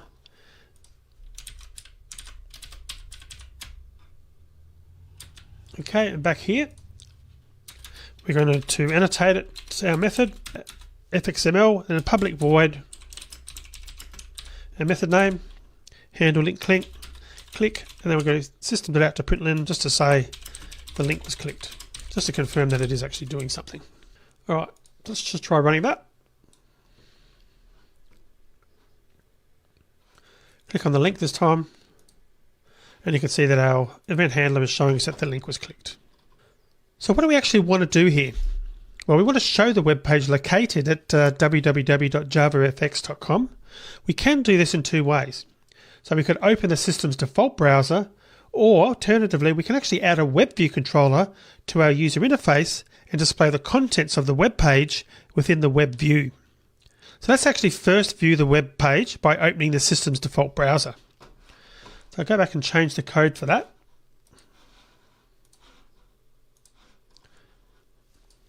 And what we'll do is we'll put a try in there. Then we'll do desktop.getDesktop.browse, then a new URI http://www.javafx.com. Okay, I'm going to accept that import. And we need to catch that exception. And what we'll do, just to keep it simple, we'll catch the IO exception first. So we'll just print a stack trace in the event of there being a problem. And we'll also catch URI syntax exception e.print stack trace. All right, so now if we go back and run this, Click on the link, and off screen that link actually opened, and this is the page that was actually opened. It actually forwarded it to oracle.com, and that's because if we go to www.javafx.com, it forwards to that page. So clearly the link worked fine. Alright, so now we know how to visit a web page using the system's default browser. But let's actually look at how to display the contents of a web page within the application using the web view control. So let's actually go back to our code, to our FXML file. And let's actually start by adding a web view control to the grid pane. So we'll add it in the 5th row, and we're going to do web view and grid pane dot row index 4, which is the 5th row, and the column index we're going to set to 0. The col span, we want grid pane column span, we want to set that to 5, and let's also set the grid pane dot row span to 3. Run this to see what happens. Now you can see there's some evidence that there's something there, but we can't really see much at the moment. Certainly there's no output, but we haven't told it to do anything. Now depending on your operating system, if you're running Windows or Linux, you may not actually see anything because of the colors, because the default background color of a web view is white and it doesn't have a border. But on a Mac, because of the way they do the coloring, you can actually see that, but you'll probably find that you won't see anything if you're running those operating systems. But what we can then do is go back and add a reference for our web view to our controller. So I'm going to write the code first at fxml. Actually, what we should really do to be technically correct is add the instance variable first. So at fxml, it's going to be private web view. Let's go back and put that into our fxml. It's the ID. fx:/id equals, and then go back to our controller again. And here we can write the code now. We can now connect to the web engine. So it's public void. Actually, what we'll do, just to keep things simpler, let's actually not create that extra method, because we've already got the on action that's handling the link click. So we should actually really put the code in here. So let's go ahead and do that instead. So I'm going to comment that code out. And instead we're going to do web engine equals web view dot get engine. Then we can do engine dot load and our URL, which is http://www.javafx.com. So now if we run that,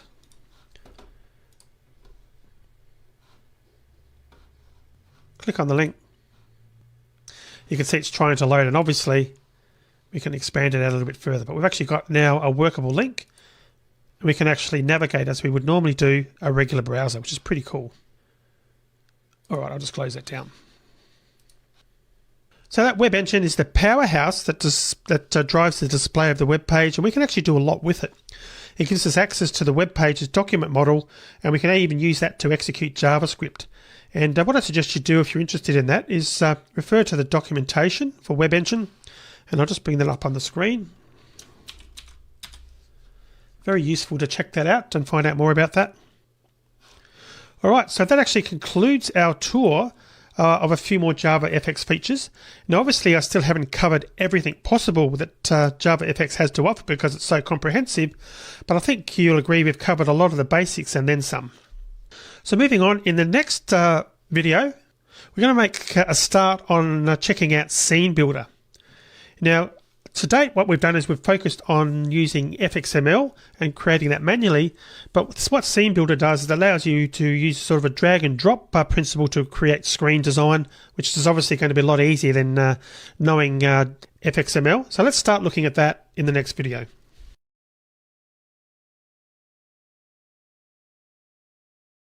Okay, so we've learned how to create our UI using FXML, and we've been doing so by editing the FXML file.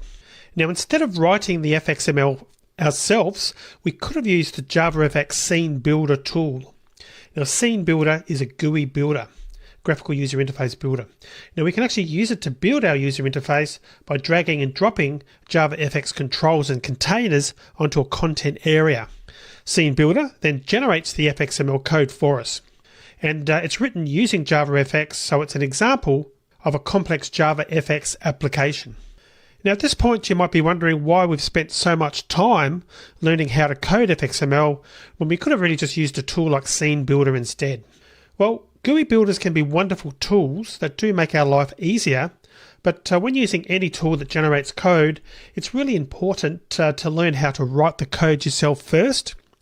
And the reason for that is the tool might get discontinued, or we might want to tweak the generated code, or perhaps you need to debug the code when it doesn't work as you would expect. Now, GUI builders should always be seen as a way to help us create the user interface. They shouldn't ever be used because we don't actually know how to write the code ourselves, or we don't understand what's happening behind the scenes. And that's why we've spent so many lessons in this section learning the manual way of creating FXML, so that seeing the Scene Builder tool is going to really make things, really going to complement our skills now that we've sort of started off on the manual way, and we can now save a bit of time using Scene Builder. Now, when it does come to Scene Builder, the JavaFX community is wondering, and I'm in the same boat here, whether Oracle, and that's the company obviously that owns Java and everything related to it, will actually keep the tool under active development. Now, to give you an example of that, Oracle used to offer installers for a Scene Builder, but they no longer do. Oracle instruct developers who want to use the tool to download the source code and to build the tool themselves. And also, Oracle have made the Scene Builder code open source, and potentially that could mean that Oracle have don't have any real sort of long-term plans to work on it anymore. Pure speculation, but in any event, fortunately, the JavaFX community has stepped up to the plate, and they've actually kept the Scene Builder code in sync with JavaFX updates, something that Oracle haven't been doing. But of course, that could change at any time. For now though, the Scene Builder is still a tool we can use, and it is still very useful. Now, if you search for Scene Builder, you might find some old binaries from Oracle that you can use, but they don't actually include the latest updates to JavaFX. So what I'm going to do is, in the next few videos, I'm going to actually show you how to find an alternative way to get Scene Builder installed on a Windows machine and also on a Mac machine. And although I won't have a video for Linux users, I'll also outline how you can go about getting that for your platform. So let's continue in the next video when I'll actually show you how to install Scene Builder and get it up and going for Windows. And if you're on a Mac, skip that video and move straight onto the Mac video, which is the one after that. So I'll see you in one of those videos.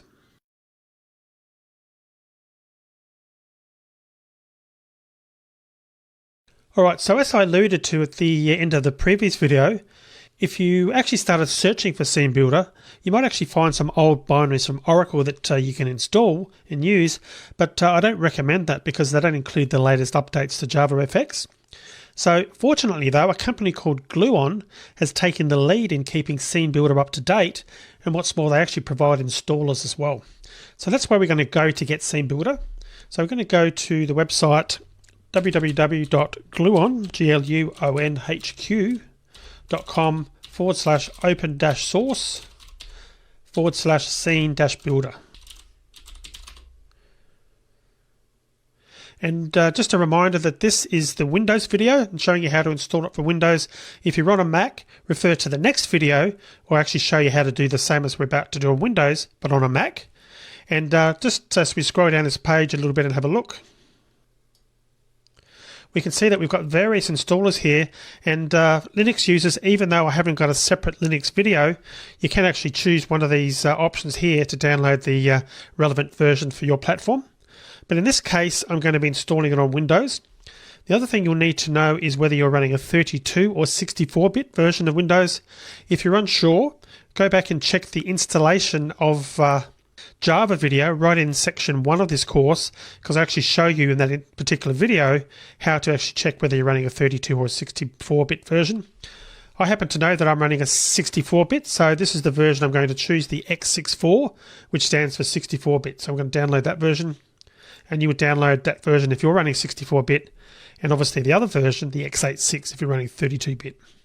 Alright, so you can see in the bottom left hand corner that's downloading. So I'm going to pause the video until it's finished downloading, and then we'll come back and continue on with the installation.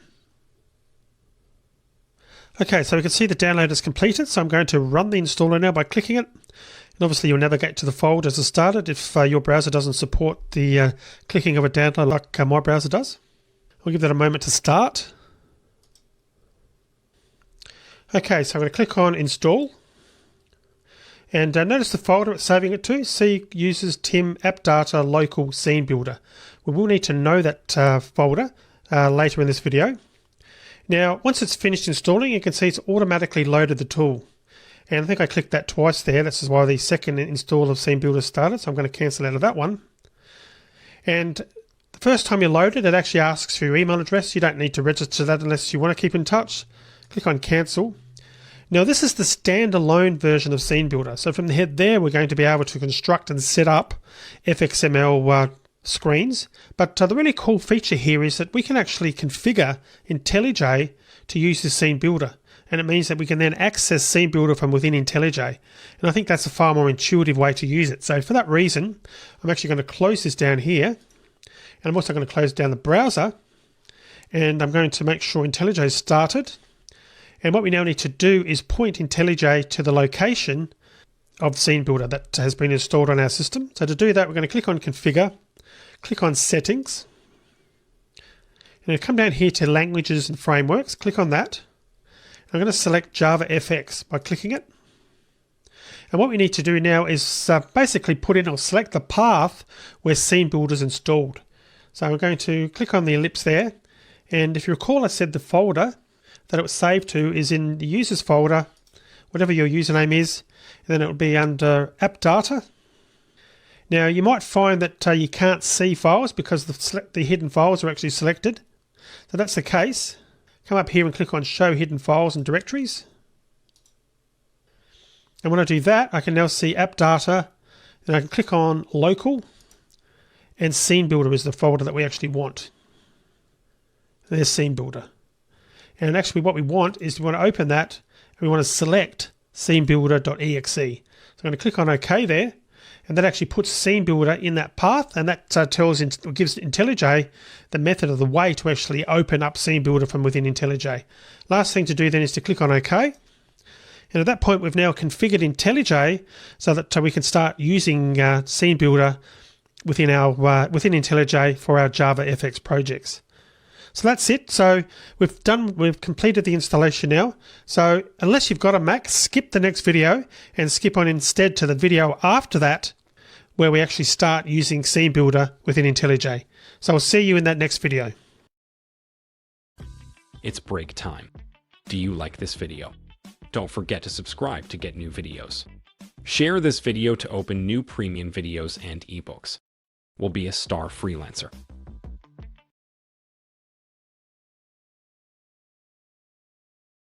Alright, so in this video, we're going to go ahead and download and set up Scene Builder for a Mac computer.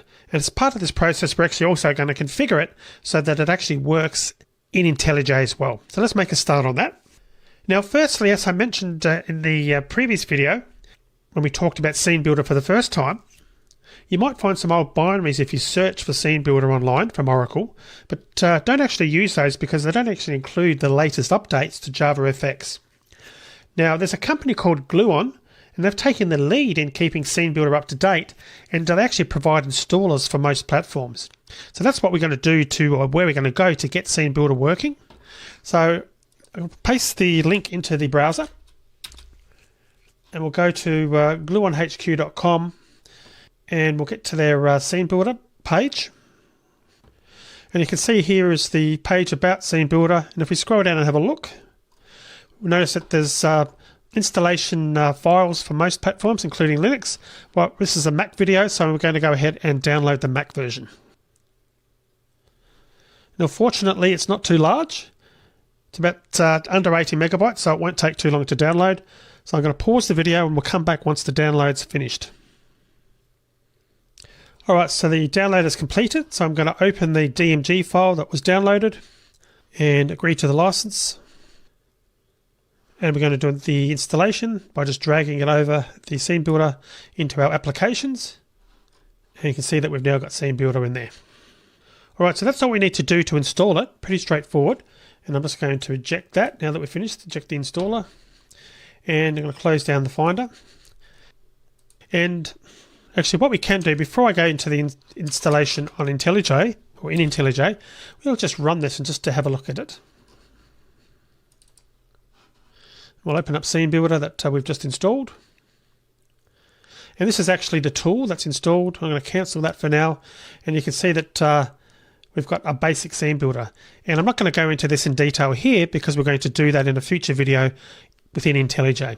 The point is that it's a standalone program that we can use, but there's also a mechanism that we can actually use to incorporate this into IntelliJ, and that's obviously what we want to do, so it's more convenient for us when we're developing our programs. So I'm going to close down Scene Builder here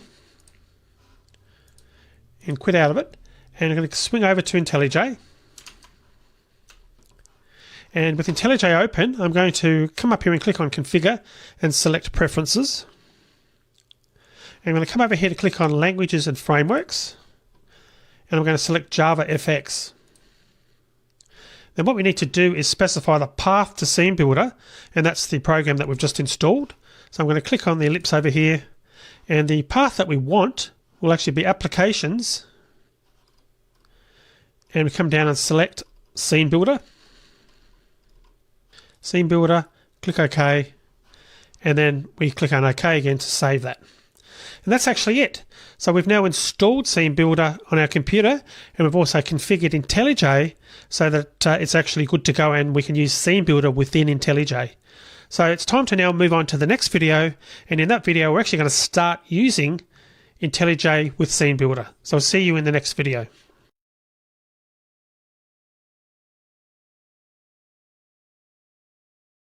Okay, so now that we've integrated Scene Builder into IntelliJ, let's go ahead and create a new Java FX project and see it working. I'm going to click on Create New Project. I'm going to select Java FX, making sure Java FX application is selected. And for this one, we're just going to call this Scene Builder, the project. Click on Finish. I'll make a bit of space here. Let's expand this out so we can see our files. I'm going to double click the sample.fxml. And the first thing you should notice down here at the bottom now is that we've got this new Scene Builder tab. In the past, we've only had text, but we've now got a Scene Builder tab as well. Now, if we click on the Scene Builder, you notice that it's actually popped up with Scene Builder now within IntelliJ. So it's almost the same user interface that we saw when we ran the standalone Scene Builder application. But the good thing here now is that Scene Builder is actually aware of our sample.fxml file. So it's actually already loaded the contents of that file, and any changes we make within the Scene Builder will be saved to the sample.fxml file, and also vice versa. Now, when running the application standalone, we also could have loaded the sample.fxml file from our project, and then any changes would be saved to sample.fxml, but I think you'd agree it's far more convenient to do it all within IntelliJ. The IDE makes the association without us really having to tell Scene Builder which fxml file we're working on, and that's pretty cool. One thing to point out though with this integration with IntelliJ is that it can be a bit flaky sometimes. For example, sometimes we can change a property and sometimes we can't, and we've got to go to the fxml file to do it. But fortunately though, it's really easy to flip between the Scene Builder and the fxml file in IntelliJ, and just by a matter of clicking on Text and Scene Builder. So it's pretty quick anyway, and the two tabs are kept in sync. And again, as a backup, you can also use the Scene Builder standalone executable if you prefer outside IntelliJ. Now, if you've got a window open down the bottom, which you shouldn't have, make sure you close it to give the Scene Builder as much room as possible within the IDE. Alright, so let's start taking a bit of a look at the Scene Builder user interface. Now, click on the Scene Builder tab again. Now, obviously, the largest area is this middle content area, and that's the area we use to build our user interface. Now on the left hand side up here to the top left, we can see all the controls and elements that we can actually use in the user interface. Now some of these should be familiar if we scroll down the list there, because we've actually used those in various videos in this section. Containers, which we've currently got open, lists the all the layouts and other classes that will contain UI controls such as scroll pane, grid pane, and HBox. And next, if we click on controls, that contains the controls such as button and label. Underneath that, going down, menu. That contains all the UI classes we can use to build menus. We've also got a miscellaneous section there. That's really containing items that don't really fit anywhere else, like the tooltip class, for example. And obviously we've got these other ones, shapes, charts, and the 3D section. And we haven't really covered those in this section because they're more advanced topics, but they are there if you want to start using them. Now at the bottom of the left-hand side, you can see this area here that's separate from the list of UI elements. Now right now you can see it contains grid pane 0 by 0. So this area displays the scene graph for the user interface in the content area. Now if we switch back to the contents of the FXML file by clicking on the text tab down here at the bottom, we can see that the grid pane that IntelliJ always generates by default. Now, since the scene builder is displaying the contents of this file, this FXML file, it knows about the grid pane. So just to confirm that, let's actually change the grid pane to a border pane in the file, in the FXML file. So I'm going to make that a border pane like so. Now, if we switch back to the scene builder tab at this point, we'll actually get this error, and sometimes this will work and display the border pane in the scene graph area with a warning icon, but other times you'll see what's happened here, the actual exception, the stack trace for an exception. And if you think about it, you'll recall that the border pane doesn't support the HGAP and VGAP properties.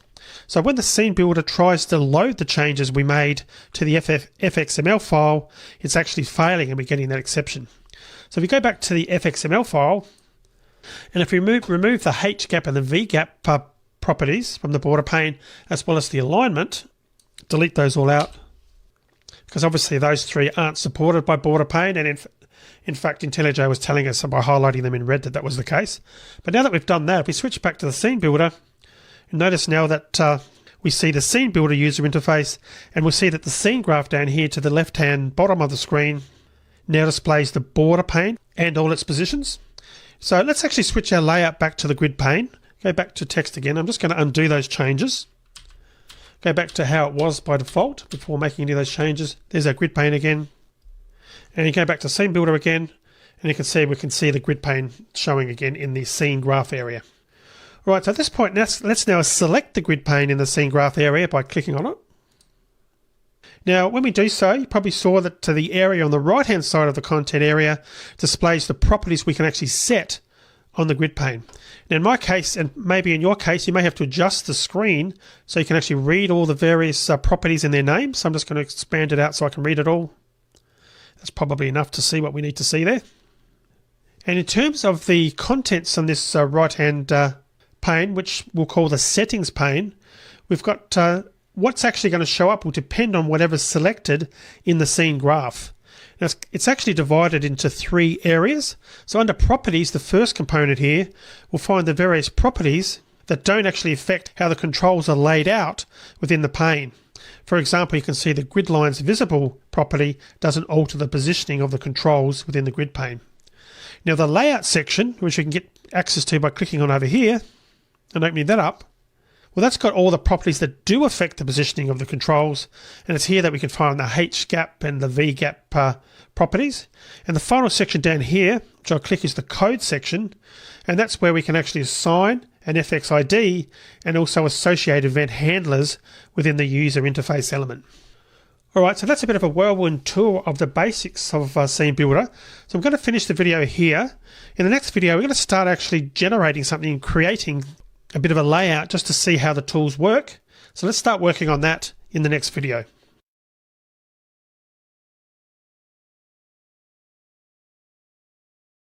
Alright, so it's time now to start seeing if we can build some sort of really basic user interface using Scene Builder. So what I'm going to do is with Scene Builder open, the Scene Builder tab opened, I'm going to drag some controls over. So I'm going to click on Controls, I'm going to select the button, I'm going to drag that in, release the mouse like so, and then I'm going to do the same for two more buttons. I'm going to click on the button again, drag it over to the right of the first button, release, and do the same for the third button. On the right hand side, move it over, move it to the right hand side of the second button and release. And you can see we've now got three buttons. And note that the row and column indicators are appearing now for the grid pane. And also the reference here is changed to say that it's consuming one row. There's now 3 elements in there, in this case buttons 0 through 2. Alright, so let's change the text now for each button to make it easier to know which button we're dealing with. Now you can select the buttons in 2 ways. We can click on it within the content area, like here for example, the second button. Or I can, and notice when I do that, that it actually is selected over here in the scene graph area. Alternatively, I can actually just click it on there as well. Either way, we'll actually select the button. Once we've done that, up here where the text is showing as button, I'm going to change that to OK and press enter. And notice that the user interface is updated to reflect that. Also, the scene graph on the left-hand side is updated to reflect that. And just, if you're not seeing that, make sure you've got properties. If you happen to have layout open, you'd see that, so you'd click on properties because we want to actually update those. Right, so let's update the other two. We'll actually add the text cancel for the second button. And for the third button, let's make that one help. Right, so let's now switch back to the text tab to see the code that Scene Builder has generated. And looking at that, you can see that it's different from the code that we wrote by hand. It's actually very verbose. And also note that Scene Builder has generated some optional elements. Also, since we only have the one row, it's actually relying on the default values for some of the gridpane.rowIndex and gridpane.columnIndex settings. So they're not specifically specified as we did in the case of our code when we were actually coding it by hand. Alright, so let's go back to Scene Builder again. Now, if it's not already selected, which in my case it's not, click on the grid pane over here to the left. And note that when I selected the grid pane, the color of the row column indicators changes to let us know that we're now going to be working on the grid pane itself.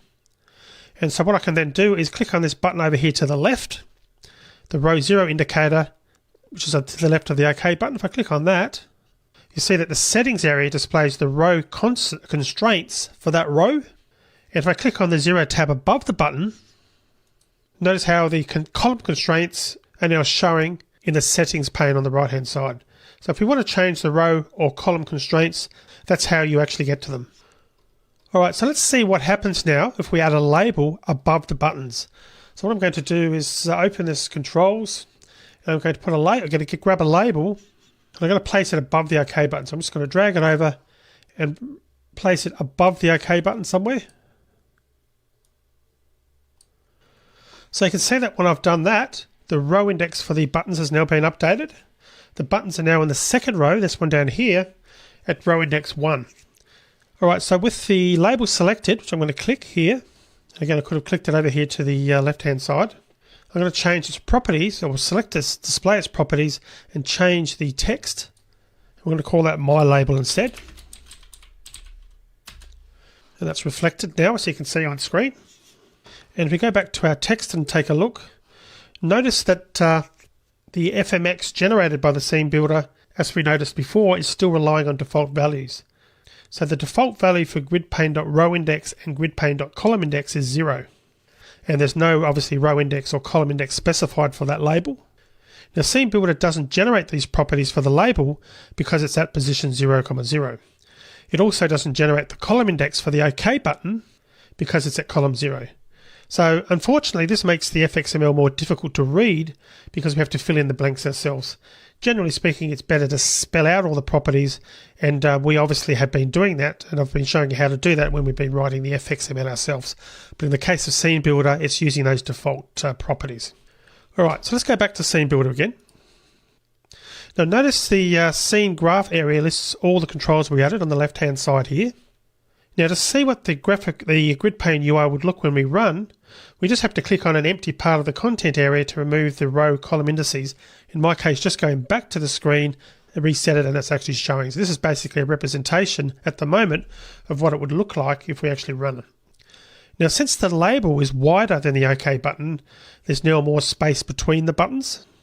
And as we typically do, let's actually put the buttons into a H box by dragging a H box over the buttons. So I'm going to actually do that. I'm going to get the H box and drag it over the buttons.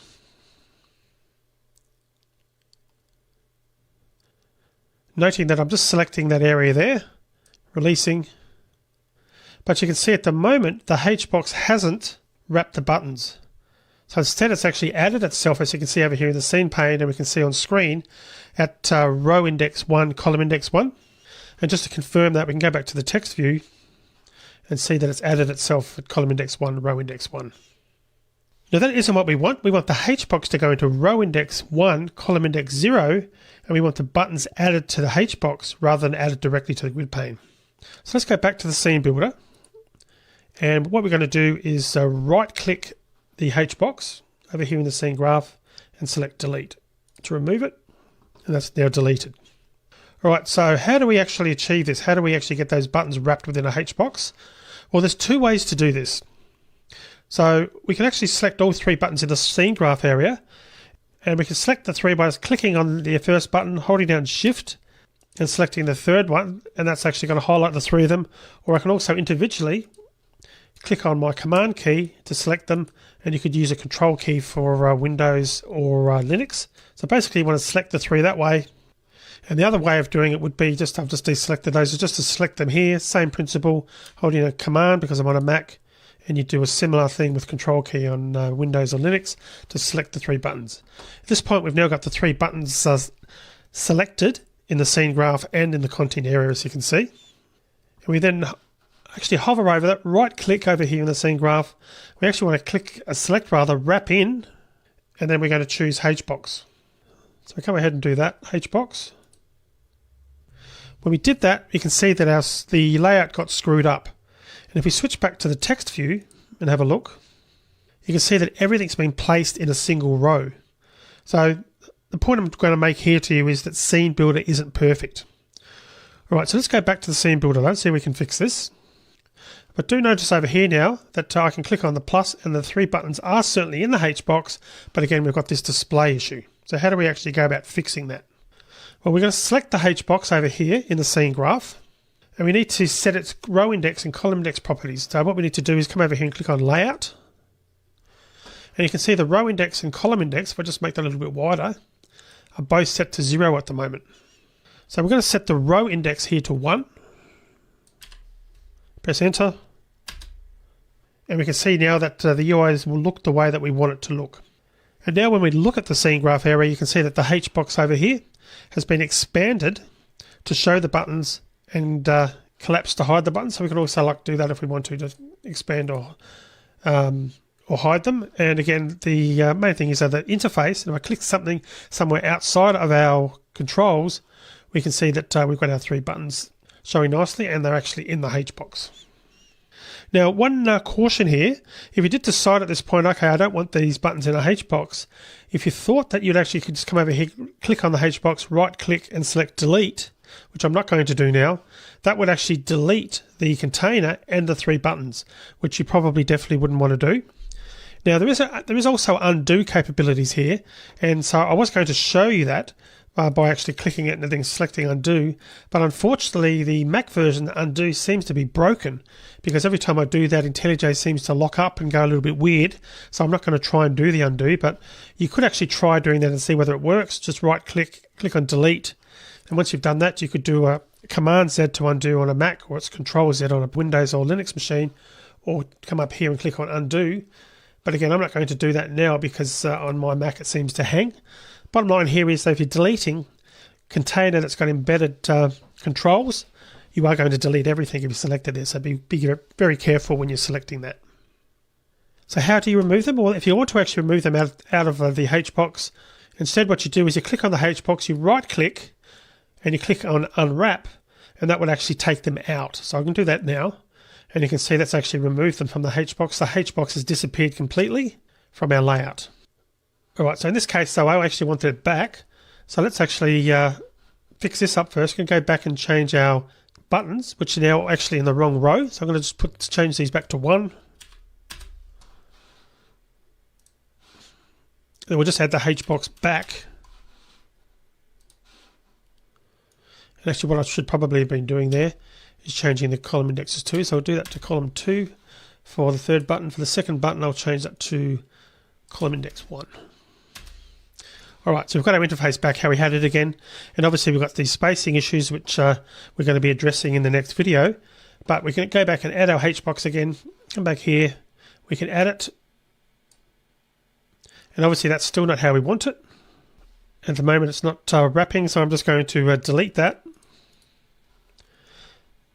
and use the mechanism that I recommend, which is selecting the 3 buttons, right-clicking, wrap in HBox. Then we need to do that last change, which was change the row index for the HBox to 1. And that leaves it wrapped in a HBox. Okay. Let's now select the OK button. Again, I can click it on here, or I can expand this window over here in the scene graph, expand the container, I should say, click on OK. So we've got the properties showing. Now, a button isn't a layout, but it still has the layout area. Now, for controls, we can use this area to set properties that influence how the control behaves within its parent container. Now, for containers, the properties in the layout area affect how the container is laid out within its parent, or how controls are laid out within the container. So let's actually change the OK button's margin. So what I'm going to do is over here. Now, the little graph, I'm going to really expand this on the screen really quite large so you can see it. We've got these 4 little fields here, and notice that the little graphic above each input box is telling us which margin it's going to set. So that's obviously the first one is the top margin, the right margin, the bottom margin, and the left margin. So I'm going to enter the value of 5 in the second box, this one here, which is the right margin. And if I do that, press enter, and we notice we've now got a space between the OK button and the cancel button, and that's because I added 5 pixel margin to the right of the OK button. So that obviously puts some space between the OK and the cancel buttons. But another and perhaps better way to do it would be to set the spacing for the HBox so that all controls in the HBox will have the same amount of space between them. So let's go ahead and try doing that. And I'm going to go back over here, change that back to 0 again, enter there to back to see what it was, or to the value that it was. Then I'm going to come over here and select the HBox in the scene graph area and expand the layout window if it's not already expanded in this case, which already it is. So let's now set the left and right hand margins over here to 5 for all controls, also the left. So that's the left and right margins, but then also to actually affect all the individual controls, let's actually change the spacing to 5 as well. And you can see that's now affected the space between all 3 buttons. Now, if we actually click over somewhere outside of the user interface, notice now there's a lot of space to the right of the help button. And if we click on the HBox, we can see it's not the HBox that's causing that, because you can actually see this sort of margin here to the right, and that seems to be quite okay. But if we click on the grid pane, we can see that's the culprit. That's the grid pane is what's actually selecting or using that extra space. And if we have a look over here, we can see the problem here is in the properties for the grid pane is that the horizontal gap setting is 10. Now we only have 1 column, so we don't need a gap that separates columns. So I'm going to set the H gap back to 0. And that then fixes our problem. And if I click outside here now, we can see that we've, in terms of the buttons, we've got it nicely sort of positioned in the middle there. Essentially, the extra space disappeared.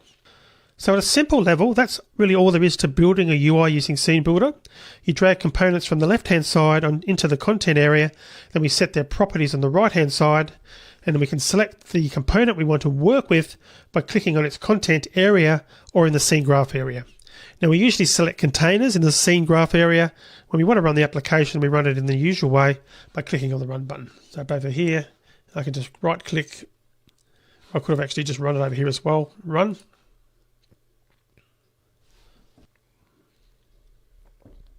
And there's our simple little interface at the moment. Okay.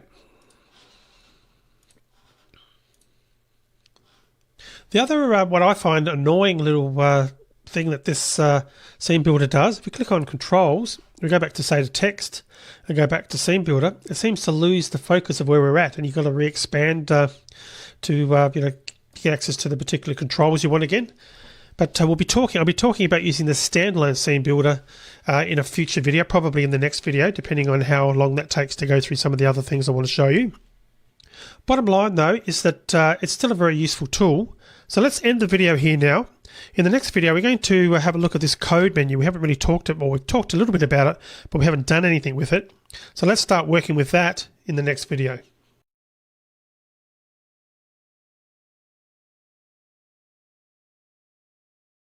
All right, so let's now have a look at this code section on the right-hand side of Scene Builder. Now, obviously, we've got nothing selected, so there's nothing to, well, no properties to show. But being able to build a UI using Scene Builder wouldn't be that useful if we still had to connect controls to event handlers by editing the fxml file. So let's actually add an action handler to the controller.java file. And what we're going to do is make a very simple event handler here. When the OK button is pressed, we're going to change the text of the label to OK button pressed. Now, since we'll be setting one of the label's properties, we have to declare a member variable for it, and we'll need to associate that variable with the label. And as you recall, we're going to be doing that using the fxid as the variable name, as we've always done. Now, so let's go back to our controller initially and set that up. So we're going to actually just type it in here. Be at fxml, and want a private label, and accept the import. Then add fxml, and it's going to be write our method. It's just going to be called handle action. Very simple. Label dot set text OK button pressed. Okay, so that's the code that we're going to be working with. So going back to our Scene Builder. Now we need to make the connections. So first I'm going to select the label field. Clicking on that there, and again I could have selected it over here if I wanted to. And I'll just expand this again out a little bit more so we can see what's going on there. Now under the code section, fxid. Now, sometimes this works and sometimes it doesn't. The label will actually appear in the fxid. Well, obviously in this case it hasn't appeared. But what I've found you can do is you can click on OK. I'll just go back and click on Text and Scene Builder again and see if it's going to actually work for me. Click on Code. Now, it's not going to work. Sometimes you do actually have to type it, but what I'll show you is I'll type it in there anyway. And if I go back to the OK, I'll try again, Scene Builder, OK, Code,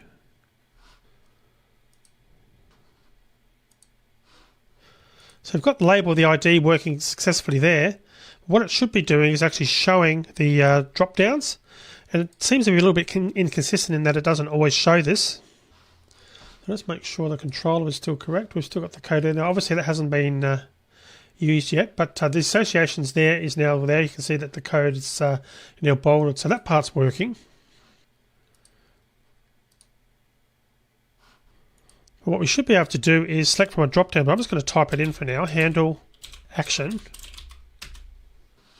We'll go back and check to see the associations there. The associations there, but what I'm hoping to show you, but it's not playing ball with us, is that it'll actually give you a drop down.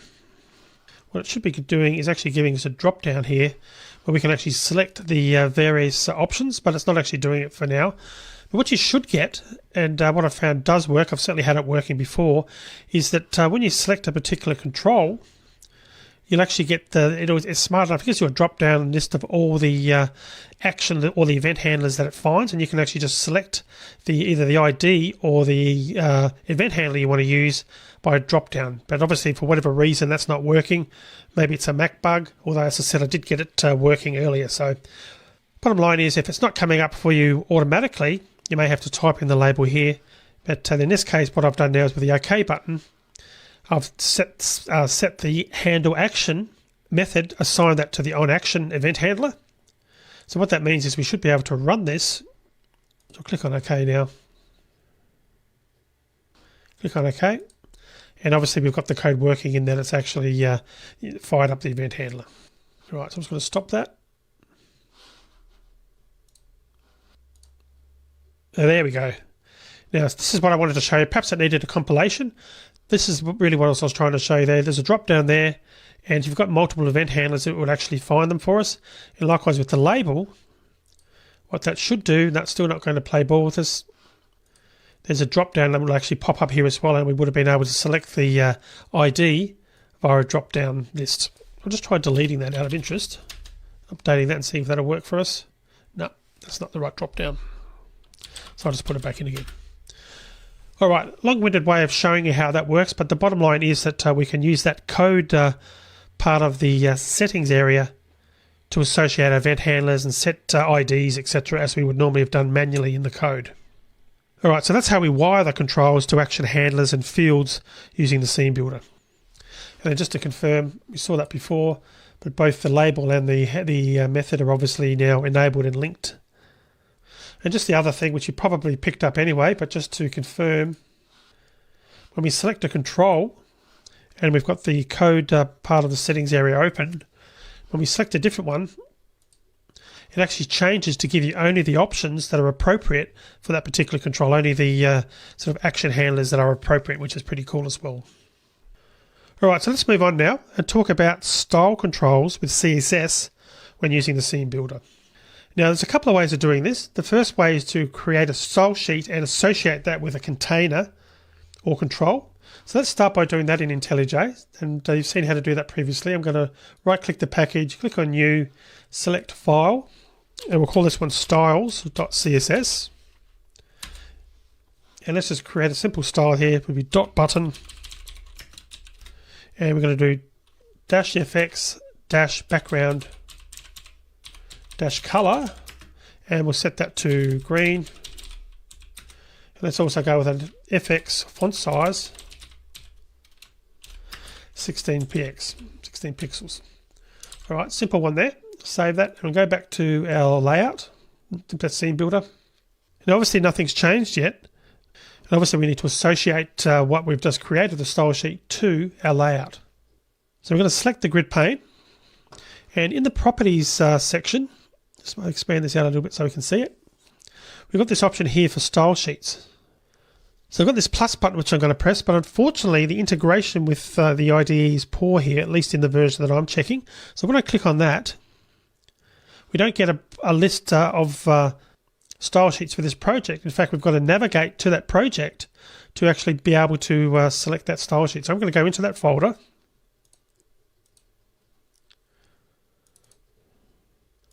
Right, so here I am in the folder. Then I'm going to go into the source folder, sample, and I've got to manually select the styles.css.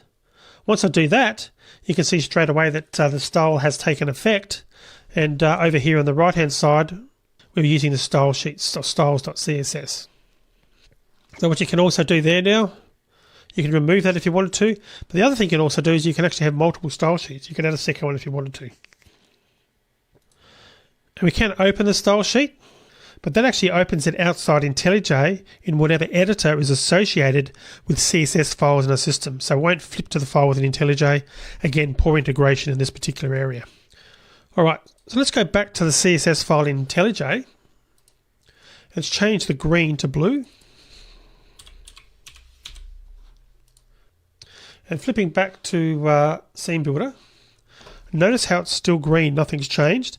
So we're still seeing green buttons in the integration. But if we actually run the app,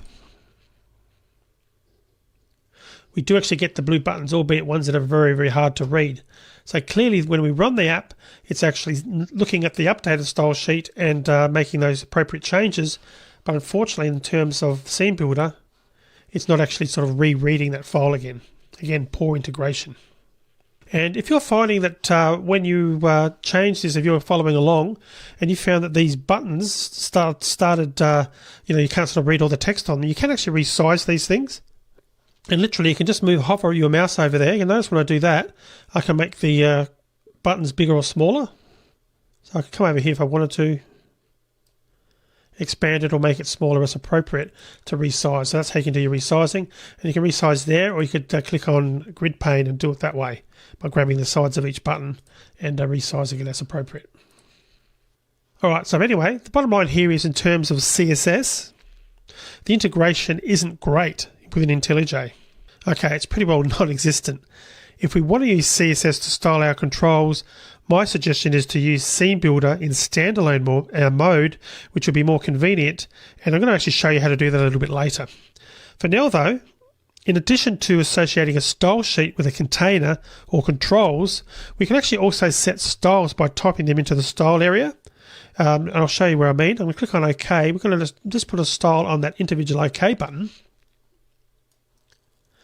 And down here we've got these two style input boxes.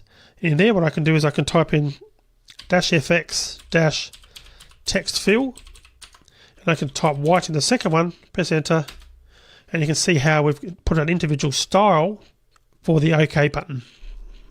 And you can also press this plus button if you had more than one style that you wanted to associate to one control.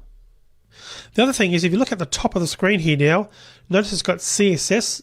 I know this is a very small font, it's pretty hard to read, but it's got font and text fill. It's got CSS, which is telling us that the CSS is taking control of those properties, and that prevents us from accidentally overriding a value that's been set using CSS. So it's pretty cool that it's telling us that. Alright, so we now know how to style properties in Scene Builder using CSS, but really it's not that convenient. So let's actually try running Scene Builder as a standalone application and take a look at the CSS integration there. So to do so, here's how to actually start Scene Builder up standalone on a Windows machine. So on Windows, to start Scene Builder, we can just click on our Start menu, and I can see that I've got Scene Builder showing here. So I can actually just click on that to start it. Alternatively, I can click on All Apps, and it'll be installed under Gluon, which is the name of the company, Scene Builder. Click on that, and that should start Scene Builder. And there we go, we've got the standalone Scene Builder working. And on a Linux machine, you'd start Scene Builder up by going to the folder wherever you've actually installed Scene Builder and starting it. And on a Mac, I can actually just press Command Space and type Scene Builder. Press Enter, and that's going to fire up Scene Builder. Alright, I'm just going to size this up so you can see it in a much larger size now. Now, notice that Scene Builder's got this menu bar right at the top of the screen here, and that enables us to get access to quite a few extra features. So we can actually open up our file that we want to work on. So let's go ahead and do that. File open. And I'm going to navigate to the folder where my project is. So here I am in the Scene Builder folder for this IntelliJ project. I'm navigating down. I'm going to open this sample.fxml. And that's pretty well a mirror image of what's currently in IntelliJ. But let's actually go back to IntelliJ and change the style sheet and change it from blue to purple. Okay, and if I go back to Scene Builder, notice the change was reflected automatically. We've got this file styles.css was modified pop up, and the change was instantly reflected in the UI. Much better than working with CSS inside IntelliJ. So if you'll be working on an application that uses CSS and want to use Scene Builder, this is the way to go, using it standalone. You can see any changes without having to run the application. Alright, so let's now pretend that we want to add a table to our grid pane. Rather than scrolling through the long list of controls over here to the left, we've also got a search capability. So I can type table, and notice how as I'm typing, the library field or the area was updated to show just those controls that fulfill that criteria. So basically the columns are dynamically matching or updated to match what we'd be looking for. And I can click on table view, and if I actually click on a control, and if I want to quickly find out or look for a particular property, I can also do that. For example, I can type effect and get quickly to the field that I want to work with, or I could do something like VGAP if that's what I was looking to do, with grid pane selected perhaps. VGAP, and it would actually show just those properties that basically match what I'm typing. So a very quick way to actually get to the area you want to get when you're editing your FXML files. Now in the standalone Scene Builder, there's also a controller section over here. This is where we specify the controller that's associated with the FXML we're editing. Now it's already set because it was set in the FXML file that we opened, but if it wasn't, this is where we'd set it. And as you can see, there's also a handy table here that actually lists all the FX IDs defined in the FXML file. Now the hierarchy section above the controller, open that out, is the same as what we were calling the scene graph area. It's not labelled when Scene Builder was integrated into IntelliJ. Now we can't run an application from the standalone Scene Builder. It is strictly a UI builder. So to run our application, we'll open whatever IDE we're working with, and obviously it's IntelliJ for this course, and run it from there. So the workflow would be to create the project for the Java FX application within within IntelliJ, and then to create the FXML file within there if one's not automatically generated, and then to open the FXML that the IDE knows about in Scene Builder. And if you're using CSS, we can also edit the CSS files in the IDE as we've seen, and the standalone Scene Builder will notice any changes. Alright, so that's it for our look at Scene Builder.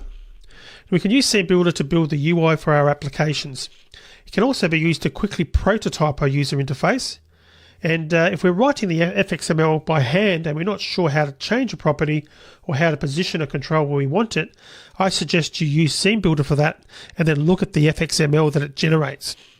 However, I think it's important not to become too dependent on Scene Builder for creating user interfaces, and that's because these tools can go away, and it's always a good thing to know how to write code before we use a tool that actually generates it for us.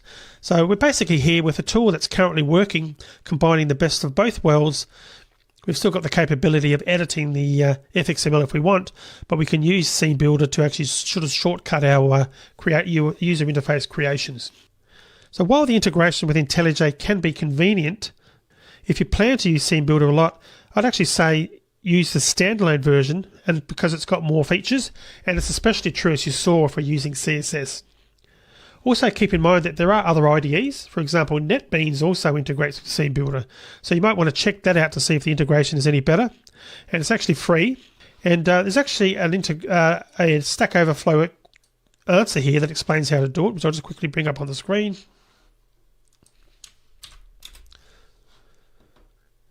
So you could perhaps have a look at doing that in NetBeans if you wanted to, and it shows you how to go about doing that. Keep in mind when working with NetBeans, the Scene Builder integration is looser, so it doesn't integrate Scene Builder into the IDE user interface, but runs the standalone version, which gives us access to the search fields in the menu bar. So which IDE to use is a matter of personal preference. NetBeans has got a fantastic Swing UI builder, and many Java UI developers are in the habit of using it, but I think it's a good combination still to stick with IntelliJ and just use the standalone Scene Builder if you're looking to build CSS or use CSS within your user interface. Alright, so that's it. That's the end of our work through with Scene Builder. I hope you got a lot out of it, and in the next video we're going to start a challenge for this section of the course. See you in the next video.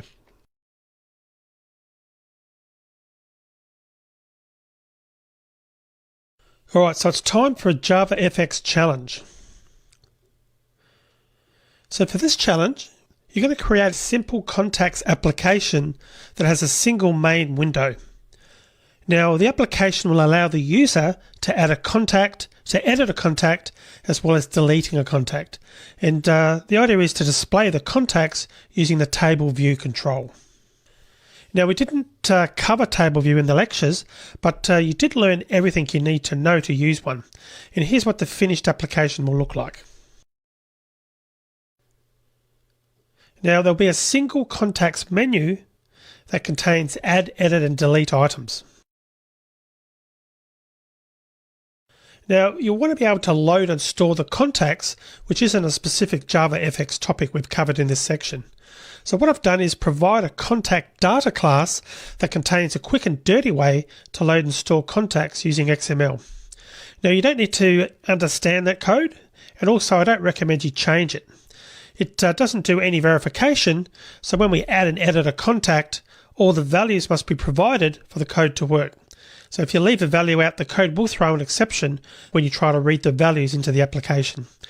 And that contact data class is available for downloading in the resources section of this video.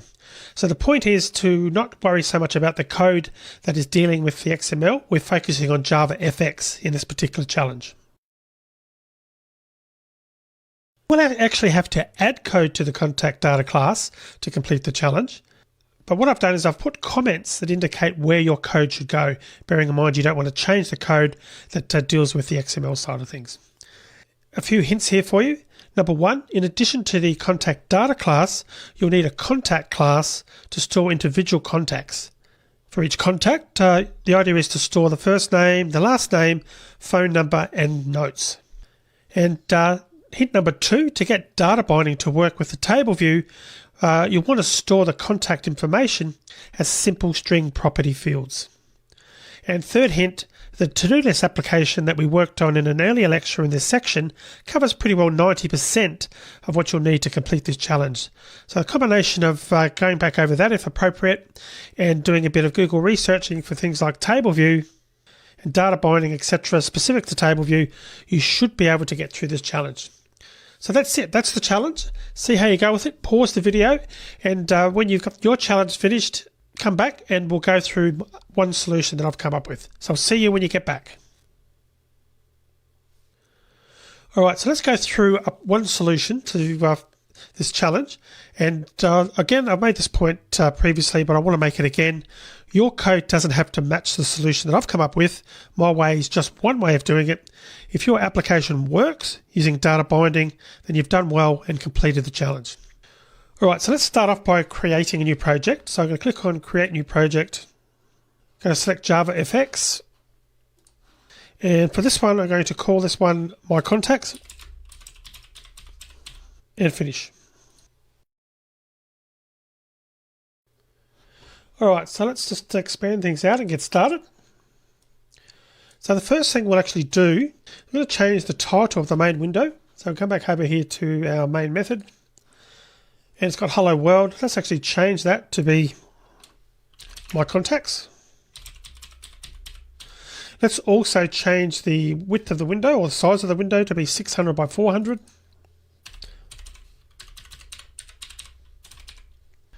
And if we run this now, no surprises, blank window, My Contacts as the title. So next, let's rename the sample.fxml file to main.fxml to really make it clear that this is the fxml file for the main window. So I'm going to select the file in the project view on the left, right click, select refactor, then rename. And we'll change this to main.fxml. And note that not only did IntelliJ change the name over here in the project, but it changed it on line 13 where we referenced the fxml file. That's why refactoring is better than manually making the change. You don't have to sort of worry about forgetting to change it in a particular area. All right, so continuing on. Next, we need to create our data model. Now this is where the data for the application will be stored. Now the data model classes should be the only classes that can change the data. And as I mentioned in the challenge slides, we're going to save the data to an XML file. But in a real-world application, you might do the same, or alternatively, you might read it from a database or even fetch it from the internet. Now, since only the data model classes can touch the data, if we want to change where the data is coming from in the future, or the way we fetch the data, perhaps by using a different database, then we should only have to change the data model classes. We won't have to touch the rest of the application. And that's why keeping the data and UI separate is highly recommended.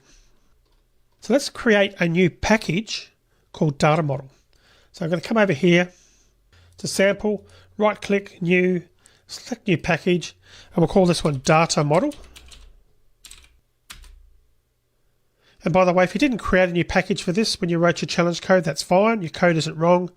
Real-world applications, however, do have many packages, and it's customary to put the data model classes into their own package. I didn't do that in previous lectures just to keep things simple. All right, so in this data model package, I'm going to create two classes, contact and contact data. Now, the contact class will contain the information for a single contact, and the contact data class will contain all the contacts. So this is where we'll initialize the list of contacts, we'll load contacts, and save contacts. And if we ever want to change how we load and store contacts, this class, the contact data class, would be the only class that we'd have to change. So we'll start by working on the contact class first. Let's go ahead and create that. In the data model package, new Java class, contact will be the name.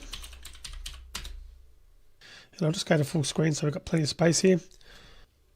So let's start by adding fields for all the information we want for each contact. So that's the first name, last name, cell number, as in phone number, that any notes we want to add for that contact. Now we'll store all those as strings. So you might start out by declaring them all as string variables. That wouldn't be wrong, But if we want to take advantage of data binding to update the user interface, then we want each piece of contact data to be a property. So as I alluded to in the slides, instead of declaring them as strings, we're going to use the simple string property type instead. So let's go ahead and do those. So private, so be simple string property, first name, set that equal to a new simple string property, and we'll initialize it as an empty string. And we'll do the same for our other 4 fields. So we've got first name, we also want last name, we want a phone number, and we also want notes. Okay. So next what we want to do is declare a constructor that accepts all these values and then updates the properties. Now we can't actually use IntelliJ's generate feature to do this because it'll create a constructor that accepts simple string property arguments. We don't actually want to do that. What we want to do is accept strings. We don't want the contact data class to have to know that we're storing every bit of contact information as a simple string property. So we have to write the constructor by hand. I guess we could have generated it and then changed it, but I'll just write it by hand. So public contact and string first name, string last name, string phone number, and lastly string notes. All right, then we'll do this dot first name dot set first name, this dot last name dot set last name, this dot phone number dot set phone number, and lastly this dot notes dot set notes. All right, so that's our constructor written. And I'm using the set method to set the value of a string property. Now, in addition to this constructor that's got the 4 parameters for our 4 fields, we also want a default constructor that accepts no values, and that's for when we're loading our saved contacts. So let's go ahead and add that now. And we can use the generator for that. Select none, and we've got an empty constructor there. All right, now we need setters and getters for all the variables, the 4 fields that we've defined. Now, fortunately, we can use IntelliJ's generate feature in this case. So, placing the cursor where we want to generate them as always. Getters and setters. Choose all 4 fields, press enter, and that's our setters and getters. So as we scroll down here, we'll notice that IntelliJ has actually generated 2 setters, one that returns string and one that returns simple string property. So that's actually fine. So get first name is there, but also first name property. So both of those, one returns a string and one returns a string property as generated by IntelliJ. That's fine, we don't need to worry about that. But what we do want to do is override the toString method. Now we may not want to use it, but if we ever want to print out a contact, we want to see the contact values, not the object reference. So let's add a toString method.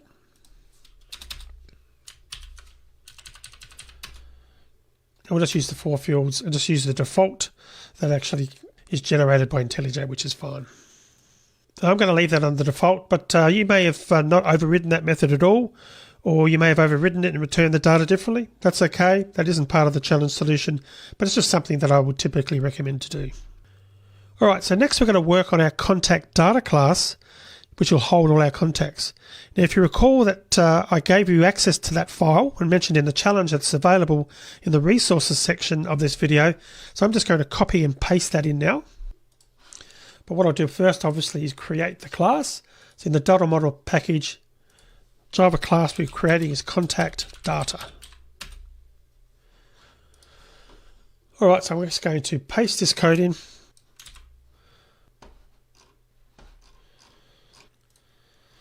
Okay, we've got a set phone number, I think because I called the field phone number in contact. So what I might do is just quickly change that because we called it .set phone, so that'll do .set phone to make sure that well, actually phone name doesn't make sense, does it? So let's go back and change that. I'll just undo that. Go back to contact. Let's just call this phone number, which is what it should have been. So I'm going to refactor that. Refactor, rename, and we'll call that phone number. Press enter. And we'll click on yes to rename them all as well. and do refactor. We should find that's all been completed successfully. And if we go back to contact data now, it should now be happy with those changes. All right. On full screen. All right, so this is the class, and you probably had a look at this if you attempted the challenge yourself. And you can see that we've got various methods here. We've got this method here to load the contacts. But again, this isn't part of the challenge solution, this XML processing. So it's not something we're going to discuss here, but it is something that you would typically do.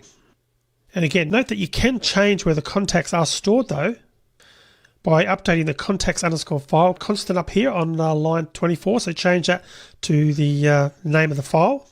Right now the file is going to be created in the My Contacts project directory. So you can add a path or do whatever you wanted to do there. All right, so looking down the list there, we've got this observable list. And once again, we're doing that so that we can take advantage of data binding. And in the actual constructor, we need to create that list. So let's go ahead and do that. So initialize the list there was the comment for you.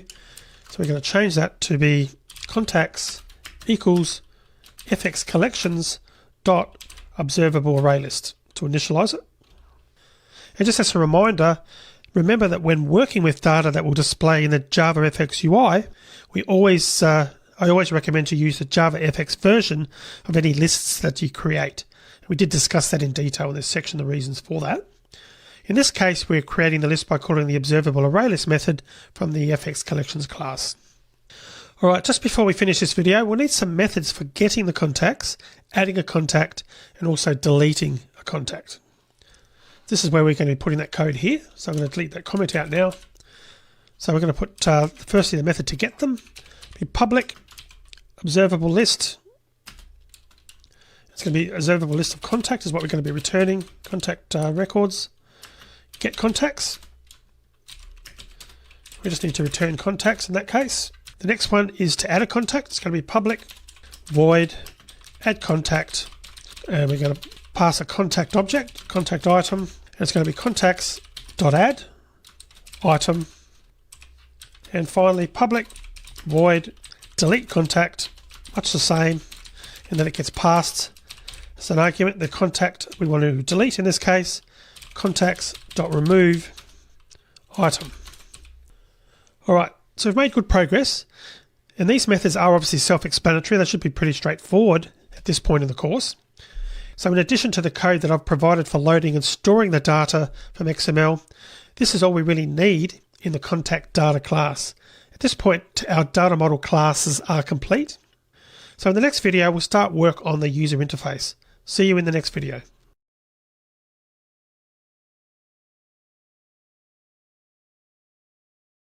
Okay, so let's now move on to the UI. We're going to start with the main window, and that was obviously defined in our main.fxml file. So I'm going to open our main.fxml. Now, our UI is going to consist of a table that occupies the entire window, so an anchor pane or border pane layout would work.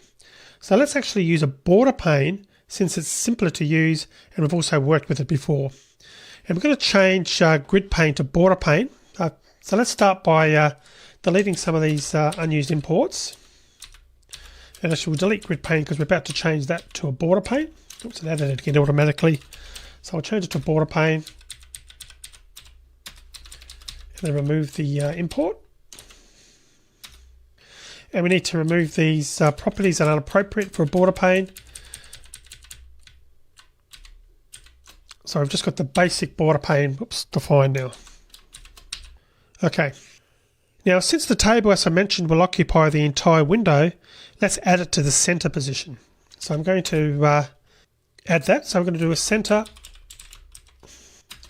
And I mentioned in the slide for the challenge, we're going to use a table view control. Now we want to access that in code, so let's add it, and also assign an ID to it as well. So within the center table view, and fxid equals, call it contacts table. All right. So we'll define the table columns using the columns element and the table column class. So we'll set the text property for each table column to the text that we want the column heading to display. So let's start by doing that. So this is under the table view. So I'll actually set this up like that. So within the table view itself, we're going to have columns. Then within the columns, we're going to have a table column for each one of our fields. So it's going to be table column, and text will be what we want to see on the screen. So first name. And then within that, we want to actually have a cell value factory. So I'll do the first one, and then I'll do all of these and we'll talk about it. So cell value factory. Then within that, we want to have a property value factory. And we're going to do property equals first name. And we want to do that for each one of our columns. So the second one, table column, text equals last name. Then we want our cell value factory again. And within that, we want a property value factory. And property for this one is last name. All right, two more. So table column, text equals phone number. We want our cell value factory and our property value factory. Property is phone number. Okay, the last one, table column, text equals notes. Cell value factory again, and our property value factory, property is notes. All right. Now, because I wanted to take advantage of data binding and have the table automatically updated when a contact is added, deleted, or changed, we needed to assign a cell value factory for each column. And I've assigned an instance of the property value factory class, which is specifically designed to be used with the cell value factory of a table column. And this is how we use data binding with tables ultimately. All right, and we've assigned self-explanatory labels to each column. Now, the value we assign to the property field of property field value must match the name of the corresponding field in the contact class, since this is the field we want to tie in to each table column. For example, for the first name column, we've assigned property the value first name. This is the code on line 13, which matches the name of the field in the contact class. Come back in the contact class, and there's our first name field. So they have to actually match for this to actually work via data binding. Now, once we've associated the table with our contacts list, the table column will notice when the first name value of a contact changes, and it'll update the value it's displaying. In other words, you won't have to explicitly update the table ourselves, which is pretty cool. All right, so at this point, let's try running the application to make sure that everything's working as it should be at this point. So I'm going to run our main. We can expand it out a little bit. And we can see that the table column headings in the text that actually says no content in table. Now, you saw that the column widths aren't ideal, but we won't actually fix that right now. But the next step will be the UI that allows a user to add a contact. So we need something to display in the table though. Now note that we could load some dummy data in our contacts data class just to get ourselves started, and that's often how I'd recommend you do it when you're developing a real-world application. But here we're just going to keep it simple and start from scratch. Now we need a dialog that allows us to provide the information for a contact and a way to get to the dialog. So if you go back now and look at the challenge image for the application we're trying to generate, we'll see that we've got a menu there with a single item called contacts. So when we pull down that menu, we'll also want an add item to appear. So let's add that menu in this item now. So we're going to put the menu into the top position of the border pane. So going back to our code, I'm going to close this down. Back to our main.fxml. So I'm going to add this at the top. So we're actually going to put it in the top part of the border pane, top position. So we'll have a menu bar. I need to add menus. Then the actual menu name will be menu. It's going to be text equals, and for this one we're going to call it contacts as per the image showed us. Then the items within that menu, items. Then we've got a menu item. That should be an items. A menu item, text equals new. That could have been add or new, doesn't really matter there. All right, and that's our top position is going to be our menu. But we do have one more step here. We have to add an action handler to open the dialog.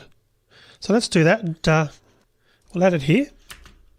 On action, set that to show add contact dialog. And obviously we haven't developed that yet, so we'll get it showing in red to indicate that we need to add that. But let's go ahead and do that. I'll just take a copy of that and go back to our controller. And we'll add the action handler. Add fxml. It's going to be public void and the method name show add contact dialog. And go back to the main.fxml. What I might do is just click on add there to be consistent. I did say it's going to be add, so let's do add instead of new, but either will suffice. All right, now for this dialog that we're going to get to pop up when the show add contact dialog method is invoked, when the menu is selected, we need to write that fxml first. So let's create a new fxml file in the same package as the existing UI classes.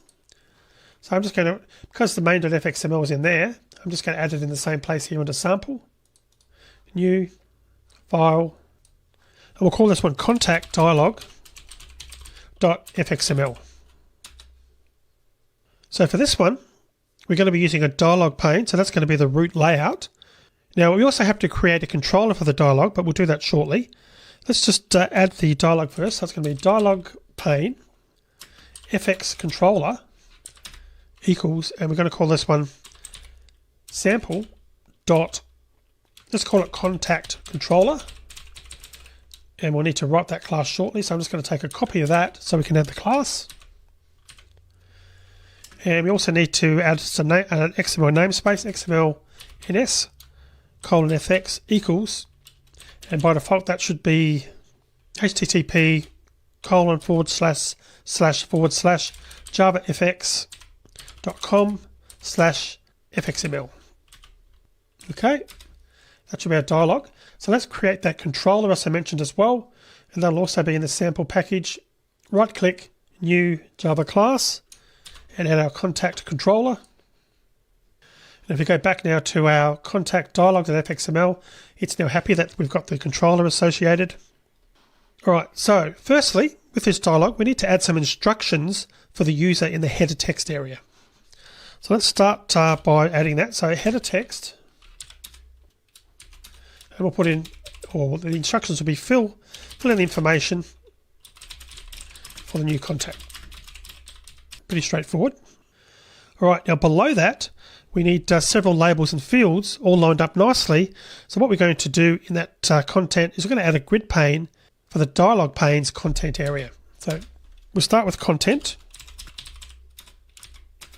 Then within there, we're going to put a grid pane, and we'll put vgap equals 10, hgap equals 10. Then within the grid pane, we need to add for each one of our fields a label and a text field.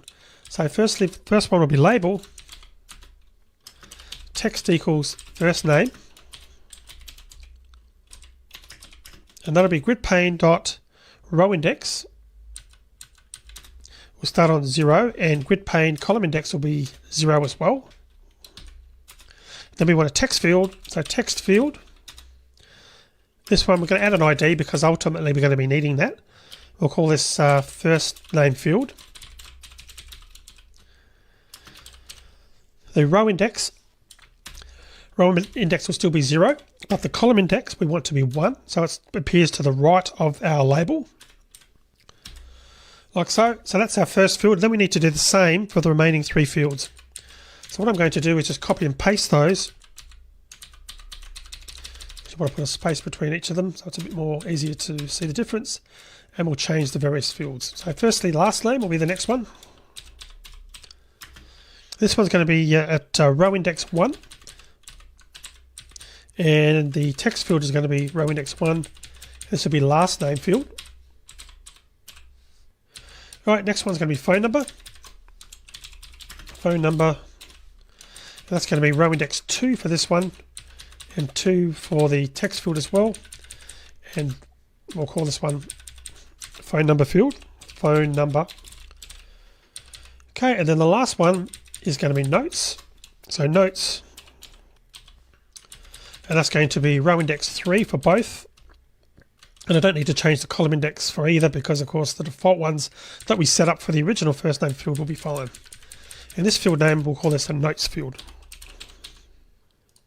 Okay. So I set the grid panes VGAP and HGAP properties to 10. Now for each piece of contact information, you can see I added a label followed by an input field, the text field. Now I'm using a text field for all the values. Possibly you might have considered using a text area for the notes value, but since we're displaying each contact in a table, we want the notes to be kept short, and for that reason I'm using a text field. But in a real-world application, you might well limit the number of characters the user can enter into the notes field, or we might not display the notes in the table at all. Maybe the user would have to click something to see the notes, and that way we could allow them to enter longer notes using a text area. So obviously there are multiple ways that we could have designed the UI. And you saw that I also assigned an FX ID to each field because we'll need to get the values the user inputs ultimately to be able to process them. Alright, so let's finish the video here. In the next video, we'll start writing the code for the action handler that will show this dialog. So see you in the next video. It's break time. Do you like this video? Don't forget to subscribe to get new videos. Share this video to open new premium videos and ebooks. We'll be a Starfreelancer.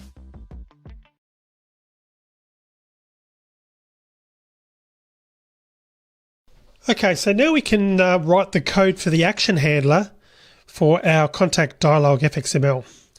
Now, if you recall, we did something similar in the to-do list application, so the code that I'm about to show you should be familiar. Now, we want the dialog to be modal and tied to the main window of the application, so we need to assign an FX ID to the border pane to achieve that. So let's go back to our main.fxml, and for the border pane we need to add an ID. So it's fx:id, and we'll call that main panel. And then going back to our controller class, again this is the controller for the main.fxml, we first need to add a field. So at fxml, and it's going to be private border pane, we'll call it main panel. It has to be the same name as the one we defined in the fxml. Alright, so now that we've done that, we can add the code for the action handler. Let's go ahead and do that. In here, in the show add contact dialog, we're going to start with a dialog button type, dialog equals new dialog. Then we want dialog dot init owner in main panel dot get scene dot get window. Then dialog dot set title, add new contact. Then we want an FXML loader. FXML loader is equal to new FXML loader. Then FXML loader dot set location, get class dot get resource. Then the name of our FXML, which is contact dialog.fxml. That's the dialog FXML, obviously. Then we need to add a try. And dialog dot get dialog panel, or pane I should say, dot set content. Then FXML loader dot load. And we will need to catch an IO exception, which shouldn't happen, but if it does, we're going to just display a message. Couldn't load the dialog. Print stack trace, and then we're going to return. And by the way, we're getting this error here. A little bit of a tricky one. It's actually got to do with the language level. So I go into my module settings, go into project. This should actually be set to JDK8. And if I do that, the error disappears. All right. Okay, so we've got so far. Let's actually now add the buttons for our dialog. So it's going to be dialog dot get dialog pane, then dot get button types, then dot add. Button type, we want an OK button first.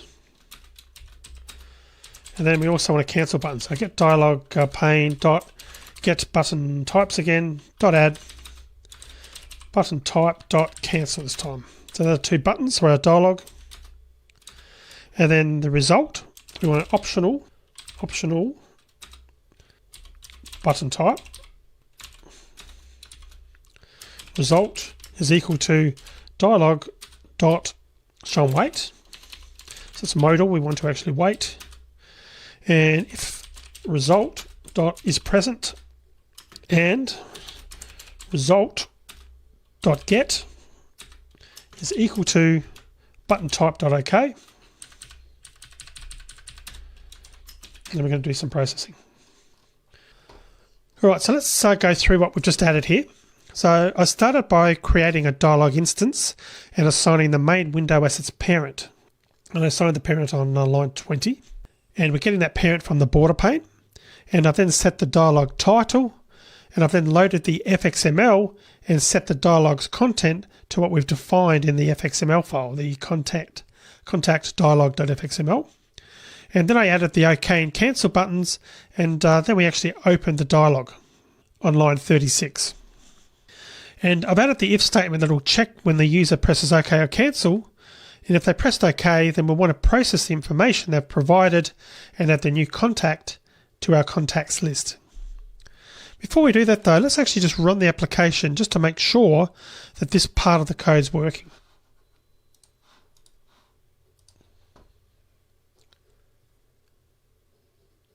Okay, we've got our menu up here. We can click on the menu. We can click on add.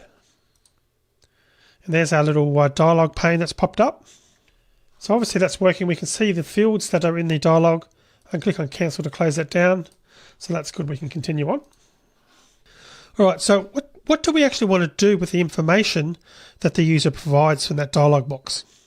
Well, we want to actually create an instance of the contact class, then add that to the contacts list. Now, because we've set things up to use data binding, that's all we should have to do. In other words, we don't have to explicitly change the UI at all. But this raises the question of when we want to create an instance of the contact data class. Now, we haven't actually created that instance yet. Now, we could do it in main.java as part of the Java FX application lifecycle, but since this is a small application and everything the user will want to do can be accessed from the main window, I think it makes sense for the controller to create the contact data instance. So let's do that in the initialize method that the Java FX runtime calls when it creates the controller. So we're going to go back to our controller class and let's add the initialize at the top. And what we want to do first is also add an instance of our contact data class. So private contact data, we'll just call it data. And then we want to add our initialize method, public void initialize, and data equals new contact data. So we're just initializing our object. All right, so we've got a contact data instance at this point, but we haven't read in any saved contacts. But we'll do that after we've created the instance. So data dot load contacts. Now right now there aren't any, but that's okay. We'll add a few new entries shortly. Now the last thing we want to do in the initialize method is to initialize the tables data. If you recall, we added an FX ID to the table view already, and now we just need to declare the field in this controller. So I'll go ahead and do that. Add FXML, be private table view, and it's contact, because that's our data class, and contacts table will be the name.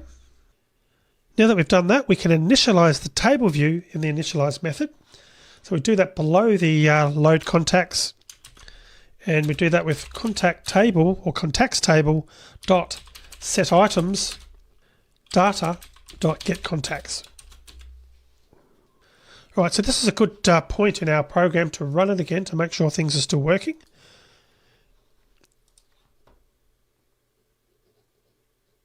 All right, still working.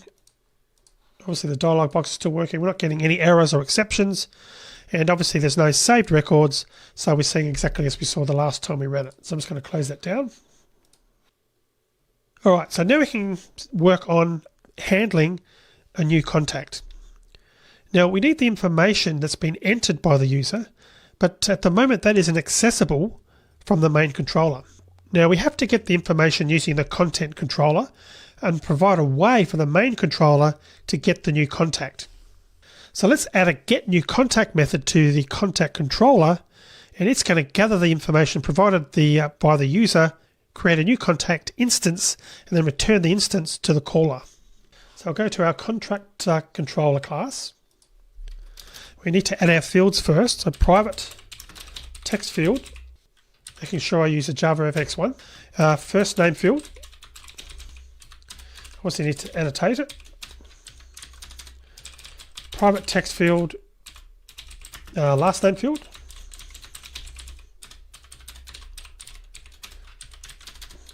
And we'll just add the annotations first. Private text field, and its phone number field. And lastly, our notes. Private text field, notes field. All right, so there's our fields. Now onto the public method, and that will be public contact, returning a contact object, get new contact. And we'll do a string, first name is equal to first name field dot get text. String last name equals last name field dot get text. Then we want string for a phone number equals phone number field dot get text. Then lastly our notes, so notes is equal to notes field dot get text. Then we'll create a new object, new contact equals new contact, and we pass the fields first, or the variables, first name, last name, phone number, and notes. And then let's return new contact as well. So that code's fairly straightforward. I had to declare all the text fields, then inside the get new contact method, we retrieve all the information from the dialog box, we create a new contact, and then return that to the calling method. Now in a real-world application, you'd want to verify the input. At the very least, you'd want to check that the required fields weren't empty. And we'd probably require first name, last name, and phone number, and maybe have notes to be optional. And if we wanted to be really user-friendly, we'd only enable the OK button on the dialog when the 3 required fields weren't empty, but we could also just check the contents here. But I won't actually add that now. I'll leave that as an exercise for you to add validation. All right, so let's go back to the main controller. So when the user's pressed OK, we'll get a reference to the contact controller and call the get new contact method. And we'll then add the new contact to the contacts list, and the UI should hopefully automatically update. So let's go back to our controller, and I'm going to come down here to this process of showing the dialog box. All right, so I've got this code here, if result is present and result.get equals button OK. So that means hopefully they've entered the data and they've clicked OK, meaning they want to save the field or save the information. So what we want to do there is we do contact controller. Contact controller is equal to fxml loader dot get controller. Okay, and we're using the reference to fxml loader that we defined here on line 36. So we know that we are getting access to the controller that's associated with that fxml file. And then we're going to do contact equals controller, where contact controller should say dot get new contact. And then we want to do data dot add contact new contact. We'll actually call that new contact because I think it makes sense to call this one new contact just so we're really clear that it is actually a new contact record. All right. So that's fairly straightforward. We've got access to our contact controller so that we can access this get new contact method to retrieve the contents from the dialog field, create a new contact record, and ultimately save that to via our contact data class. But we're going to do one more step here. And we're going to save the new contact to the XML file by saving all the contacts. Now, this isn't the most efficient way to do it. So we could write the file when the user closes the application, or perhaps at periodic intervals. But since we're going to be dealing with a small number of contacts, we'll do this whenever the user adds, edits, or deletes a contact. That way they'll never lose any of their work. So we'll do this on the line below that, data.save contacts. So we're calling the save contacts method after they've added the new contact to the list. All right, so let's run this and see what happens. All right, so let's create a new entry, contacts add, and I'm just going to add one here. It doesn't really matter what we enter here, just for testing purposes.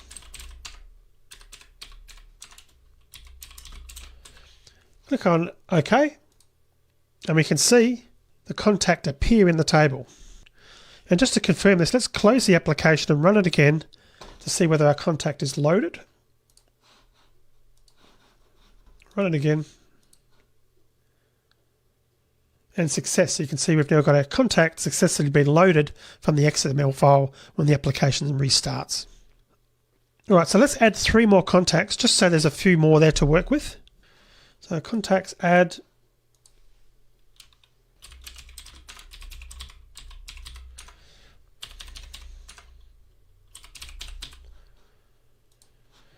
Two more.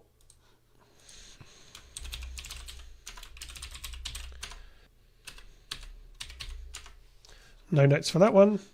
And last one.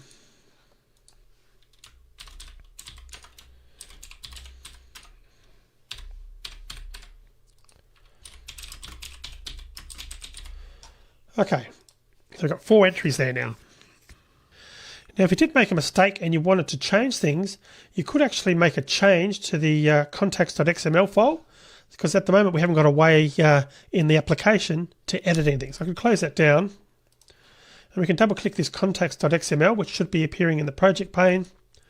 And there's the entries that are being added automatically by the code in the contact data class. All right, so I'm going to finish the video here. In the next video, what we're going to do is start looking at the code to edit to our contacts. So I'll see you in the next video.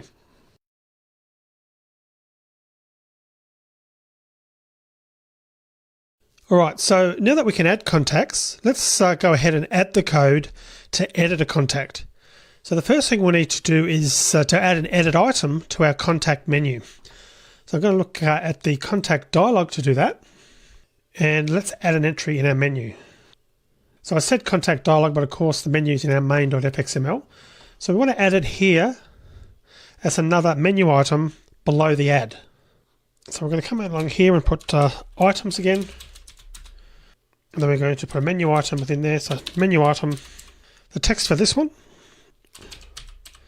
is going to be equal to, the text is going to be equal to edit, 3 dots. And the on action, we'll go ahead and add that as well. On action hash, and it's going to be show edit contact dialog. And I'll take a copy of that and we'll close off to make it the XML valid. And obviously we're getting that to error because we haven't added the action to the controller yet. Now what we're going to do is reuse the UI that we use for adding a contact. Now we want to change the header text of the dialog, and we also want to fill the fields with the existing values of the contact that we're editing. Now when the user presses OK, we don't want to add a new contact, we want to actually update the values in the existing contact instance. But first we'll need to know which contact the user wants to edit, so we want to know which contact the user has selected in the table. Then if nothing is selected, we're going to show a message box that tells the user to select the item that they want to edit. So that's what we're going to do. So we'll go back to our controller class, and we'll actually add this function, this method. All right, so the method is going to be public void, and it's a show edit contact dialog, and I'll annotate it. So the actual code will start up with contact selected contact is equal to contacts table dot get selection model dot get selected item.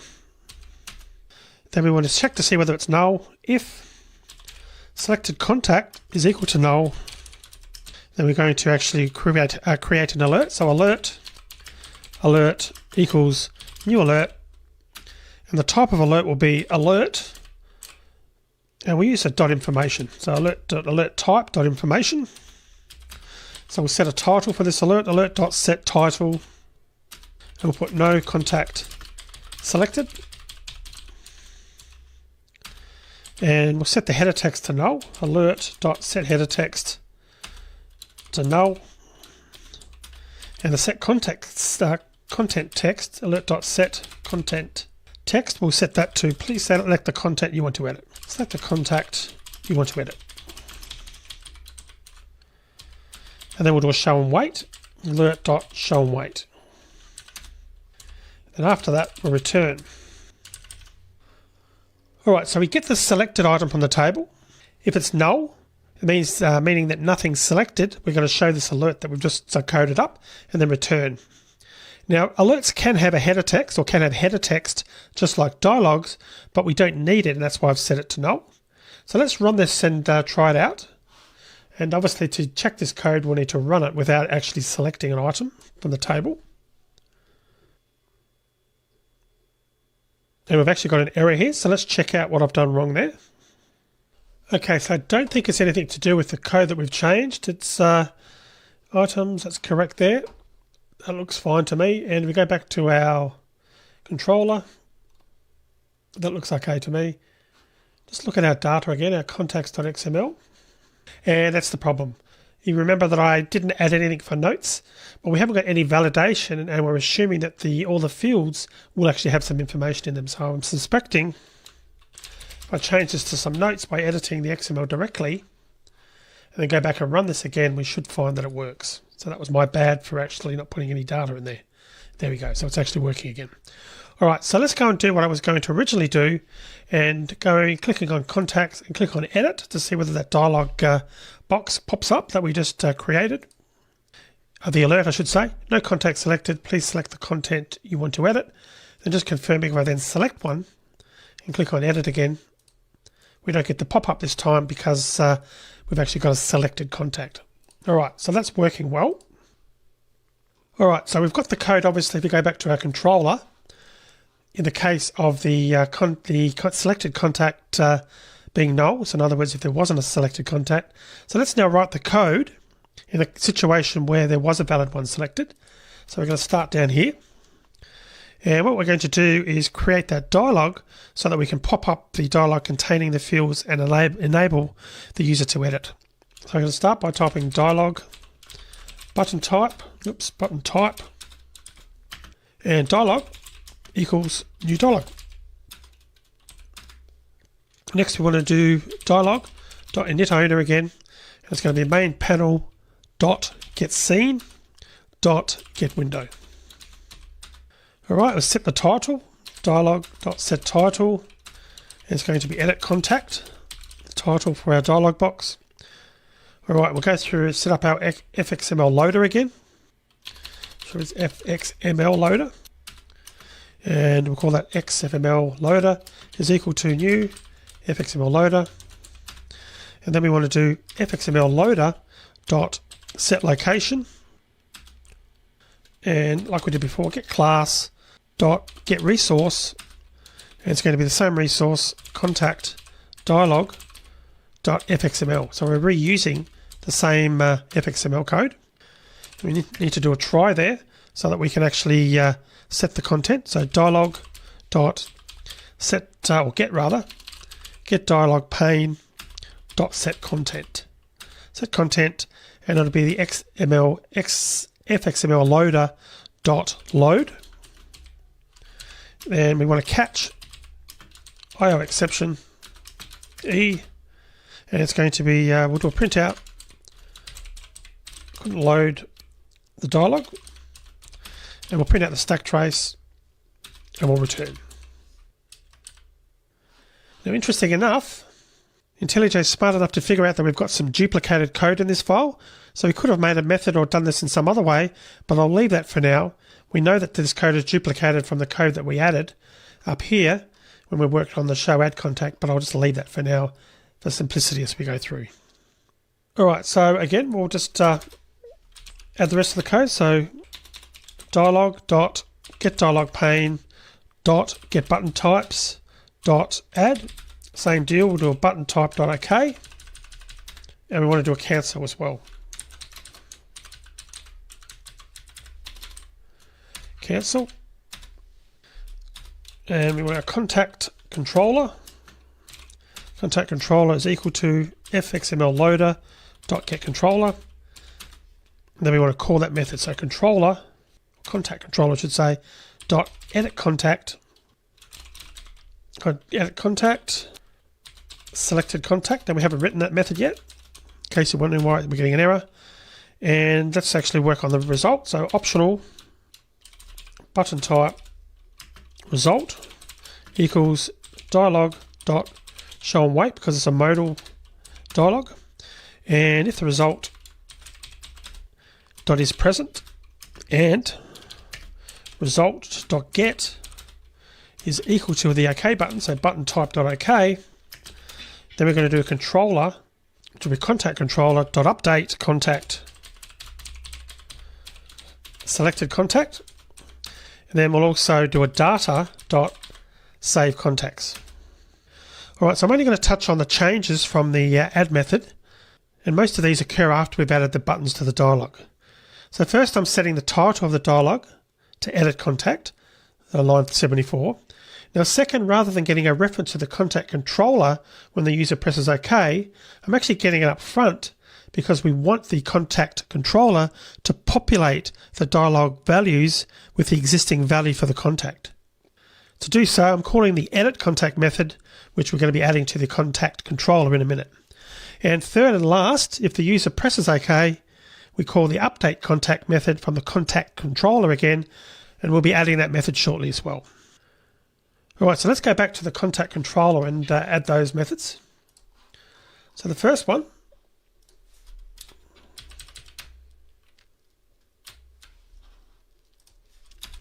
let's add the edit contact, public void, edit contact, and it accepts a parameter of a contact.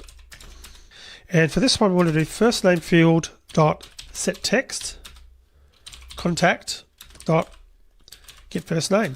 So you can see what we're doing here. We're just purely populating the fields on screen in our dialog with the contents from our contact object. Get last name, phone number field dot set text contact dot get phone number. Then lastly is the notes field dot set text contact dot get notes. So that's all the edit contact needs to do, just set those four fields in our dialog. Now the update contact, we need to do the opposite. We need to get the data that's in the dialog and actually populate the contact object. So we're going to do public void update contact contact. Then we're going to do contact.set first name, and this time we're going to get it from the field. So first name field.get text, contact.set last name. That's going to be last name field.get text, contact.get phone number, and that's going to be, sorry, not get phone number, set phone number, set phone number, phone number field.get text. And the last one, contact.set notes, which is going to be the notes field dot get text. So transferring the values from the dialog box fields back into our contact object.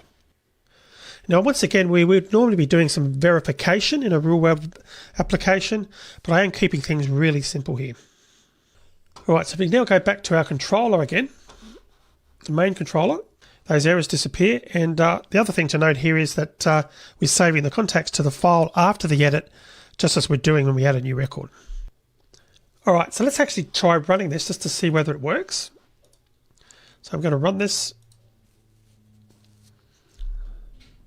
So let's firstly check the edit with nothing selected. That's correct. We get an alert. And if we choose something like this fourth record, contacts edit, we've got the fields showing there. Let's actually just try clicking OK without making any changes to make sure that the same values are present. And just to be really sure, we'll stop the app and run it again. Even though we're not suspecting there'll be any problems, it's a good thing to check. We've still got the original values there. All right, so let's actually try editing it. We'll change the last name from Smith, and we'll change the phone number to 9876. A few notes. Click on OK. And we've got Zane, Smith, the new phone number, and a few notes. And just to be sure, we'll also change the first entry as well to make it Bob instead of Zane. And you can see the form is being updated. And we'll just run it again. And we've still got the right values coming back when the application's reloaded. Now remember that our quick and dirty save load code expects all values to be present. You saw what happened when I accidentally forgot to put something in the notes field for a particular record. We got it to crash at startup. So you may not notice that when you're doing that, when you're adding a new record until you get to the stage of reloading the data. So if that's the case, just come over here to the contacts.xml, edit it and put some values in there.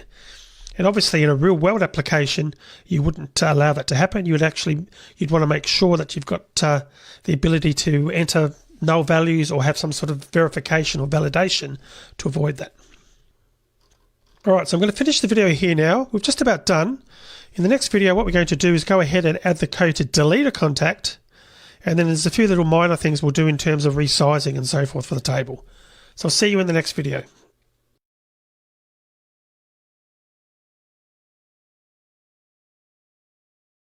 All right, so let's now add the code or the setup here to delete a contact. So like edit, we'll need a menu item, but we don't need a dialog. Now it would be nice if we displayed a message though, asking the user to confirm the deletion. And we can do that instead of using the dialog box, which we don't need, by using an alert box. So first though, let's go ahead and add the menu code to the main FXML. So I'm going to come over here. I'm going to duplicate the line we added for edit.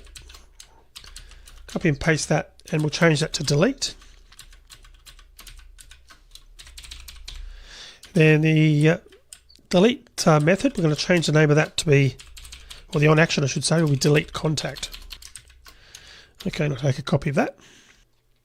All right, so let's go now to our controller, and we're going to change the code or add the code so that we can delete a record. So I'm going to clean this up a little bit.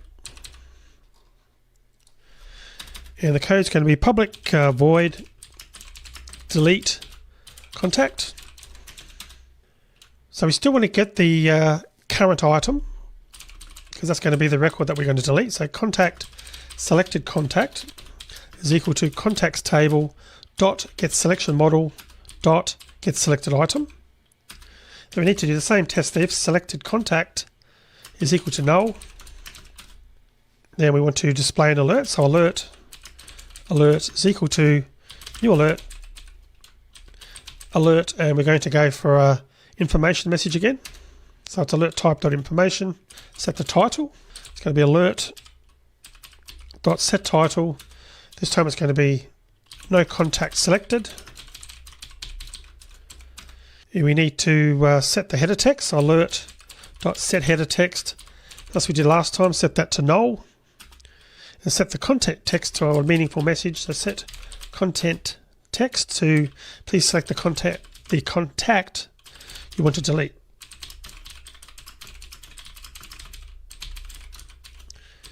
All right, then show the alert. And we're going to use show and wait because it's modal to wait till the user does something, then return after they've actually acknowledged the message. So that's in the case where there wasn't a selected record, or selected contact I should say. But if we get down this far, it means that we have found a suitable record. So we're going to add another alert now, just as a confirmation before we go ahead and delete. So we can do that with alert equals new alert. We're going to use the confirmation alert this time. So alert.alert type.confirmation, which is made for this purpose because that's what we're doing. We're confirming that we want to delete the user wants to delete the record. And we'll put delete contact. And same thing with the header text. Set header text to null. alert.set content text, I should say, and we'll put, are you sure you want to delete the selected contact? And let's actually put the first name and the last name there as well. So we'll put, are you sure you want to delete the selected contact? Plus, let's also add, that'll be selected contact dot get first name plus a space there plus selected contact dot get last name. So that's all going to appear in the alert. All right, then the last thing we need to do is just add our handling of the alert. So optional button type result equals alert dot show and wait. And we need to check that they've actually clicked OK to confirm the deletion. So if result dot is present and result dot get is equal to button type dot OK, it means they've clicked the OK button. Then and only then we're going to put data dot delete contact selected contact. Then we do data dot save contacts as well, which will update the XML. Right, so what you've seen here, this code is very similar to the edit contact handler, except we don't have to show a dialog. So first we're ensuring that a contact is selected, then we display the confirmation message, and just to be user friendly, we've included the selected contacts, first and last name, in the confirmation message. And if the user confirms the delete by clicking OK, we're calling the delete contact method with the selected contact. And after the deletion is complete, we're going to say we do save the remaining contacts. Now, since we're using data binding, the table will automatically update as it has in the other scenarios. So let's just run this to confirm that it will work. All right, so firstly, in the case of not selecting a contact, click on delete. We get our, you please select the contact you want to delete, so that's good. And if I click on a record here, this second one, click on delete. Are you sure you want to delete the selected contact Brian Johnson, which matches the record? Click on cancel firstly to make sure that it hasn't updated. And to be 100% sure, we'll close the app down and run it again to make sure that that record still exists because we pressed cancel. It's still there, which is good. So this time I'll click on the record, click on edit, click on delete. Are you sure you want to delete? This time I'm going to click on OK. The record's deleted, as you can see there. And again, I'll just shut it down to be 100% sure there aren't any issues. And we've got our 3 records. All right, so that's it. We've completed our application. Now, it would be nice if the table always filled the parent window. Depending on the contacts you added, you may have found there's some empty space to the right of the columns. And if we actually make this bigger, you can see we end up having a lot of space. But also what we want to do here is that if we want to make this smaller or larger, we should really be seeing the table resizing to basically fit the window so that it occupies the entire width. So let's add a bonus tip here to get that to work. Now what we have to do is we have to set the column resize policy of the table view so that the widths of the columns will add up to the width of the table view. So right now the table view is occupying the full width of the window, and we can see that in this case because of the alternating background color of the rows stretching across the entire width of the window. You can see it doing that as it is now. But the column widths themselves aren't adding up to the width of the table view. So in other words, there's unoccupied space in the table view. So let's go ahead and set the resize policy to fix that. So we need to go back to our main.fxml file, and just below where we've defined the table view, line after that first definition, we add a column resize policy. So we put column resize policy, and then we put table view, then we want to put fx constant, then we want to select constrained resize policy, like so. So let's just run this and then we'll go back and talk about it. And notice already how things have spaced themselves out a little bit more. And if I make this a bit bigger, we've now got things expanding automatically to use up the amount of space we've got, whether we resize to make it larger or smaller. So that's obviously much better than what we had it.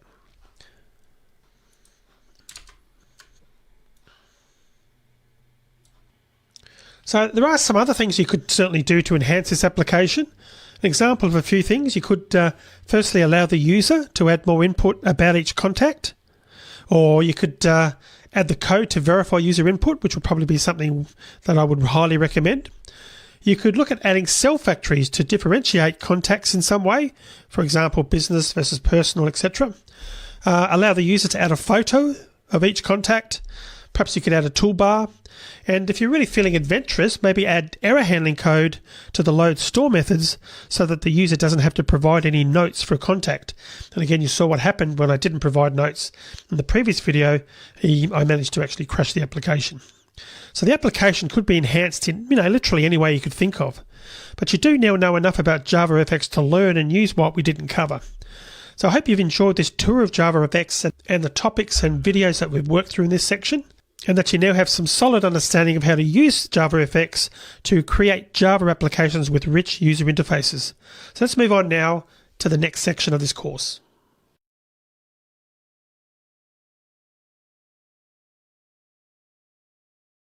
So I'm going to start off this section on input and output, I/O, in Java with an introduction to exceptions. And the reason for that is many of the methods that we'll be using to read and write files actually require that exceptions are handled. Now, there's two main approaches to dealing with errors when programming, and they're often referred to as LBYL and EAFP. And what that stands for is look before you leap and easy to ask for forgiveness than permission. So in Java, it's more common to look before you leap, and we've seen this a lot when we test that an object is not null before we attempt to use it, for example. Now the other approach, the EAFP, easy to ask for forgiveness and permission, is to go ahead and perform the operation, then respond to an exception if something goes wrong. So trapping and handling exceptions is pretty simple. The code that may cause a problem is wrapped in a try block, and then catch is used to deal with the exception. Now there is a bit more to it than that, things like deciding which exceptions to catch, things of that nature, but I'm going to start going through a couple of examples to demonstrate both approaches to dealing with errors, and as a result of this show how exception handling is used. So I've created a new project, let's go ahead and make a start on it, and we're going to demonstrate both approaches using functions to perform integer division. So I've got my main method here. I need to write a couple of methods first. So first one's going to be private static int divide LBYL. So that's the look before you leap scenario. So we're going to pass two integers into x and y, and looking before we leap, we're actually testing to see whether y is not equal to 0 before we actually do any processing. So if y is not equal to 0, then we can return x divided by y, else we're going to return 0. So that's the look before you leap. We're actually testing the conditions are valid, because of course you can't divide something by 0, you'll actually get an error if you do that. So we're testing to make sure that the value that we're dividing by, in this case y, isn't 0 before we actually do the test. So that's the look before you leap. Now the other way is to basically easy to ask for forgiveness and permission. So we're actually going to just do it a different way. So we're going to do private static int divide EAFP, easy to ask for forgiveness and permission, and that's going to be int x, int y, so same parameters, but in this case we use a try block. So we type try, left brace, and then we put return x divided by y. So we're not doing any testing there to see whether the values are correct. And then we need to do a catch. So we put catch, and the error we're going to catch in this case is arithmetic exception, E, like so. And then we just put return 0. So now that we've written our two methods, we need to call them from our main method. So we just put int x equals 98, so we'll just define some values. Int y, we're going to raise the error by making it 0. And if we do a system out print line for the look before you leap method, passing x, y, and then we'll do it with the easy to ask for forgiveness and permission error method rather. So it's going to be divide x, y. So if we run both cases, or we run in both cases, you can see we obviously got 0 as a result in both scenarios. So in other words, both functions can cope with an attempt to divide by 0. The LBYL method checks first that, as I mentioned, this is on line 13, returns 0 if y is 0, whereas the AFP method attempts the division and catches the exception that is raised if dividing by 0. Now, if we didn't make any attempt to cater for the possible error, the program would crash, and we can see that by adding another function. So we put a third function, which is private static int divide int x int y, just to confirm it does actually crash, and we'll just won't do any checking, and we'll actually won't add a try block either. So we'll just return x divided by y, I should say, and then if we output it, so it's going to be just divide x y. So we should find that third method call will actually crash, and there we go. We've actually got it to crash. Arithmetic exception, divide by 0.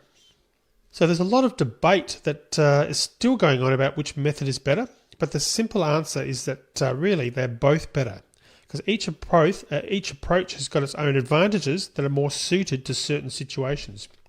Now, when using Java, it's more common to check first, but something is far easier to just try it and see. So in that example, there's very little difference in the complexity of the two methods, and you can probably have a good guess at what's going on just by reading the code. Now, for a slightly less contrived example, let's have a go at getting a number from a keyboard. Now, what we've done is we've used a scanner quite a lot so far in this course, but one thing we haven't done yet is to make sure that the values entered are actually valid. So this short program attempts to read a value from the keyboard and store it in an int variable. So first we'll try without making any attempt to handle invalid input at all. So I'm going to close it down, and I'm just going to comment these out for now. Comment that code out. Instead, what I'm going to do is I'm going to put int x equals get int. We're about to write that function, that method, and we're going to just output it. X is plus x. So let's write that function now. So it's going to be private static int get int, and scanner s equals new scanner,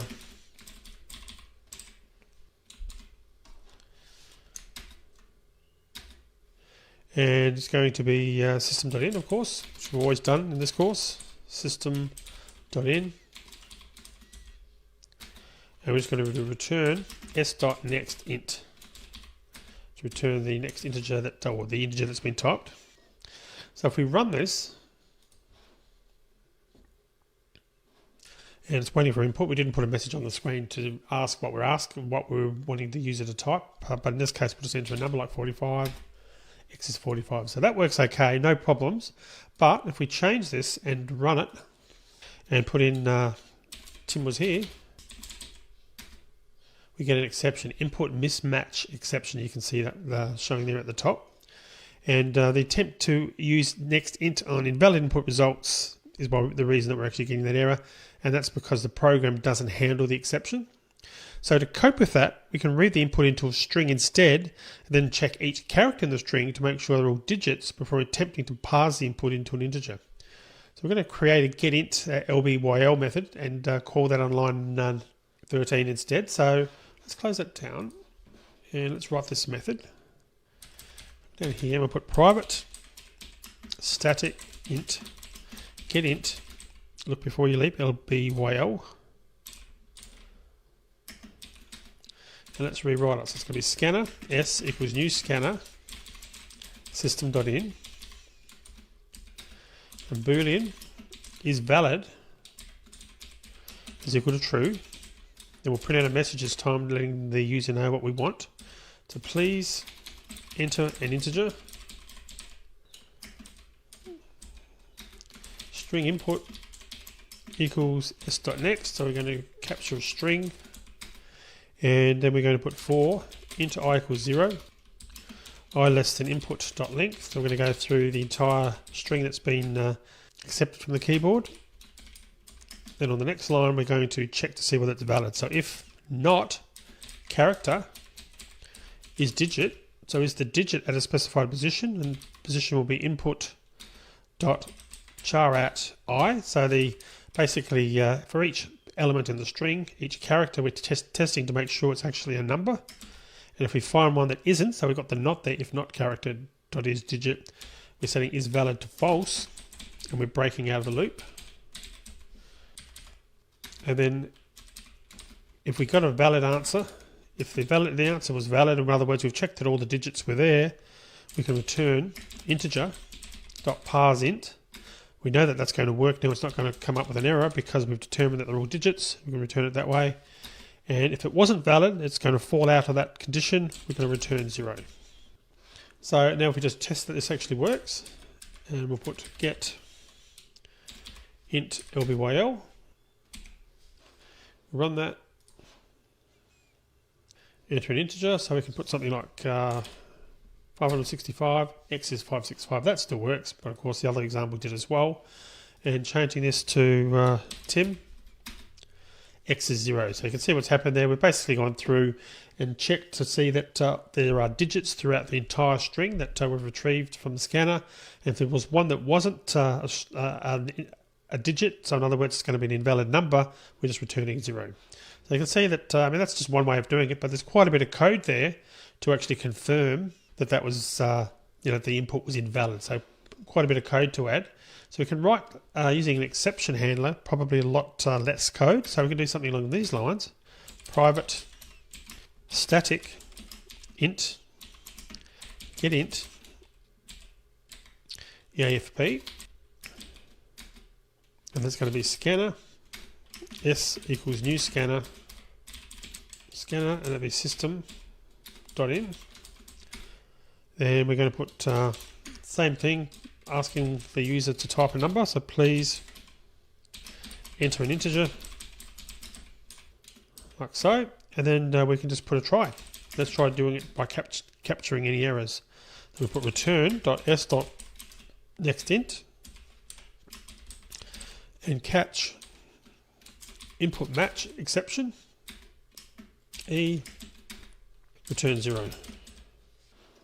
So you can see that already we haven't run the code yet, but there's a lot less code in the getInt EAFP method than there is to the getInt lbyl.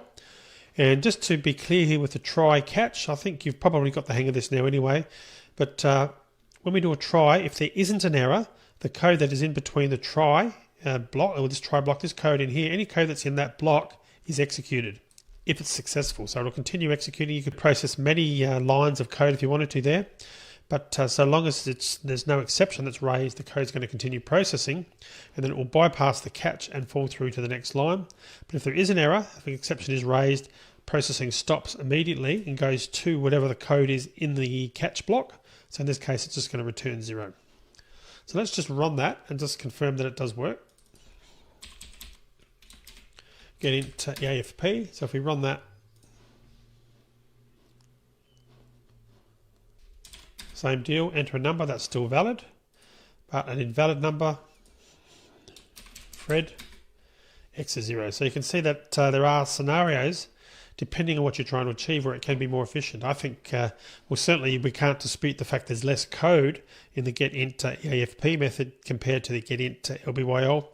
I think it's a little bit more elegant as well, because you can look at that very quickly once you understand what exceptions are and know straight away, okay, input match, mismatch exception, we're trying to prevent that error from being captured, and you can see it's returning 0 if there's a problem. So it does really depend on what you're trying to do, because it's not always black and white to always use the EAFP approach or always use the lbyl approach. It really does depend on what you're trying to achieve. So contrasting the fact that this EAFP method, the getInt the getInt EAFP was a lot more efficient compared to the getInt lbyl. The reverse can sometimes be true as well. Like for example, what probably wouldn't make sense to use a try catch block when checking rather that a key exists in a map, for example. In that scenario, it's probably going to be a lot quicker to use the alternate method, which is the lbyl approach. You could obviously use it with exceptions, but checking for the existence of a key first, or using the map.get method is what I'm getting at, and checking that the value returned is a null before attempting to use it is going to result in more readable code. So in other words, there's less code. So it really does depend on what you're trying to achieve and the actual solution as to which approach you actually use. All right, so I'm going to finish this video here now.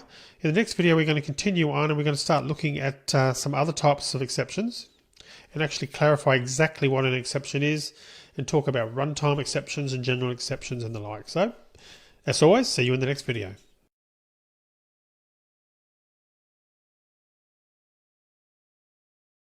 So although I've only included a single statement in each of the try blocks that we've used so far, and we can see an example of that on line 43, we've just got the return s.nextInt.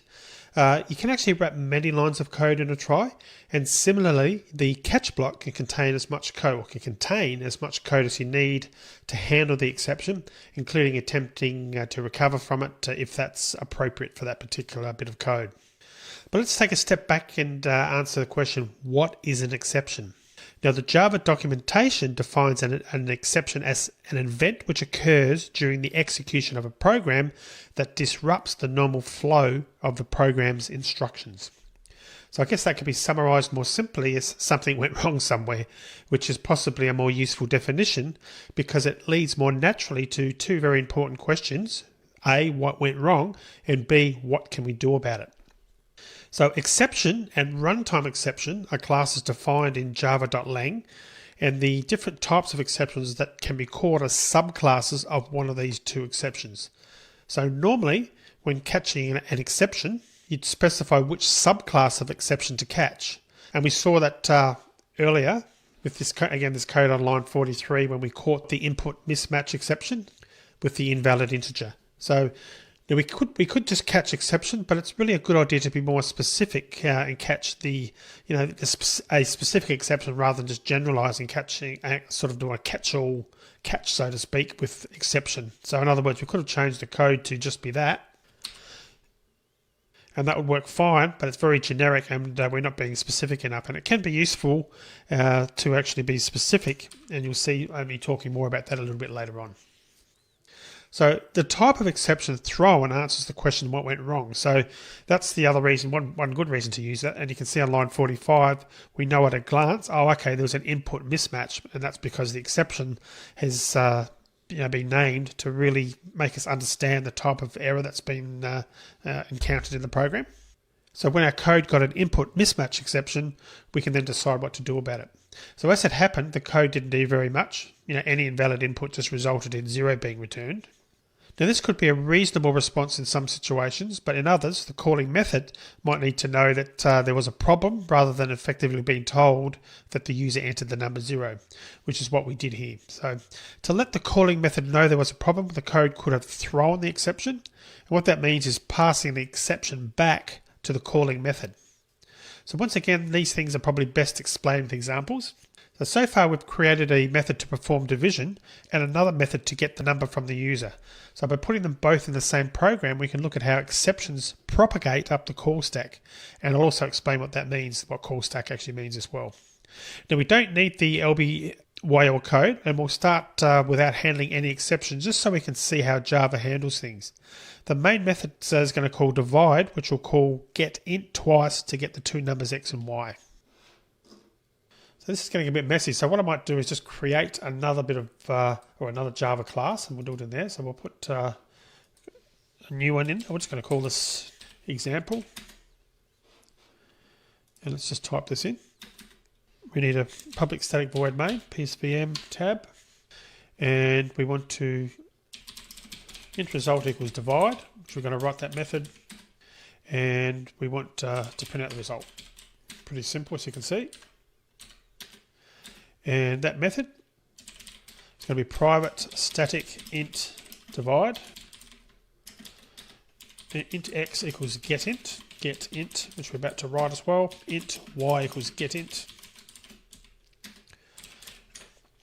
We'll put x is plus x, plus y is plus y. So just dump out the values, and it's going to return x divided by y.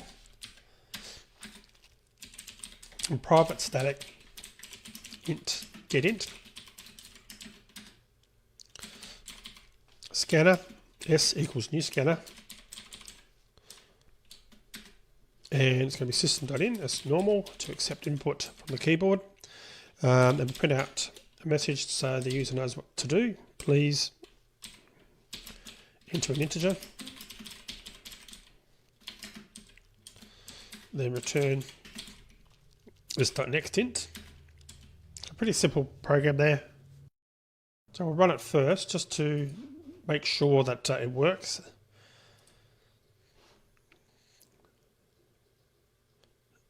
So we'll do the first one 10, second one 5, 10 divided by 5 is 2, so x is 10, y is 5, so that's obviously working correctly. But also if we run it again, do it the other way around, 5, 10, 5 divided by 10 is 0 again because we're using integer division here. But there are two exceptions that could happen in this program, so just to demonstrate that. Firstly, if we just try and divide by 0, so first one 10, the second one 0. Now notice the error there is arithmetic exception, divide by 0 over here. Now if we run that again though, and instead of a number put something else, we get a different exception. We get an input mismatch exception. So as expected, we got an error because we saw that in the previous video. And Java automatically prints a stack trace, which is showing the call stack. So the call stack is a list of all the methods, all the method calls at any particular point in a program's execution. Now in this case, it's all the method calls at the point where the program crashed. So each thread of execution has its own call stack, and the thread is shown as the first line of the stack trace. And here it's our main thread. So every time a new method is called, so it's actually placed onto the stack, and when a method returns, it's then removed from the stack. So here we can see that the exception happened in line 864 in the throw4 method of java.util.scanner. Throw4 I should say. So we'll have a look at throw4 in a minute, but our code didn't call it, so it doesn't make much sense to us yet. The next item on the stack is scanner.next. We didn't also call that either directly. So in fact, the best approach to make sense of these traces is generally to start at the bottom and then work back up. So our first code, which is on line 11, is the first item that relates to our code. So obviously this is the com.timbachauca.example.main. So line 11 in example is the first item that relates to our code. And line 11 is where the divide method was called, and the trace shows that it happened in example.java. So the next entry is line 16 in example.divide, and that's where getInt was called, and then the next one after that is on line 25 of getInt. So normally we would stop there because all the entries above that are also out of our code in java.util.scanner class. Now we know that our attempt to get an integer from the keyboard failed, and we should do something to prevent that error from crashing the program. But I'll carry on through the stack at the moment though, because it's useful to see just how to trace errors through different classes and packages. So up until this point, IntelliJ has created links to the line numbers where they appear in the code in the editor. So the links appear in blue, as you can see on the screen there, in the stack trace, and you can click them to be taken to that line of code. So we can, for example, just click on this one, and we get taken to that line of code. You can see the cursor's moved. Likewise, we click up here, we get back to line 11. So once the trace leaves that code, there may still be links, but they're in grey. So you can see the first one where it says scanner.java 2076 is in grey rather than the blue. And that's, of course, if you're using this IntelliJ theme. It might be different if you've themed your IntelliJ installation separately. So next we have looking up the call stack. I've got on line 2076 scanner.java. So we click on the link for that. And I'll just move this over so we can see a little bit more. And IntelliJ has helpfully loaded the source for scanner and has taken us to that line. We could also control click on the call or command click to nextInt on line 25 back in the code to do the same thing. So the scanner's nextInt method has been overloaded, which is why there seems to be two calls in the stack trace. You can see these two calls here, 2076 and 2117. And our call is ultimately then passed on to nextInt with default radius, as you can see there. So if we click on that again, I'm doing a command click. You can do control if you're on Linux or Windows. That takes us to that method, and we get to the overloaded nextInt method. So that entry is a call to next, as you can see. And looking up here, the next call then goes to scanner.java line 1485. So if we wanted to, we can come back here, click on the scanner.java 2117, and notice the input mismatch exception that gets thrown there. And we can come back here if we want to next. There's a throw4 there. And that's the code that's been executed here. So we can click on that, then on line 864, following that through, then ultimately the input mismatch exception on line 864 is where it actually throws a new input mismatch exception. So quite often the exception would be thrown from the method that had the problem, but as you can see in the scanner class, the scanner class uses the throw for method to throw either our mismatch exception or a no such element exception. So that's back here again. As you can see here, so depending on what the problem was, it's throwing one of two different exceptions. So I'm going to be talking more about throwing exceptions later, but for now I'm going to concentrate on what happens when one's thrown and how to handle them. So I said that exceptions are subclasses of the exception class, and exception itself actually extends throwable. So we'll trace the classes back in a minute to see this, but at this point you just really need to know that the throwable constructor fills in the stack trace for the exception.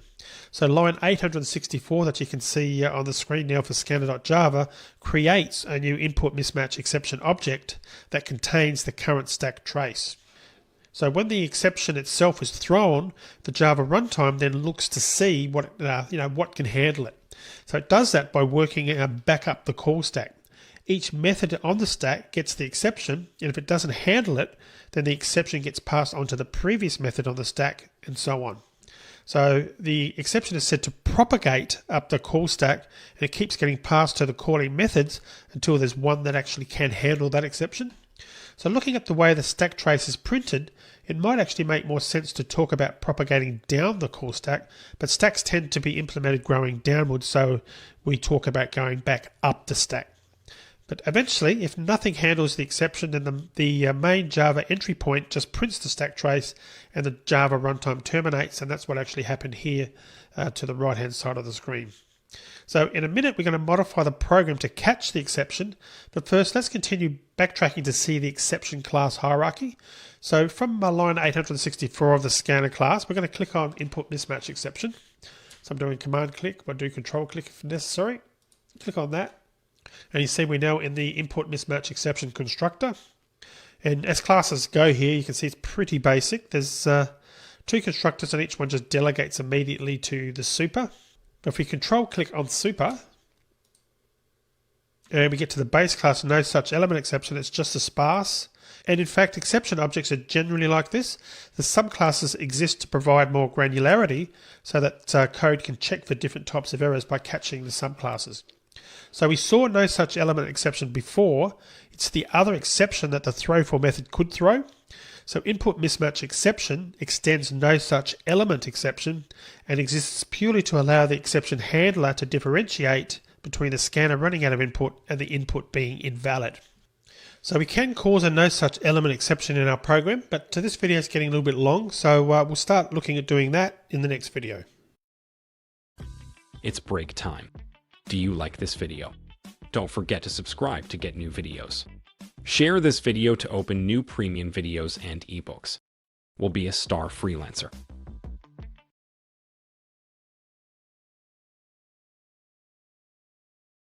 Okay, so moving on, let's actually just see if we can actually get the no such element exception to actually basically be invoked as an exception in our error, as an exception in our program.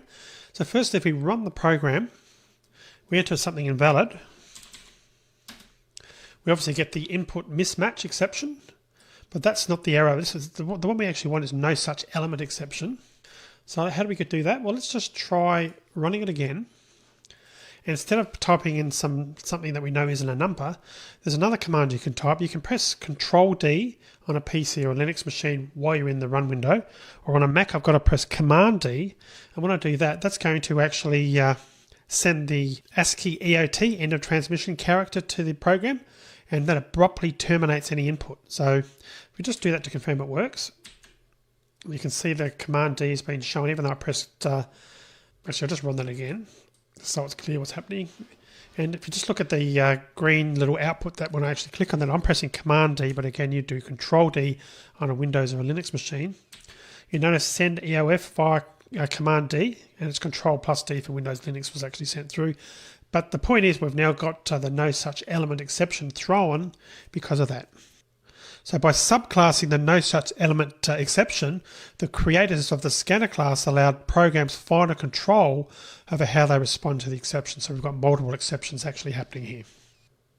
So if we go back into the scanner class and we go and click on the no such element exception, notice how it extends the runtime exception. We click on super. We're now in the runtime exception, and notice how the super is being called. I click on super again, and we should get straight to exception, which is sort of the base class, if you will. It actually extends throwable now, not another exception. So we can go through again to exception by clicking on the super, and we get to throwable. And you can see now that the throwable has actually got a method in there to fill in stack trace. So as a result, as long as the subclass exceptions constructor calls super, the stack trace is automatically going to be available in output, like you can see on the screen there. Now there are other constructors for most of these exceptions, and you may have caught a glimpse of that as I was quickly clicking through. And these can allow a method to add more information to the exception before throwing it to its calling method.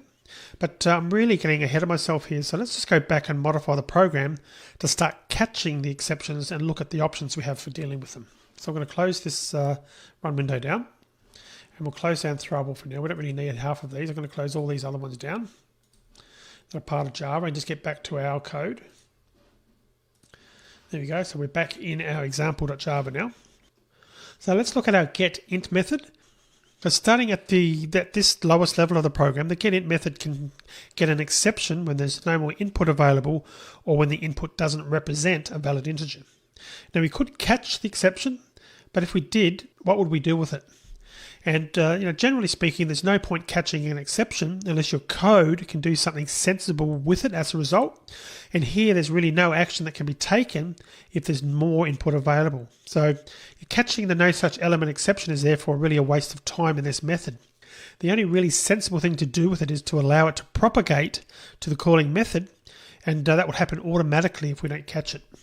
Now a little later I'm going to discuss the two different types of exceptions, and we'll see that sometimes you may want to deal with the exception in some way even if you only want to propagate it. Now as I mentioned, I/O is a good source of potential errors, so it makes really more sense to discuss checked and unchecked exceptions using more realistic examples. But our exceptions here are unchecked, and we can just allow them to propagate automatically if we can't handle them sensibly in a particular method. Now there is a possible action that we could take if we get an input mismatch exception. We could request another integer from the user. So let's make some changes to the getInt method to do that. So we're going to, instead of just returning s.nextInt, let's have a method to continually ask for input until we've got something valid. So the way to do that's pretty straightforward. We're going to put a while true. So basically that means, we talked about this before, but it's going to continue executing until we explicitly break out of it. Then we're going to put a try in there, and we're going to catch just the exception we want to deal with, which in this case is input mismatch exception. And in the case of an error, we're going to go around again and read past the end of line in the input first.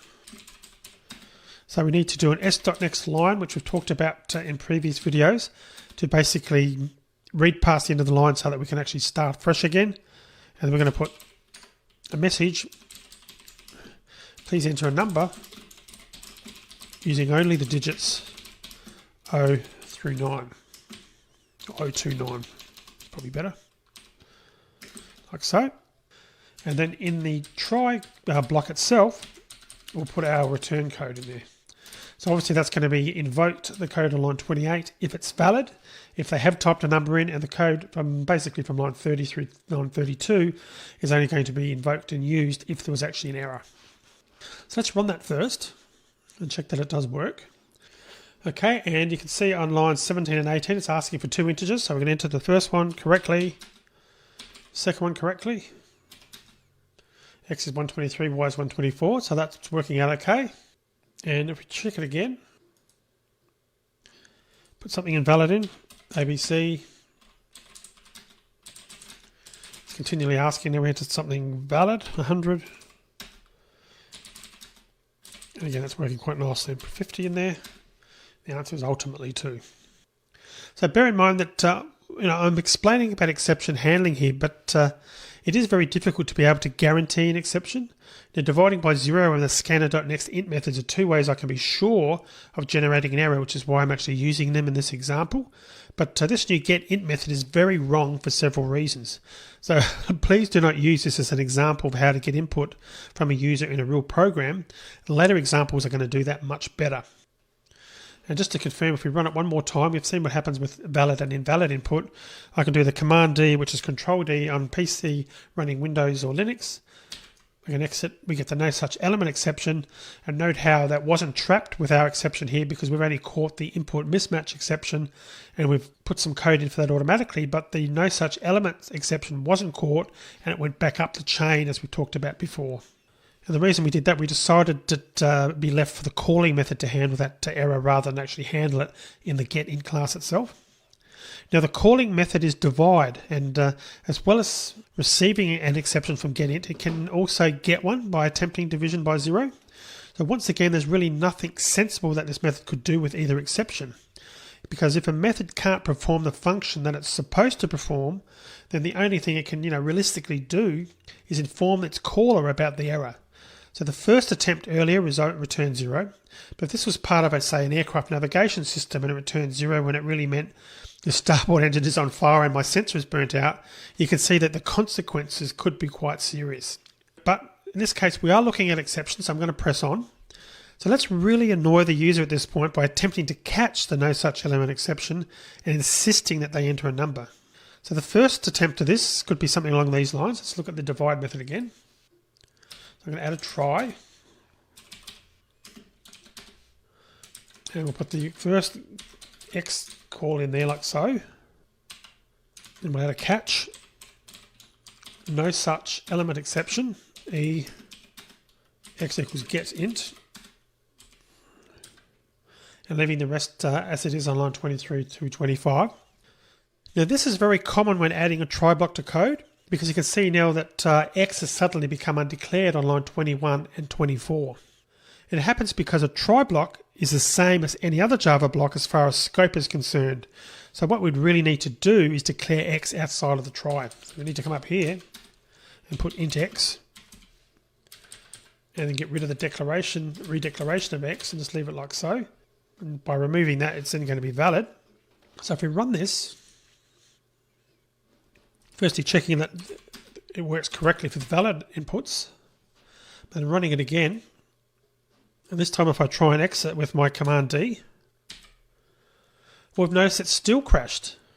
And that's because although we caught the first exception, our exception handler then attempts to retry the operation that caused the problem by calling getInt again, and this results in a second exception which isn't actually caught, so that's why it's crashed for that second time. So, it is valid for an exception handler to try and recover from an error condition, but it's important to make sure that any code in the exception handler, the catch block in other words, doesn't actually cause exceptions itself. So Control D is close the program's input stream, so even though getInt creates a new scanner, any attempt to read from it will continue to raise no such element exceptions in this case. That's just a feature of the scanner essentially. So the upshot is that we really shouldn't have tried to do that there in the catch block. And of course, we've already decided it was a bad idea for other reasons, but I went ahead and did it anyway, really just to demonstrate the importance of ensuring that exceptions are not raised in your exception handler code itself. A catch block is there to catch one or more exceptions, and as their name implies, exceptions are things you should not normally happen in the general scheme of things, but we should guard against them in case they do. Keep them simple to try and make sure that they don't go on to cause more exceptions is really the rule here. So it is possible to nest a try catch block inside a catch block, and sometimes it can be useful to do so, but the best advice I can give you is to keep your catch blocks as simple as possible. The less code there is in a catch block, the less chance there is of another exception being thrown. So it's now pretty obvious that we can't do anything sensible inside the divide method if we get an exception from getInt. And we've already decided that there's nothing we can do with an attempt to divide by 0 either. So we could let both the no such element and arithmetic exceptions automatically propagate up the call stack and let the main method handle them both. But what we can do is make life easier for main by throwing a single exception in both cases. So this is a good opportunity for you to see how to throw exceptions anyway. So to throw an exception, you create a new exception object and you use the throw statement. Generally, you should try to be as specific as possible when using an appropriate subclass of exception rather than throwing exception itself. Now, as our divide function performs integer division, throwing arithmetic exception seems like a good choice. So we can also use the overloaded constructor that takes a string for the exception so that we can provide a bit more information on what actually happened. Now, this is not really intended for the calling method, but it's useful in log files when a human has to work out what happened. So we should also include the second call to get it inside the try block so that to do that we're going to have to declare y the same way we've declared x. So let's just go ahead and clean up our divide method. So int x, y, so. And we're going to put the y in the try block as well. Remove the declaration because it's already now defined on line 18. And we're going to remove the x equals get int from the catch. Instead, we're going to throw an error. So we're going to do a throw new arithmetic exception. We're going to put no suitable input. That can obviously be whatever you want to be put there. And that's going to be, we'll be able to see that on the screen. So that's the first one, retrieving the data. Then we're also, after outputting the result, the input, we're going to add another try block to try. We'll put return the division result in the try block, and then we're going to catch arithmetic exception again. And we're going to change this to throw new arithmetic exception. This time it's going to be attempt to divide by 0. Like so. If we actually run this, first if we try and exit, so we'll just try and do my command D. You'll notice how we've now got an exception thrown. Exception in thread main, no suitable input. So that's our first exception now being generated, which is good. So you can see that that's working. And if we close it down again and run it again, and this time we'll put in a valid number, but make sure the second one's 0. And we get our arithmetic exception attempt to divide by 0. So clearly that's now working as well. So when the program's run and either of the two exceptions are triggered, as you saw, the stack trace is then much simpler. Actually, I'm not sure whether you noticed that, so I'll just do it again so you can see it. But notice the stack trace is a lot simpler now. It's really only referring to our code. And that's because the exception originated in the divide method, so Java doesn't need to show any other methods that were being invoked. The code as we've written, though, looks a bit clumsy. And we'll look at fixing that up in the next video.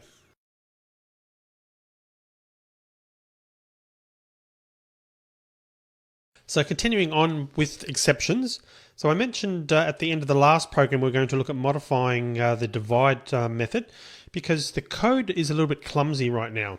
And you can see that we've actually got two tries. We've got a try block on line 19 that ends with the catch on line 24. And we've also got another one starting on line 26 and finishing on line 30. So there's no reason why we can't combine those into a single try-catch block. And in fact, that's the recommended way of doing things. So to change it, it's actually quite simple because we just really need to add another catch statement here. So we'll put catch. We've already got no such element exception caught there. So we'll do a catch arithmetic exception E here. And we can literally just copy the code that was in there and paste it into there like so. And obviously we've got a catch here that we don't need anymore. But before we do that, I'm just going to copy this code also that was in the second part. I'll paste that into the try block and likewise for the result as well. And paste that in there. That means we've now got this empty try catch, which we can now delete. So that's actually a much neater way of doing things, and the main code of the method is all in one place as well, so it's a lot easier to read. So you can sort of see at a glance that the main part of the code is on line 20 to 23 now. That's the code that's going to be executed if there aren't any exceptions, and the multiple exceptions that are caught through lines 24 to 27 makes it clear what we're trying to actually catch, the potential errors that are there. So when an exception happens, each of the catch blocks is checked in order to see if one of them handles the particular exception. So as soon as a catch that handles the exception is found, that code is actually executed and any remaining catch blocks are ignored. So that's just an important thing to remember there. Now starting with Java 7, it's actually possible to handle multiple exceptions with a single catch block, And I'll actually be showing you how to do that a little bit later. But here, that wouldn't have been appropriate because we want to place additional information in the exceptions before throwing them. So the program should now behave as it should do, with the final decision on what to do about exceptions where it belongs is actually now in the main method. So basically here we can decide how we're going to actually cope with a particular error. Bearing in mind that we're now throwing the errors, we're not dealing with them as such in the divide method. So what I'm going to do now is actually put some code in the main method itself. So let's actually look at doing that. So we put try. We're going to put the 2 lines of code there into the try, and we're actually going to catch arithmetic exception. We're actually going to print out e.toString, and you'll see what that looks like shortly, which is sort of a dump of the error, the exception rather, and we'll actually print out a message to the console as well. So something like unable to perform division, autopilot shutting down, pilot shutting down, like so. So let's run the program and just try a few different combinations to see if it actually works. So if we enter some valid code first, 10, well, valid numbers I should say, 5, that works correctly. And let's just try putting in some random stuff. Please enter numbers only using the digits 0 through 9. Obviously we can't proceed until we actually do something, 100. And we'll just make sure the second number is also working. That's working fine. 50. That's working okay. And let's continue on. And let's do the equivalent of a Control D, which is Command D in a Mac. Need to be in that window first. And we now got the right error. You can see how we've actually caught the error. The error was thrown for arithmetic exception on line 32. And we've now caught the error in our main method. And it's now being outputted. The catch block for the arithmetic exception codes, the code on line 17 and 18 is now being performed when we exited out that way. No suitable input was actually found.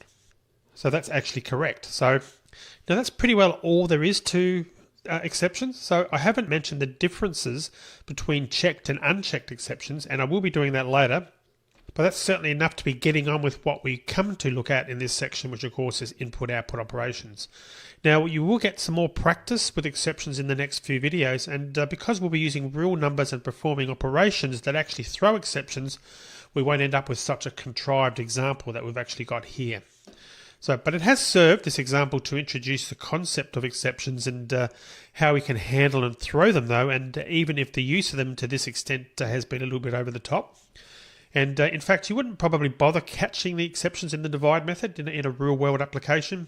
Probably a more realistic way to handle this would be to remove all the exception handling from divide altogether and then catch them both in main. So probably you'd end up in a real world app getting rid of the catches here altogether.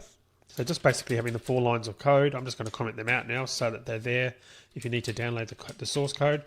But that's probably what you would actually do. You'd have something like that. That's for those 4 lines of code. Then in the main method, and this is the way to actually catch multiple exceptions. Logical or no such element exception. So there's the 2 errors there. And I need to make a change to this because this is a feature that was introduced in Java 7 and it looks like my source isn't selected at that level. So I just need to go into there and make that change. So open source settings, project, and I need to change that to version 7. Well, I'm going to actually change it to 8, which I've done in the course. But if you get that error, it's relating to something that was introduced in Java 7, but obviously version 8 will work as well. And you can see the error's now disappeared because we've done that. And I think I might have said that was a logical OR, but of course that's a bitwise inclusive OR, so it's not the standard OR that we use, the conditional OR with the 2 pipe characters. We're just using the 1, which is a bitwise inclusive OR, and that's the way to actually check for multiple exceptions. So this is how you would, what you'd probably do in a real world application. And we'll run this.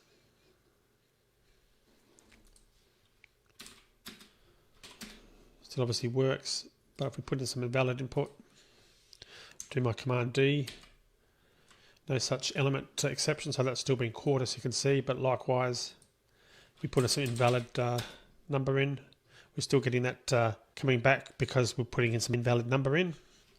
and we should be able to then put a 0 in, and we still get our arithmetic exception. So basically, this code can be read. You'd read that as catch arithmetic exception or no such element exception, but again, it's the single pipe and not the double pipe characters there. Now, I just showed you that if there was an error coming up with multiple catches are not supported in this language level, you need to go back into the project structure as I did and make sure that you're using at least Java 7. But in fact, in this course, we've been using Java 8, and I do recommend you select that because obviously Java 8 has got all the features that Java 7 had as well. And just a confirmation, the reason we needed to do that was this catching of multiple exceptions on one line or in one catch block wasn't an option until Java 7.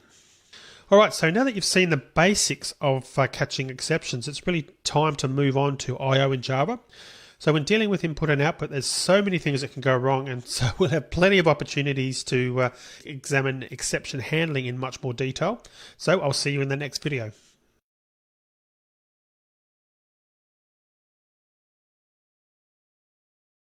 So now that we've actually seen the basics of handling errors by catching exceptions, we're ready to have a look at input and output in Java. Now there's actually several different approaches to Java I/O. The java.io package has a bewildering array of objects dealing with different I/O methods. So in this section, I'm going to go through the most useful ways of getting data into and out of your programs, and also discuss the advantages of the various methods as we actually encounter them. And I'll also be looking at the java.nio package, which was introduced in Java 7.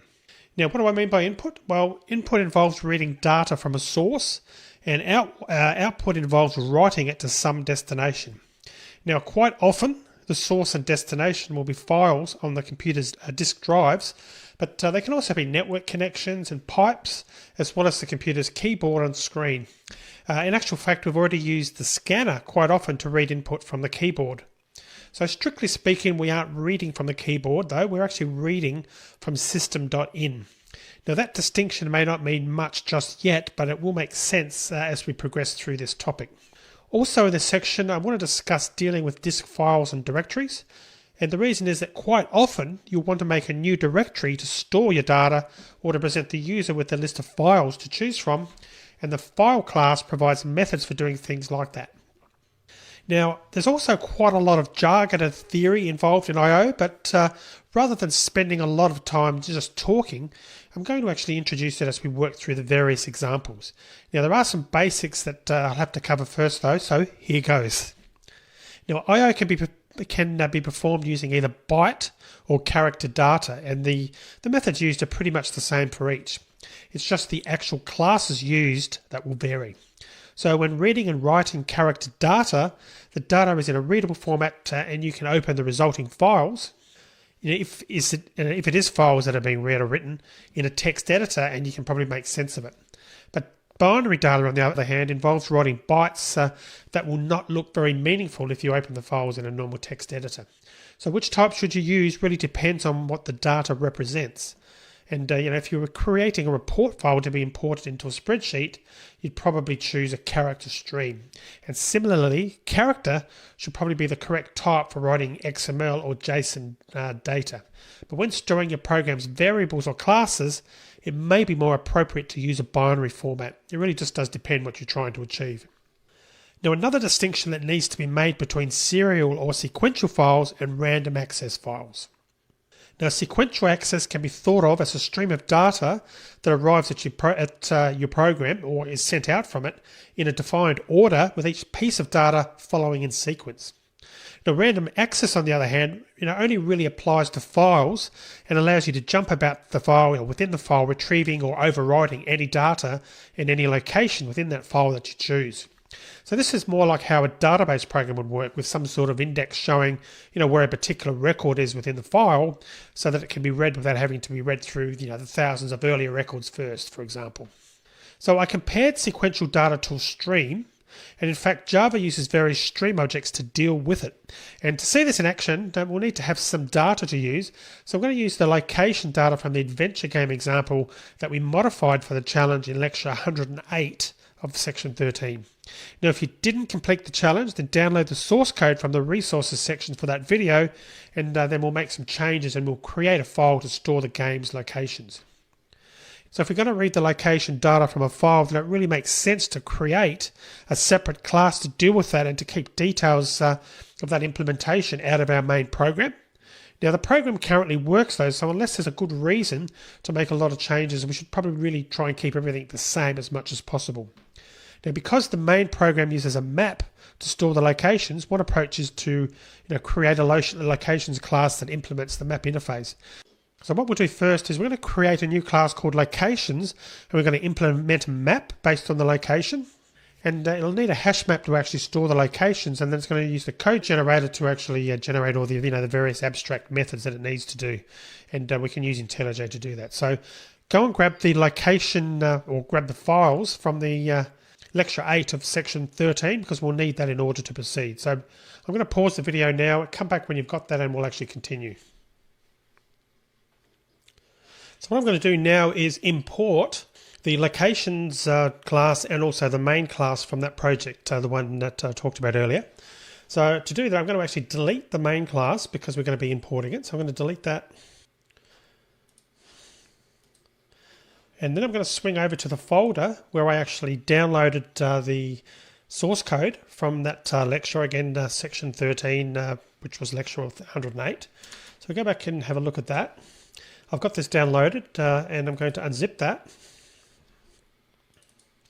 I'm just going to go into the files, and there's two there, com.timberchalka, location.java and main.java. Now that's the files that we actually worked on. So I'm actually going to take a copy of those files, I'm going to copy them.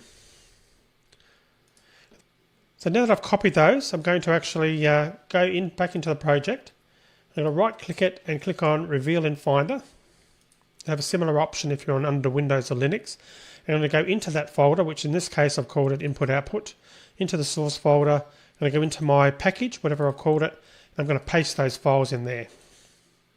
And so when I go back to IntelliJ now, they should actually appear. So I'll go back to IntelliJ now, they should actually appear in there. So we now have got location, which is the location file for that challenge from lecture 108, and also the main class from there. Now, if you're doing this and you're importing your own project, make sure you've got the right package name.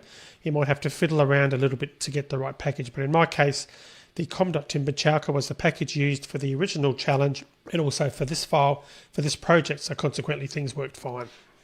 Okay, so we've got those two files in that we're ultimately going to be using. We need to create a new class, and this new class is called locations, and it's going to be used to sort of map the actual location, or each one of the locations we've actually got for this. Now the original main program used a map, or uses a map to store the locations, and the approach we're going to take is, as I mentioned, we're going to create a locations class that implements the map interface. And this is going to basically allow us to place all the initialization code into the new class and not have to make any changes in our main method. So let's go ahead and do that now. We're going to create this new class, new Java class, and call it locations. And we're going to come over here and put implements. And we're going to implement map, which is going to have an integer for the location, like the ID for the location, and the actual location, which is a location object. Like so, we're going to accept that import. And we need to then create an actual locations object to store our data, or store our locations. That's going to be a private static map, and of course it's going to be integer location. Locations is going to be the name of the field, and we're going to do a new hash map for that. It was new hash map, like so. The hash map is obviously going to store the locations, and I'm going to use the insert or the auto generate to actually generate some code. So if I do Alt N, we actually want to implement the various methods that are part of map. So we're going to click down and see how they're all selected for us automatically. We've got quite a few there. Size is empty, contains key, etc. We need to select all of those, or they were selected for us automatically. To implement them, press enter. And notice that on line 11 now we haven't got any errors anymore, but now we need to actually do something with this code. Because this is obviously just the default code that's been generated and won't have the code that we need in there. So firstly, the location, or the size, is going to return how many elements are in our hash map. So we can do locations.size for that. .size. Now to determine whether it is empty, instead of just returning false, we're going to actually return locations.isEmpty. So that will return true or false depending on whether we've got any items or any location objects within in our hash map. So contains key. We're going to use the code straight out of the down here, the code straight out of the hash map. So I'm going to put locations.contains key, then whatever the name of the key is that the object that's passed to us. And likewise for contains value, we're going to do a similar thing. Locations.contains value, value as well that's been passed to this method. For the get object, or the get method rather, we can put locations.get, and it's going to be key, being the parameter that's passed to this method. And for put, locations.put key value, which again are the parameters passed to this method. Just scroll down so we can see a few more of these methods that we're overriding and that we're implementing, sorry. So the next one is remove. And remove is going to be locations.remove key. Put all, we're not going to do anything, we're not going to implement that at this stage. And clear, we can implement that one, and that's going to be just locations.clear, like so. Key set, locations.keyset. Values, it's going to be locations.values, locations.values, and an entry set, locations.entrySet. That should probably be the only changes we need to make. So as you can see, we're using a hash map to store the locations just like the main class did.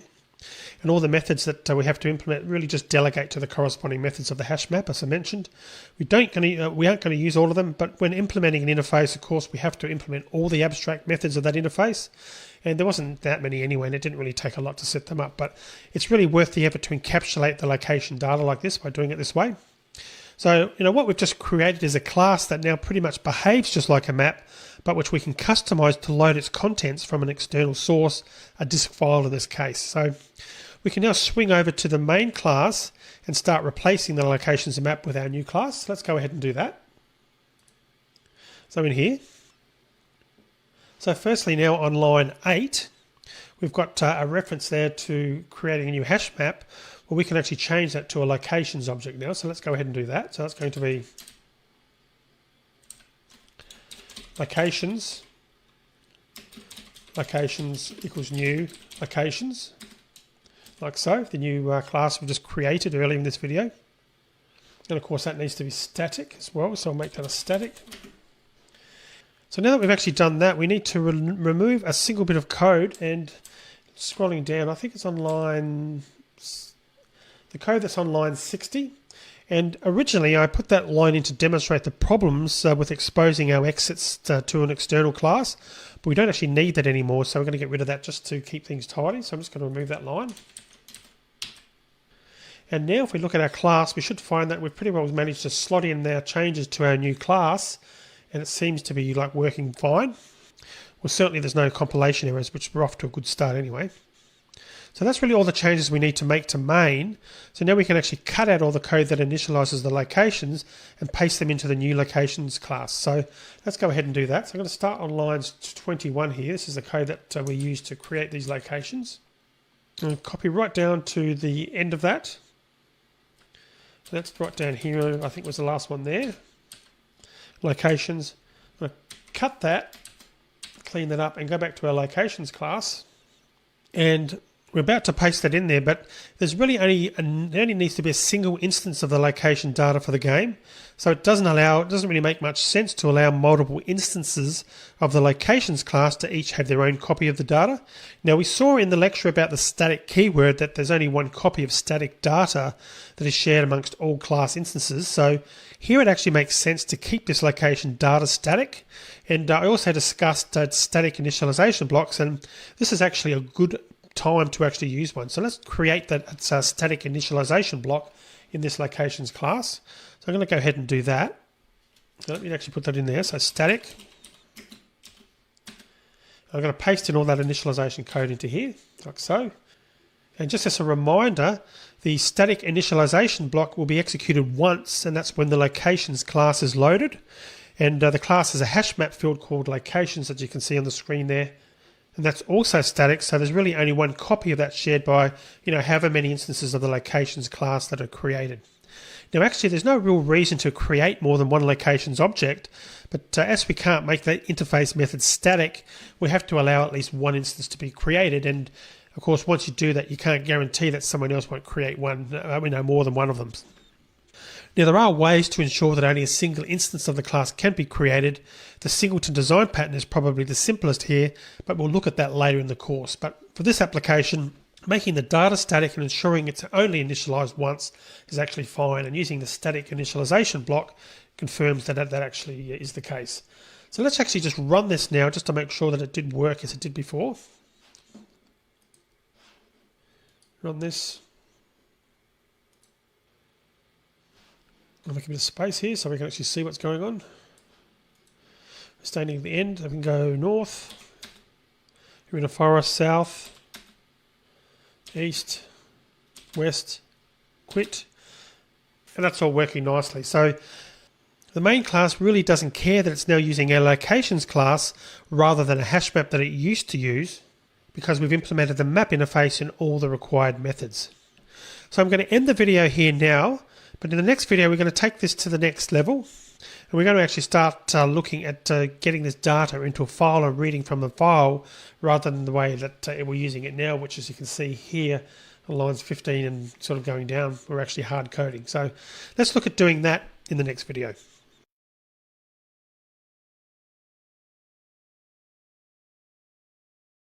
So in the previous video we started work on remapping our code, and we managed to create a locations class, and we're using a static initialization block to make sure that our data, as you can see there on line 15 and sort of down to line 41, is only actually created once.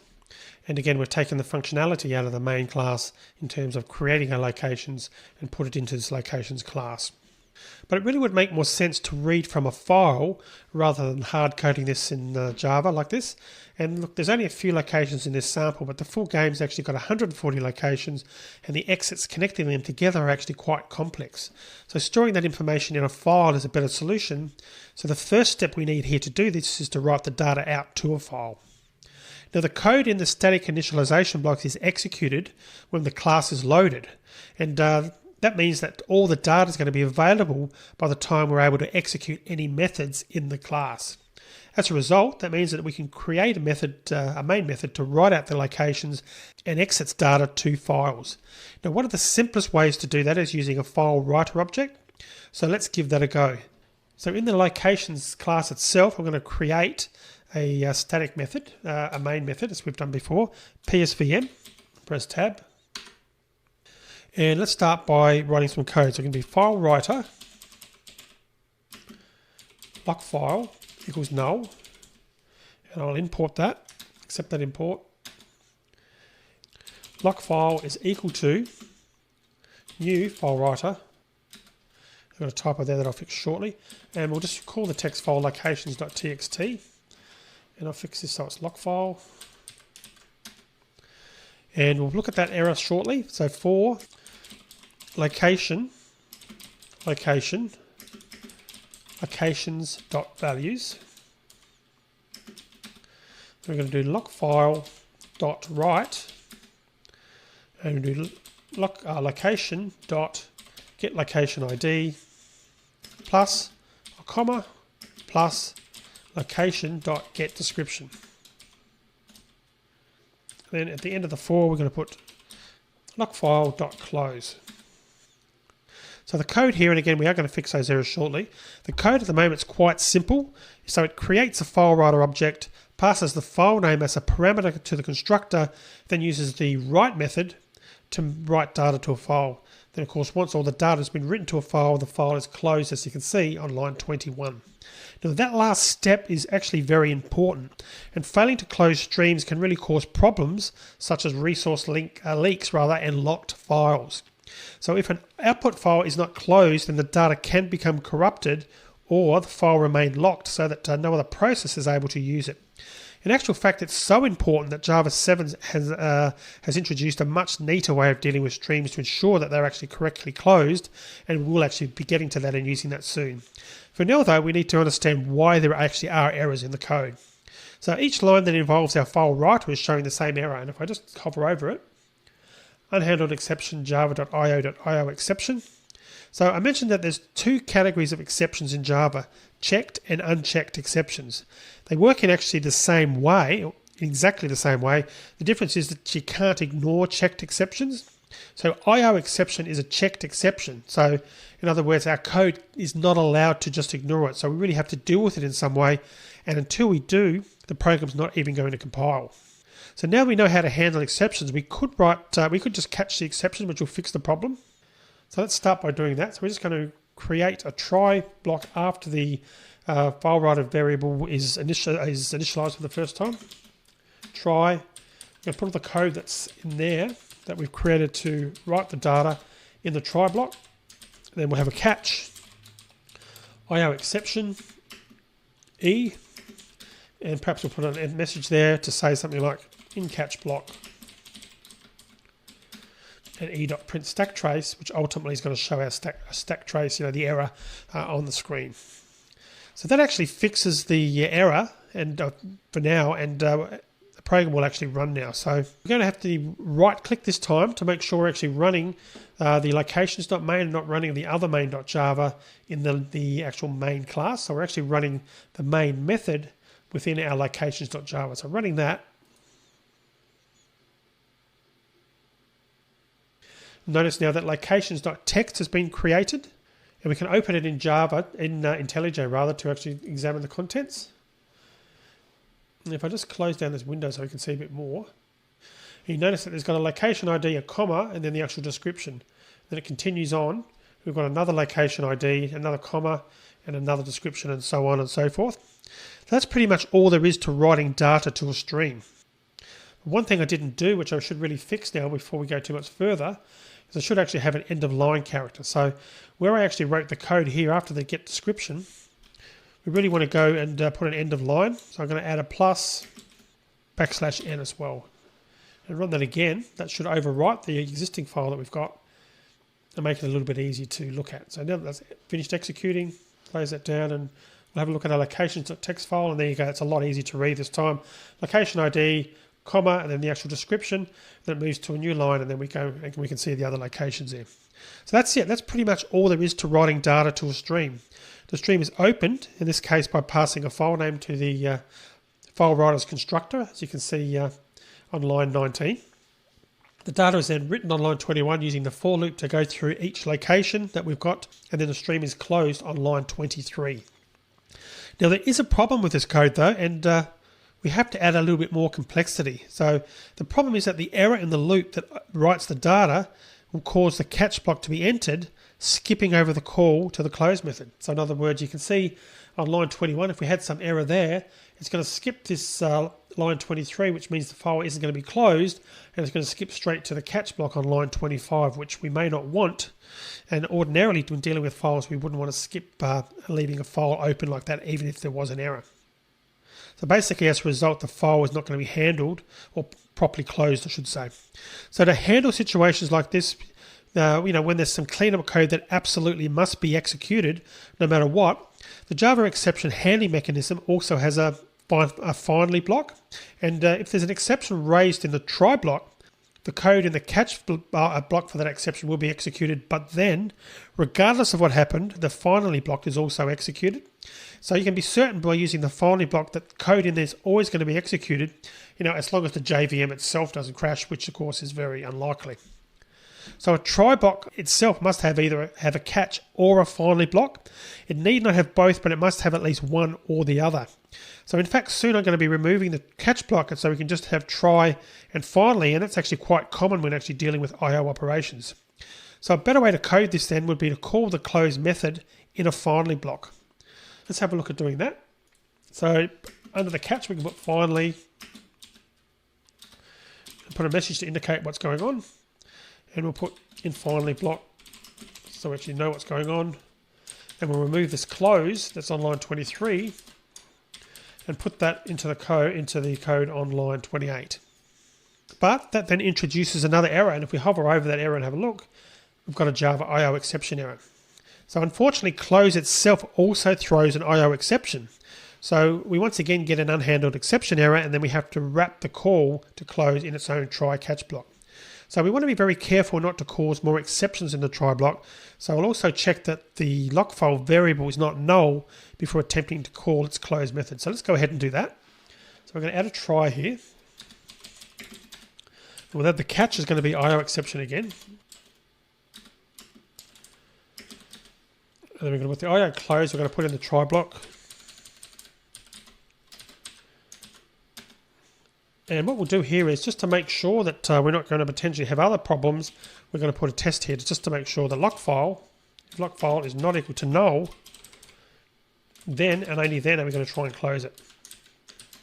And this type of defensive program really makes programming really makes sense, particularly in situations like this where you really don't want something to crash. You really want to be sort of fairly sure and fairly certain that the code is going to be as resilient as possible so it doesn't crash. And we'll actually put a message in there just as well so we can see what's going on. Attempting to close lock file, like so. Then the IO exception, we're just going to do an e.print stack trace. We're not going to do anything else. We've finally seen how to write data to an output stream in Java, which is good. And we'll just run this again just to make sure that it does work. In finally block, as you can see, attempting to close lock file. We didn't get any errors, and we've still got our locations file here, and that's still been written to disk, which is good. So everything seems to be working nicely. So I've actually covered quite a lot there, including introducing the finally block. As I mentioned, that's really an essential part of exception handling. Now, up until Java 7, the code in our locations main class was pretty much the standard template for writing data to a stream, and reading from a stream looks very similar to that. But Java 7 introduced an improvement that actually makes the code quite a bit neater. But before looking at that, I'm actually going to cause an exception just so we can see the exception handling in action. Now, there's quite a few ways to break IO code. On all three operating systems, we could set locations.txt to read only, or on Linux and OS X, we could change ownership to root. We could also specify an invalid path to a file, attempting to create the file in a disk drive that doesn't exist in Windows, or in an invalid volume in Linux and also OS X. The easiest way here, though, is just to delete the file we've just written and create a directory with the same name before running the program again, and that will actually work on all three operating systems. So let's look at doing that so we can actually purposely get it to actually come up with an error. So first I'm going to come up here and just right click that and click on Reveal in Finder. Go into there, open up the location where this is, and I'm actually going to delete it. Actually, what I'm going to do is I'm just going to copy the file name, so I'm going to need that shortly. Then I'm going to delete the locations.txt. In my case, I'm going to move to trash. You'll just do whatever's equivalent on your operating system.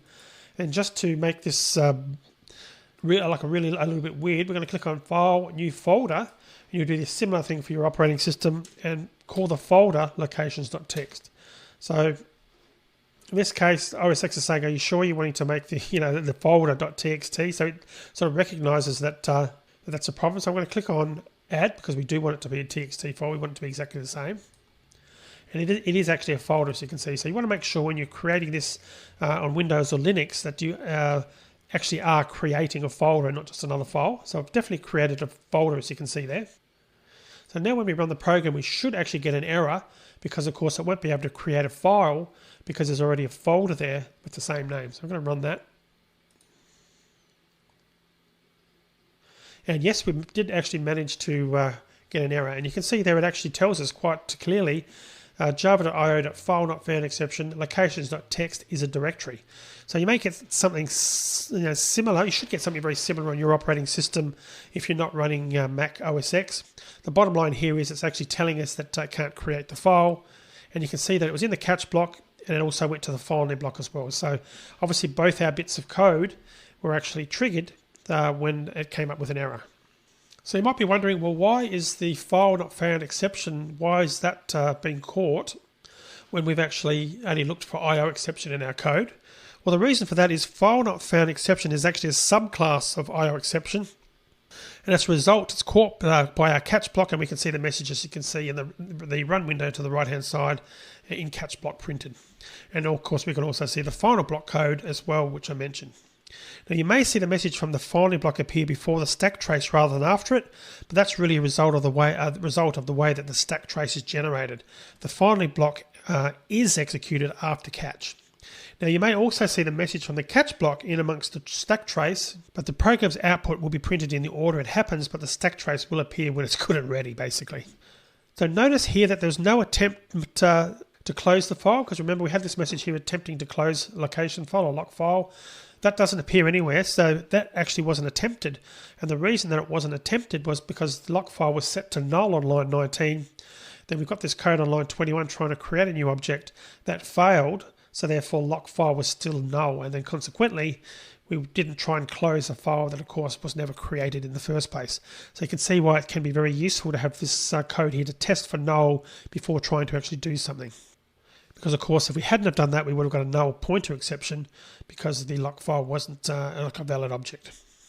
So before moving on, I'm just going to go back to that folder again. So in my case, I'm just going to come up here to the project and click on Reveal in Finder again. I'm going to go into my folder, and I'm going to actually delete the folder, locations.txt, so that we can actually use that again. Move to trash. Do whatever the equivalent is for Windows and Linux if you're on one of those machines. If you run it again, we should find it's now working again. And our code's now working again normally. We can see locations.txt on the screen. All right, I'm going to actually finish this video here. In the next video, we're going to start out with a mini challenge. And then we're going to look at enhancing our code and using some other functions built into Java for reading and writing files. So I'll see you in that next video.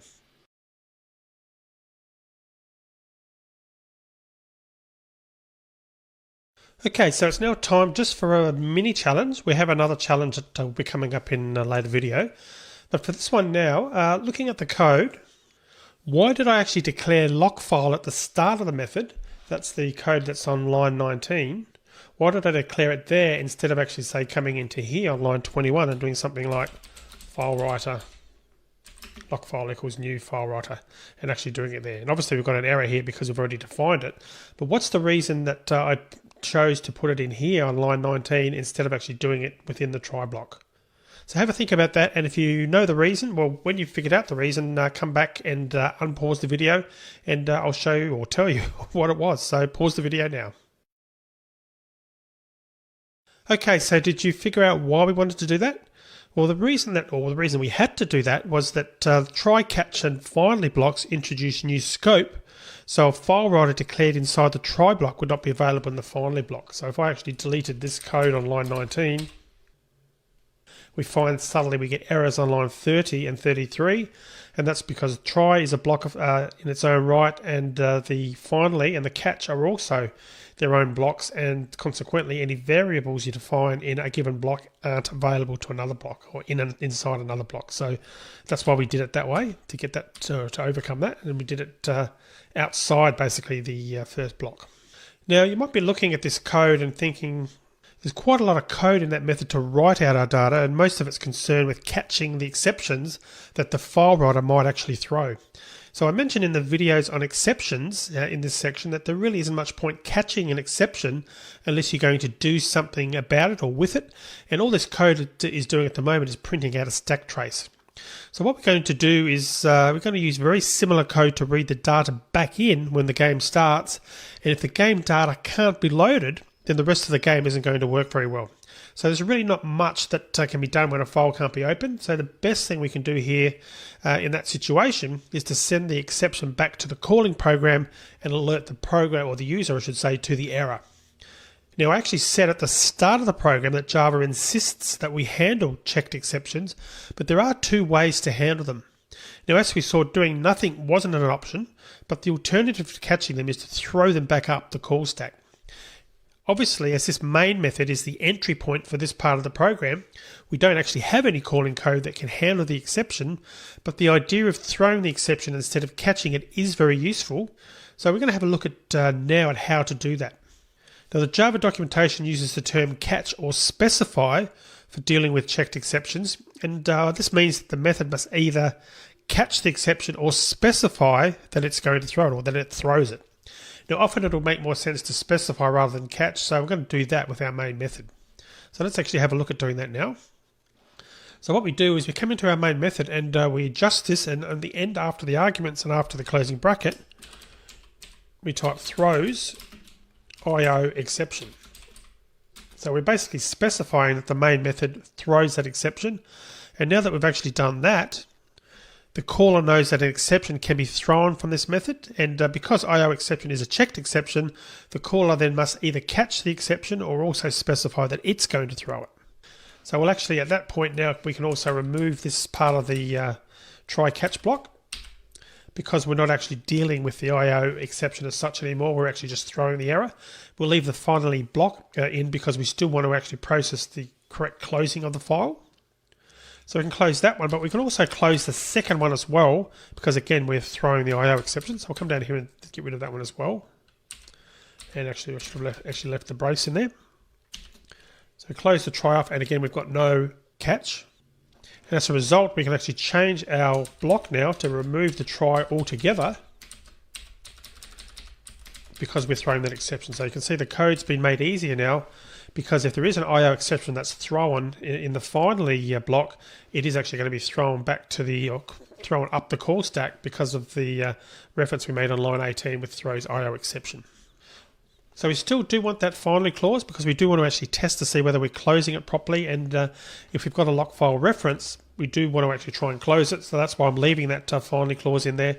But in some scenarios, with the way we've defined this now, if you're throwing the IO exception, you can probably do without a try block altogether, because you're basically passing on the responsibility for dealing with the IO exception, in this case, to another method. But in this particular example, we're actually leaving the finally clause in, because we're actually doing some processing just to check to see whether we can close the file.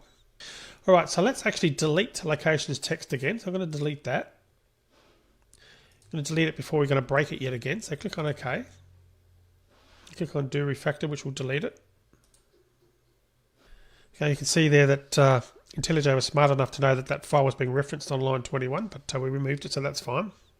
Now, I mentioned a few ways that this code could break, including insufficient permissions on the file, or if it's containing directory and the file being read-only. But we can actually also break the code by deliberately throwing an exception to simulate something, so that something's gone wrong. And that can be something that's very useful to be able to do. So we saw how to throw exceptions in earlier videos, but and as a result, I'm going to throw one within the loop that actually writes out the data. So let's come down to the line after line 23 that's writing the data, and we're actually going to throw an exception there. So we're going to type throw new IO exception, and we'll put a message in there, test exception thrown while writing, like so. And leave everything else as it is. And doing this, actually throwing your own exceptions, can be a really useful technique while testing, but obviously you wouldn't want to leave the throw statement in the code when the code went into production. Now you can place throw statements in code that you want to test to make sure that your catch and finally blocks do actually work, but make sure again that you actually delete them immediately after you've actually tested, to avoid the situation where they're actually in production code. And I have seen scenarios where that's been done by mistake in the past. So if we actually run this now, so let's go ahead and do that. We should find it creates the location file and then still successfully closes it. So we get a test exception there, and you can see locations.txt was actually created. And if we open that up and have a look at it, we can see we've got the first entry, the first location, and that's consistent with going through the for loop and writing the first location and then actually throwing the exception. Then note that the finally clause or the block got invoked, and we were able to successfully close the file because that was invoked first before basically after the IO exception was actually raised. So in other words, it's still actually processed the finally clause to close down the file. So you can see again, this is a very useful technique, and I'm going to be using it again as I look at different ways of performing IO operations. For now though, I'm going to delete the throw statement so that our code works again. And again, if you are testing this, make sure as soon as you've tested it, you sort of comment it out or just delete it altogether. So I'm going to delete it in this case. So we've now successfully written the locations data to a file, so it's actually time to also write the exits. Now the old way, before Java 7, would involve creating a new file writer object for the exits file, then writing the exits for each location in a loop, similar to what we've done with the loop for locations. And then finally checking that the file writer object is not null, and then closing it with a finally block. Now, the code's already a bit messy, and that would make it worse, slightly worse, but Java 7 added a try with resources statement that actually makes everything a lot cleaner. And I just want to alert you to the documentation for this. It's quite useful to have that as a resource, so let's just go in there quickly. Paste that in. You can see the link on the screen there. I suggest you do have a look at that. So the try with resources statement, again introduced with Java 7. So let's go ahead and actually change the code that we've already written to use this try with resources, just to see how much easier it makes our code, or more streamlined it makes our code. And the way we do it is, I'm just going to comment this code all out for now. We'll leave it there so you've got access to it in the source code in the last lecture of this course if need be. So the format we now use is try file writer lock file equals new file writer. And it's going to be locations.txt, of course. And it opens up the try, so you can see there. So you can see the format's slightly different with having the file writer object being created in brackets. And then we put our loop. So for location, then locations.value, whoops, lowercase there, locations.value, or .values to be more precise. And then we just do lock file dot write, and of course it's going to be location dot get location ID plus a comma, and it's location dot get description, and then we add a new line, basically as we had it before. And I'm getting this error here, and if you do get this, that means that we haven't got the right language level set for our project. And you can actually see it's actually saying try with resources are not supported at this language level. So if you get that, just right click your project here at the top, go down to open module settings, flashed up briefly, and here it says was selected version 6, we want to select version 8. Version 7 would have been enough in that case, multi-catch, etc. But we're choosing version 8 because we actually, this course is all about Java 8. So clicking on OK to that should remove that error, and you can see that error is now gone away. So the code's actually a lot neater, and the finally block has been removed because the good thing is with this try with resources introduced with Java 7, it automatically ensures that the file writer stream is closed whether the code executes normally or an exception occurs, which is pretty cool, and especially in this case, where we're actually writing data, it's actually perfect for that. So the documentation that I just called up has a section on the differences in the way that exceptions can be thrown. So it's worth noting that this code does behave differently to the code we just tried out previously, the try finally version. And the differences occur if an exception is thrown when closing the stream in addition to an error in the try block. So in the try finally example, it would have been the exception that was thrown by the close method that was thrown up the stack. But writing the code this way causes the exception to be suppressed, and the exception from the try block is the one that's actually thrown back up the stack. So that does actually make sense, as it's very likely that whatever problem occurred while opening or writing to the stream is probably of more interest than the error closing the stream. So in fact, the first error is probably the root cause of the error when closing, if you think about it. So using try finally, the first error would be hidden by the exception when closing the stream, whereas this method ensures that the first error is the one thrown back, and that's highly likely to be the error that you actually want to be working with. So it's a subtle difference, but definitely worth bearing in mind if you're converting existing code to use try with resources. So I'm going to end the video here now. In the next video, we're going to run this version and just go through what we've done. So I'll see you in that next video. This video is over. Go to starfreelance.eu to download these videos, materials, and sources. Watch more videos to get premium videos and ebooks. We'll be a Star Freelancer.